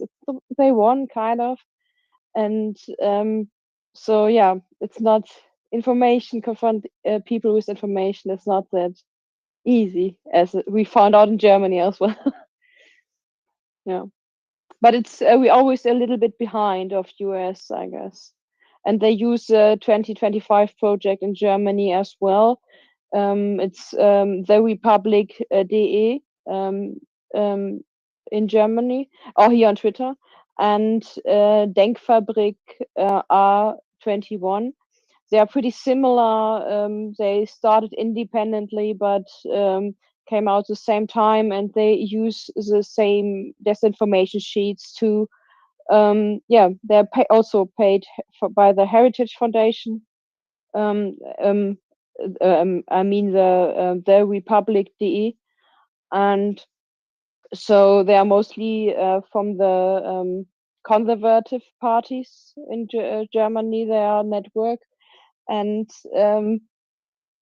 I think the Greens in Germany do it right. It was they are hated a lot by the other parties, because they transform the energy sector, and also the in future used energy networks and use that we will have, and they would use fossils really quick, and quicker than anybody could have expected. So I think you need a double a plan B kind of for the energy system, and they are still fossil, but it's going in the direction, because they put off a lot of photovoltaic and wind energy to collect wind energy and solar energy. So I think it's going well, but also with the votes for the AI in 1 year. So it starts already in Germany, because yeah, there's also a lot of discussion about it, who might be chancellor or might become chancellor, and and the rights are winning, and everybody's talking about migration, even though we need migration, and in Germany. So yeah, always the same, I guess, and it's going the wrong direction, and it's dangerous for our democracies when Trump or AfD Did I wins. ask you about migration in Germany? I mean, it feels like Germany has accepted a phenomenal number of refugees by percentage according to your population. I mean, if we accepted that many people, it'd be like adding New York State to the USA. Population wise, it'd be a huge impact. Yeah, but it's getting less. And So we don't. We bring in 1-2 little dribbles of refugees. Tell me more about the migration in Germany. yeah, I think US there are a lot of refugees, so even the first white people going to the USA or to America were kind of refugees, religious refugees, kind of, I think. So I think they're also, I'm not sure if that's is that there's such a difference in how many people, just the regions where the people come, or the background they can afford to get a visa to the USA to work there, I think. But and in Germany, we at least need It it. just costs money. If you invest $5 million or something, it's a stupid small amount of money as far as how that money makes the world go around. You invest that in a business here, you're almost certain to get a pretty long-term visa to figure out the business. And it gives you the right to have a little stopgap job if you need one to keep your business going. So it's a very small amount of money, but to a refugee who just lost everything, it's an enormous amount of money. It's $5 million. I mean, I couldn't pull $5 million out of I will never Hurricane have this Helene, amount of money. and I lost everything. So, oh yeah. So rich people don't have any trouble visiting the USA. That's who I don't like. I think we have plenty of rich people invading the USA and chewing off more pieces of it, and they don't share nicely. Okay. I think I would like to see more working people and highly educated people that want to help cooperate and help build. There's a lot of space to build here.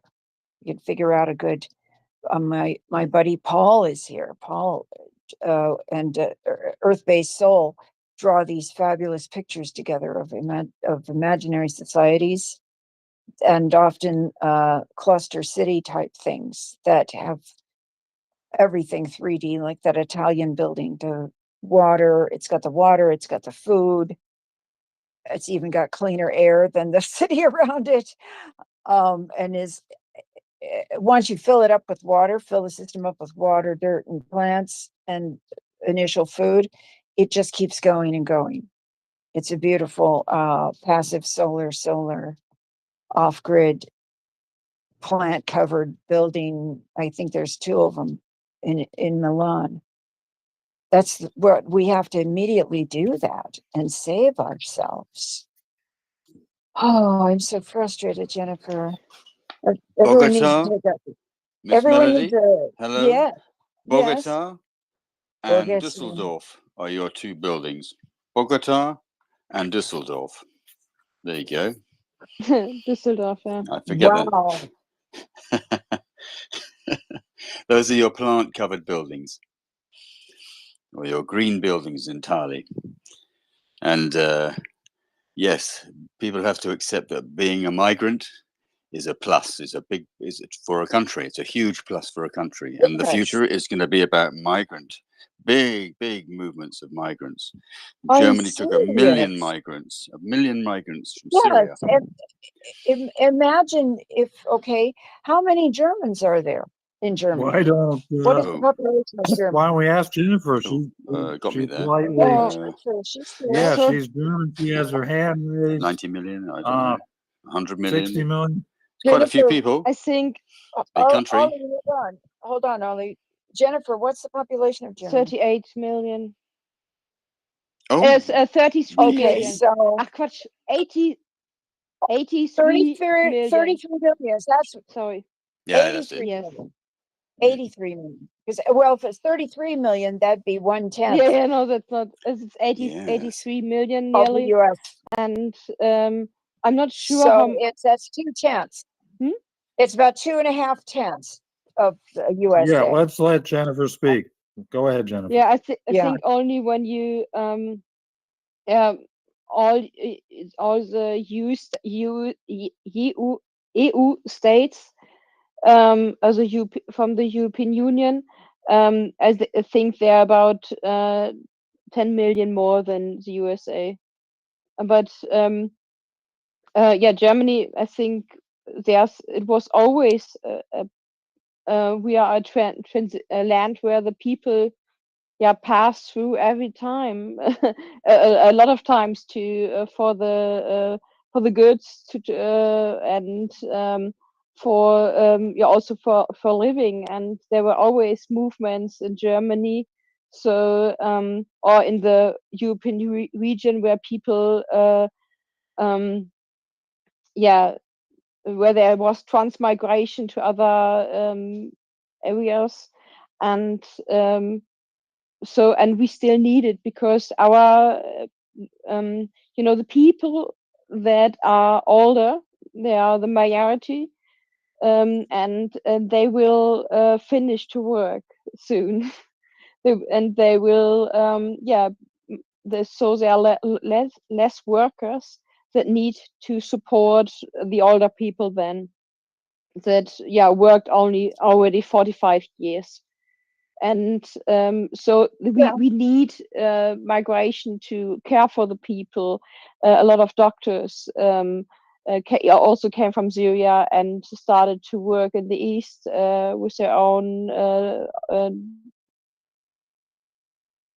doctor office, and so we still need it, and it was not that much. I think Germany always had sometimes where there were wars in Europe where the people needed to leave, and where we are really good in putting up such an infrastructure to care for them. The only problem is that the communities didn't get enough money by the states.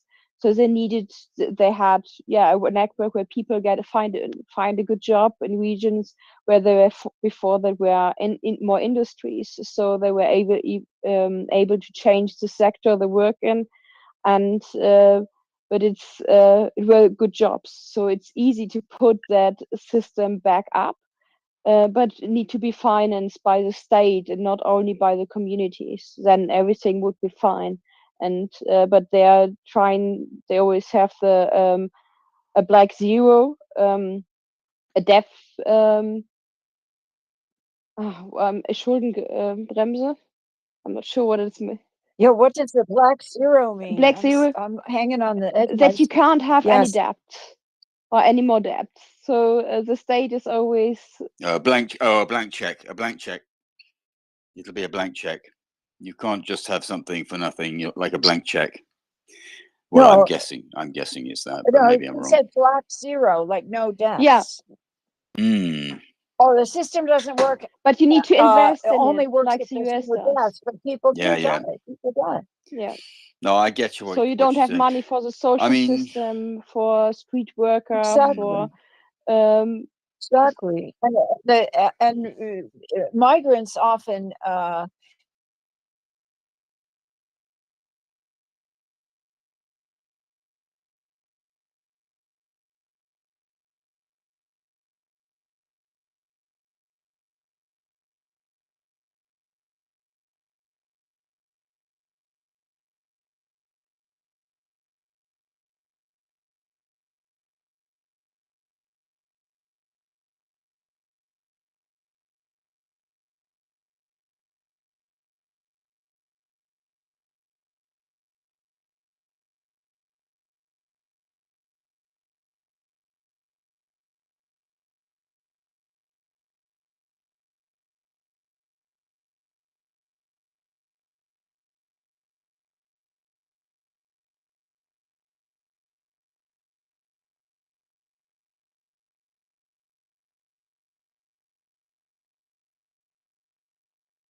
on me as nighttime falls and darkness. Voices, are you my friend? Someone like me.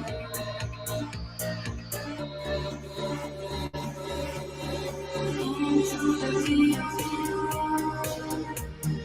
I feel gravity, a place where I belong. Invisible force that pushes me away.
My world is ready to change.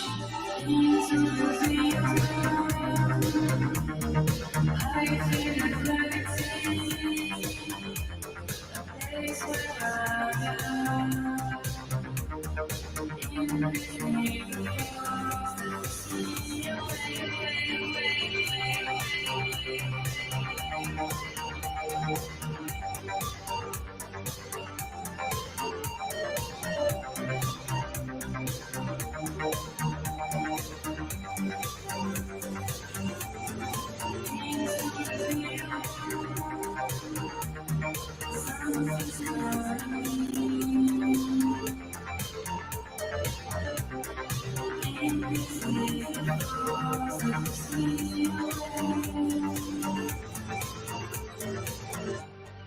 Invisible force that pushes me away.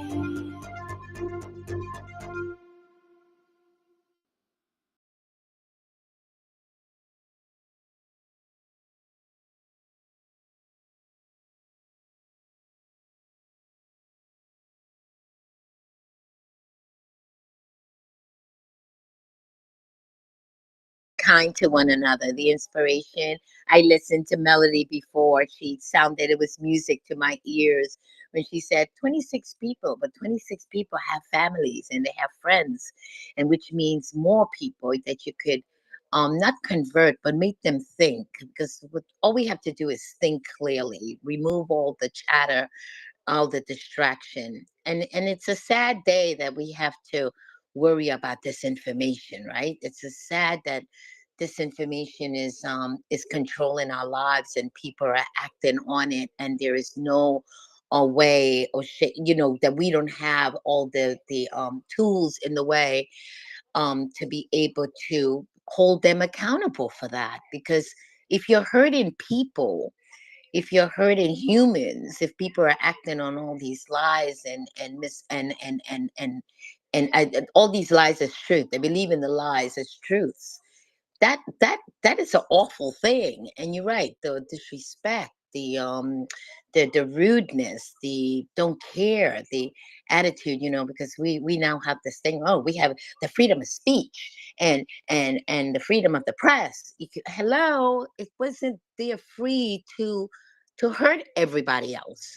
It's free that we are able to protest against our government. It's free that we could speak out. We're not like Russia and thrown in jail because we speak out because we don't like something.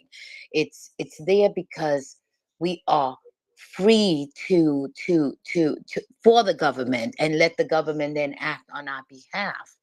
But if we're going to use it to, tell people nonsense and then they want to lie with people, Helene, like the climate thing, I cannot believe. It's one thing about eating the dogs and cats in Springfield, okay? That's one lie that I just cannot see how it's even, it's crazy to me. It should be a disqualifier off the bat because you're hurting other American people. But then the Helene and Milton to lie about that. And again, people are suffering and this has to stop. So yes, the kindness, the respect, the stop with the lying, and we have to start holding these people accountable. And the only way we could do that, guys, we got to vote, and we have to vote in numbers they cannot manipulate, because we know they tried to do that, and that's how they win. They subtract, and we got to be a lot smarter this time. But thanks, Alex, for allowing me to speak. I had to say that because it's all hand in hand together. We get the right government, we could work on our climate, and like Melody said, we could give more, help people more, and that extra spoonful could help feed the world. And yes, we do a lot, but we could do a lot more. And thanks again for allowing me to speak and to join the space. Absolutely, anytime. And you're so right about insulting the Haitian Americans is just absolutely disgraceful. It really burns me up. And I've told them a few times in the 80s, I lived with a hardcore punk rocker who was Haitian American, and he died recently. So it just burns me up all the way around. And I also want to make it clear that I was not insulting Dr. Ripple in any way. I was just having a little bit of fun. I didn't, and anybody listening to the replay or listening, I greatly admired Dr. Ripple, and I'm so thankful he spoke to us. And again, with all that said, our pal Jim in Texas, the one thing I always think of is that he has been making yogurt since 1970. And that just speaks to me. That just seems like exactly the right idea. Hi, Jim. Hey, and Kefir too. Kefir too. Correct.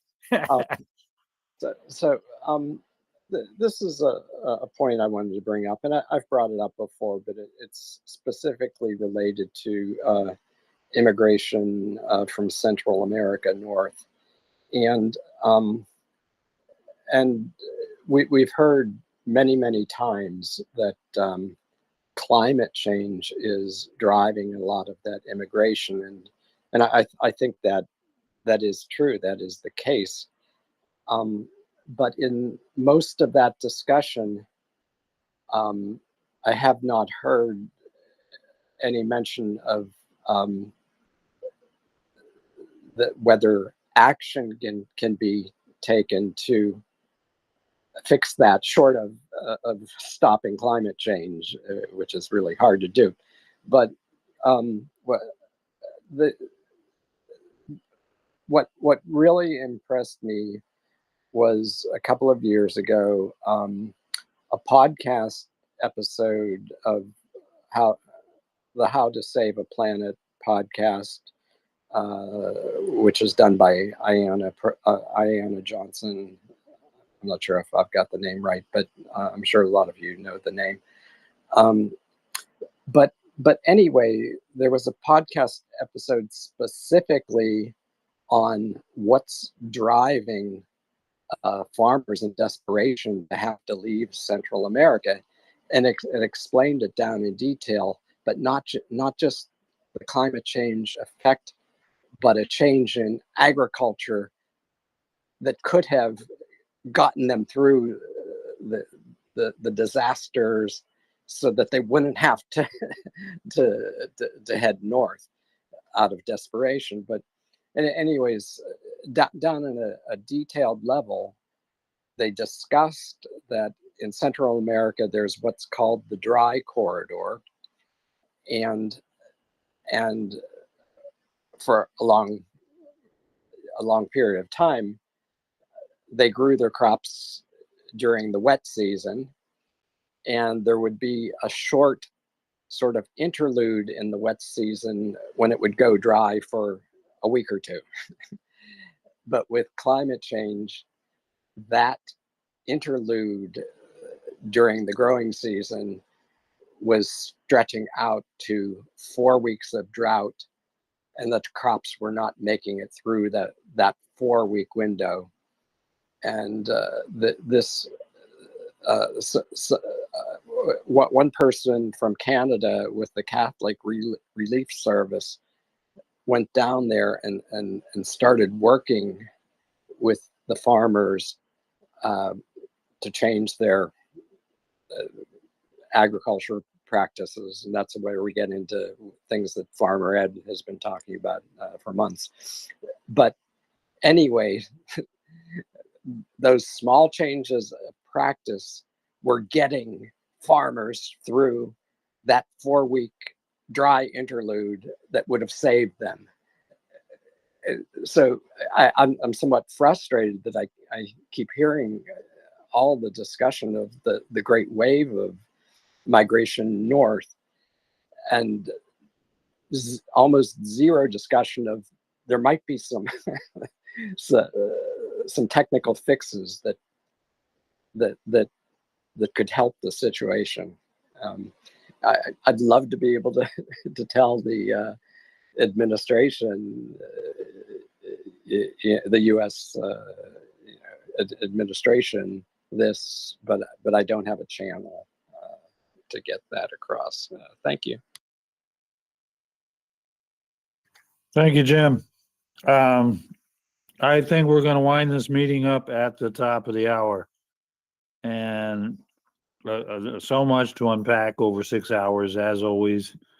So many good thoughts and so many good words. And we are heading towards the Climate Crisis Club 100, which will be some sort of special event. We have our website. We have our people. We have 2 years of work. And to me, it still is about some kind of cafe or social situation. As my Greek ancestry, I'm very comfortable with the cafe, where we meet our friends and meet new people and meet acquaintances, and we discuss life and discuss all this out, discuss the philosophy. To me, that's this format. Now, that's not the only format or the only way to understand this experience. And, we all want to see environmental improvements. We want to see our ecosystem starting to heal. We want to see Mother Earth feel better and get better and be better, to start to achieve what she can achieve, to start to really fulfill her promise and not be hampered by a few humans that just seemed hell-bent on going backwards, on injuring this Mother Earth. We all want to see that same thing. So Oliver and I, Robert, some of the others in the old days, a couple of years ago, we tried to use our brains and our communication to figure out what can we do to start improving the environmental situation. Melody sure has contributed a lot, and a lot of the others. And we think this format, we genuinely believe we can drive global change. We've heard some political objections again today. We've heard some economic objections again today. We've heard those things every single one of the 98 club meetings. There's more to life than economics and politics. Just because the people who think there is not more to life than economics and politics, who are obsessed with them, obsessed with greed and power, in many of our nations, that's their legal right to pursue that avenue. But meantime, the rest of us don't have to believe that. And I think that connecting with people that we do on social media, connecting with our friends and family, being social animals, this is what we do, this is how we live. That's all good. We connect with each other, and then we've got to connect with nature. We've got to get out there and look at the rivers, the lakes, the trees, the mountains, the gardens, the beaches, the deserts, whatever it is, and really spend some time slowing down in nature too. Just sitting there for a while, staring at the tree. It's not so complicated. That's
We're just killing time.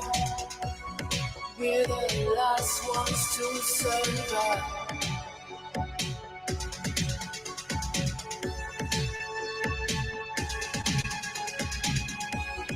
In this life we borrow. We are forced to break the law.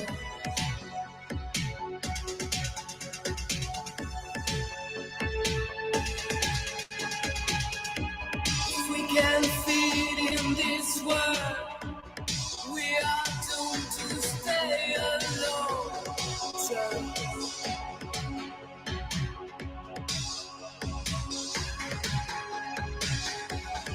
I need something to fill me up. I need something to kill the rage.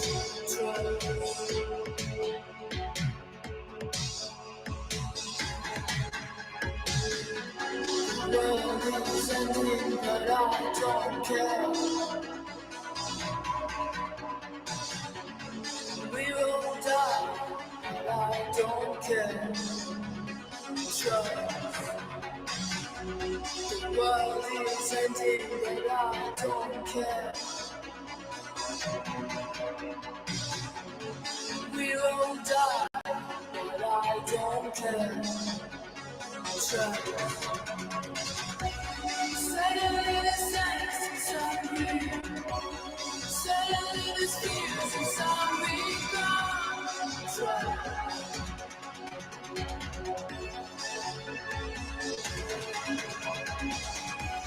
Suddenly the sense inside me. Suddenly the fears inside me gone. Trust.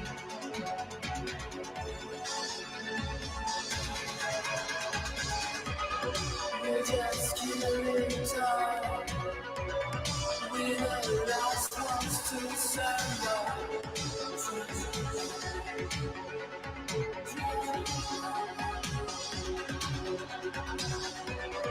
In this life we go, we are forced to break the law.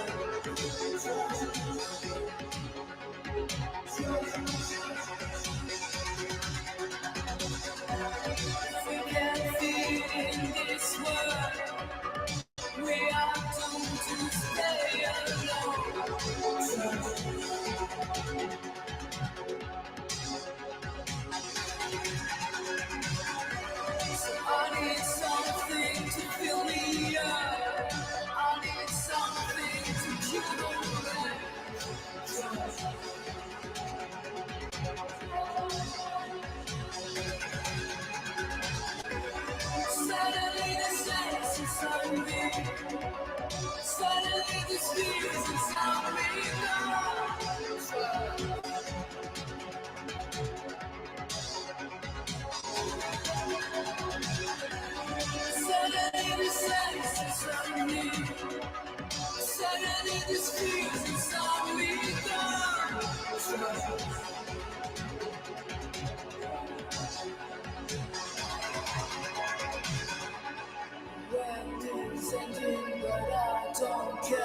don't care.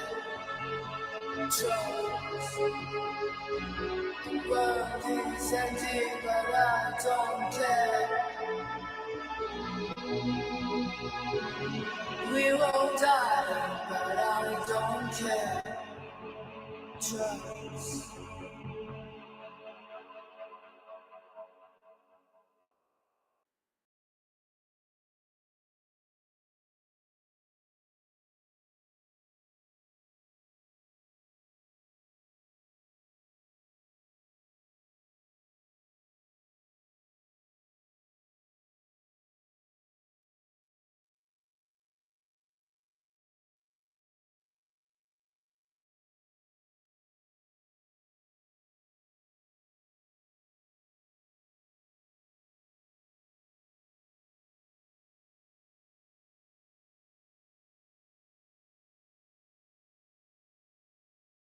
Yeah, maybe 10 years more or 20 years more or something.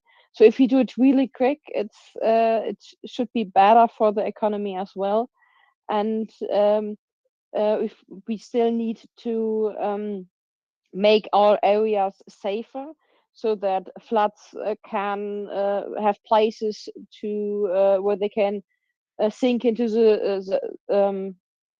the soil and make cities greener and yeah, more woods as well, sure. But yeah, prepare our cities for what is coming and build our houses as we expect them to be.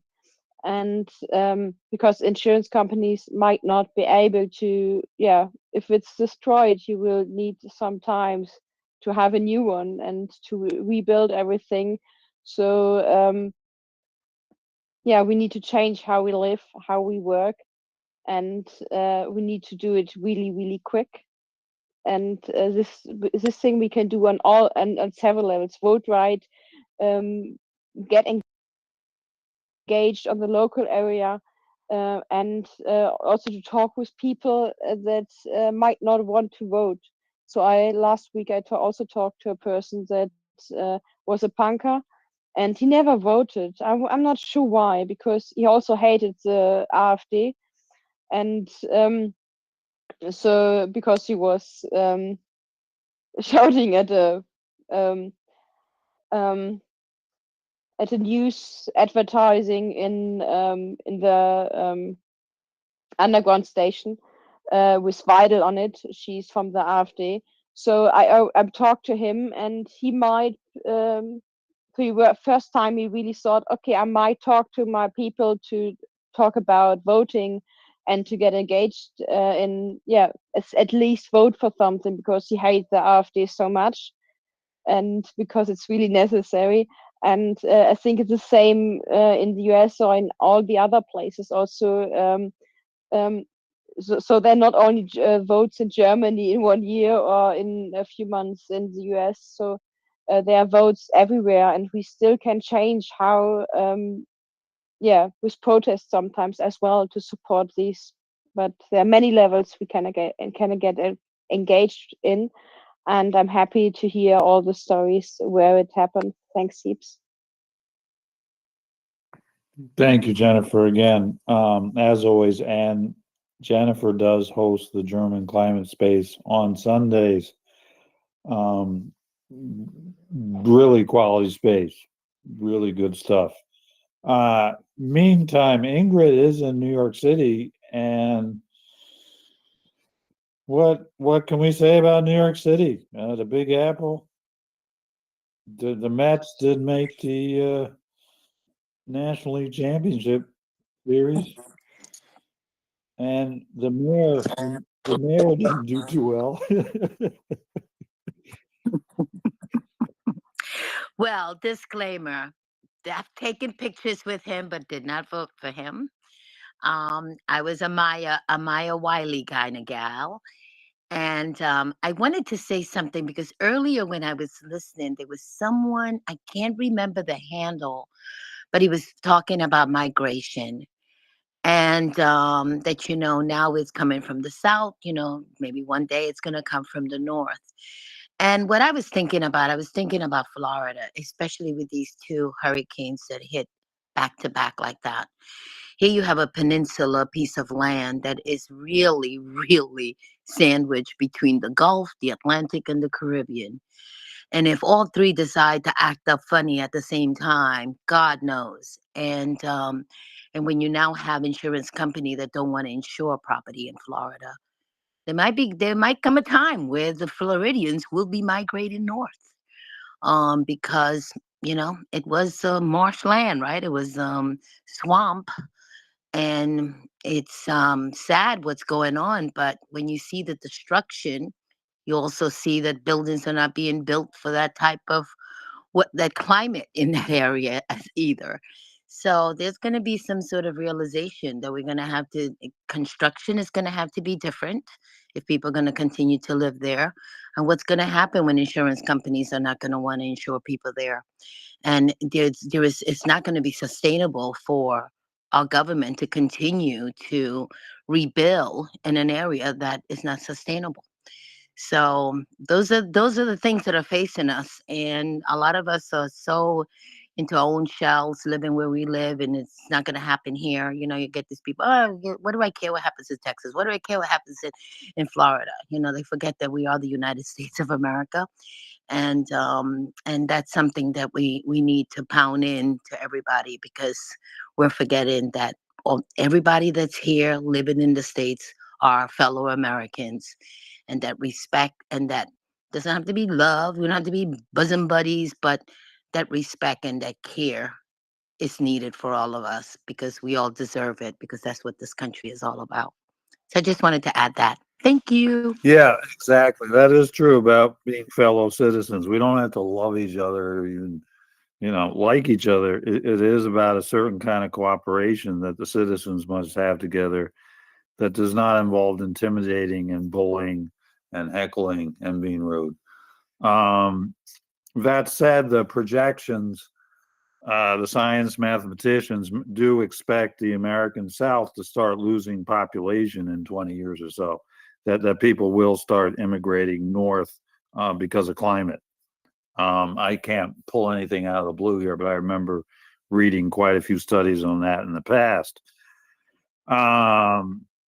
Florida is on the top 10 of places around the world that is most expected to be hit by climate.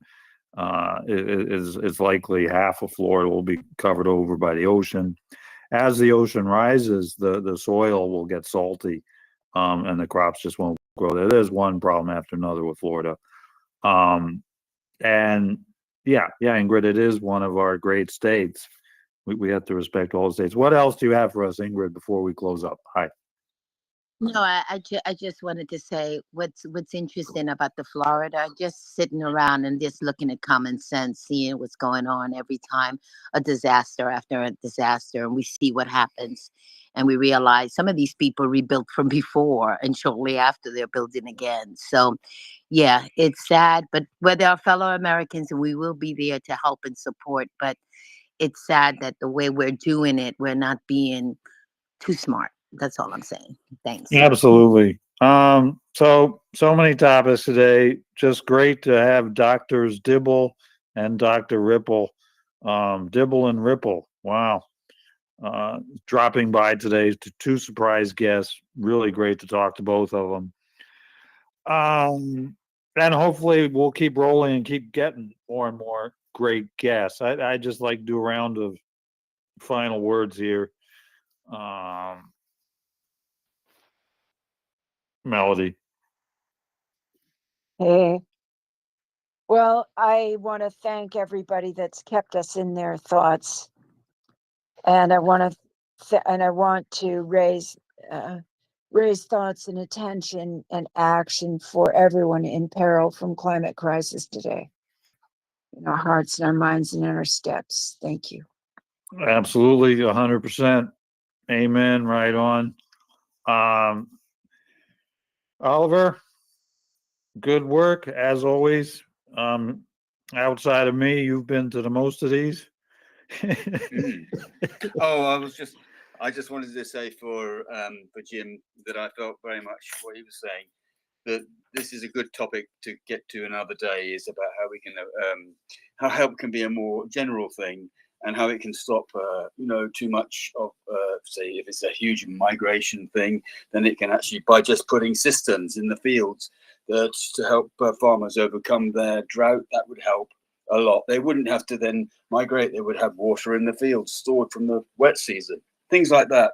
America could help sponsor something like that, for example. It's in their Yeah, we already did the math for there that you go. too. There you go.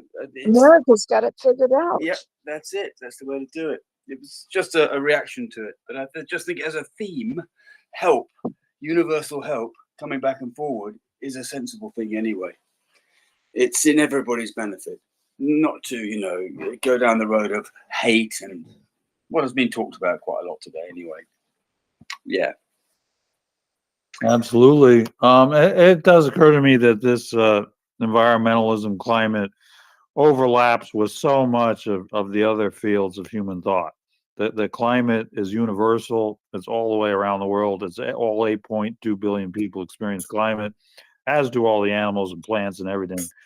That it's a big subject. It's a big subject that overlaps with all the rest of the library, everything we know. And the one topic I've been having a hard time making any ground on is with the UFO people. That just not getting anywhere. They don't seem to be helpful. Their ideas that the aliens will solve the climate crisis just isn't fruitful for me right now. But so, yes. Ollie, do you want to take us out of here? Give us a few... Melody has to do. Melody has to. Oh, Melody is an expert at it. Melody, let's Come on, Melody. the benediction. Let's end this stuff. Go ahead, my friend. Thank you. Well, I want to thank everyone that's participated.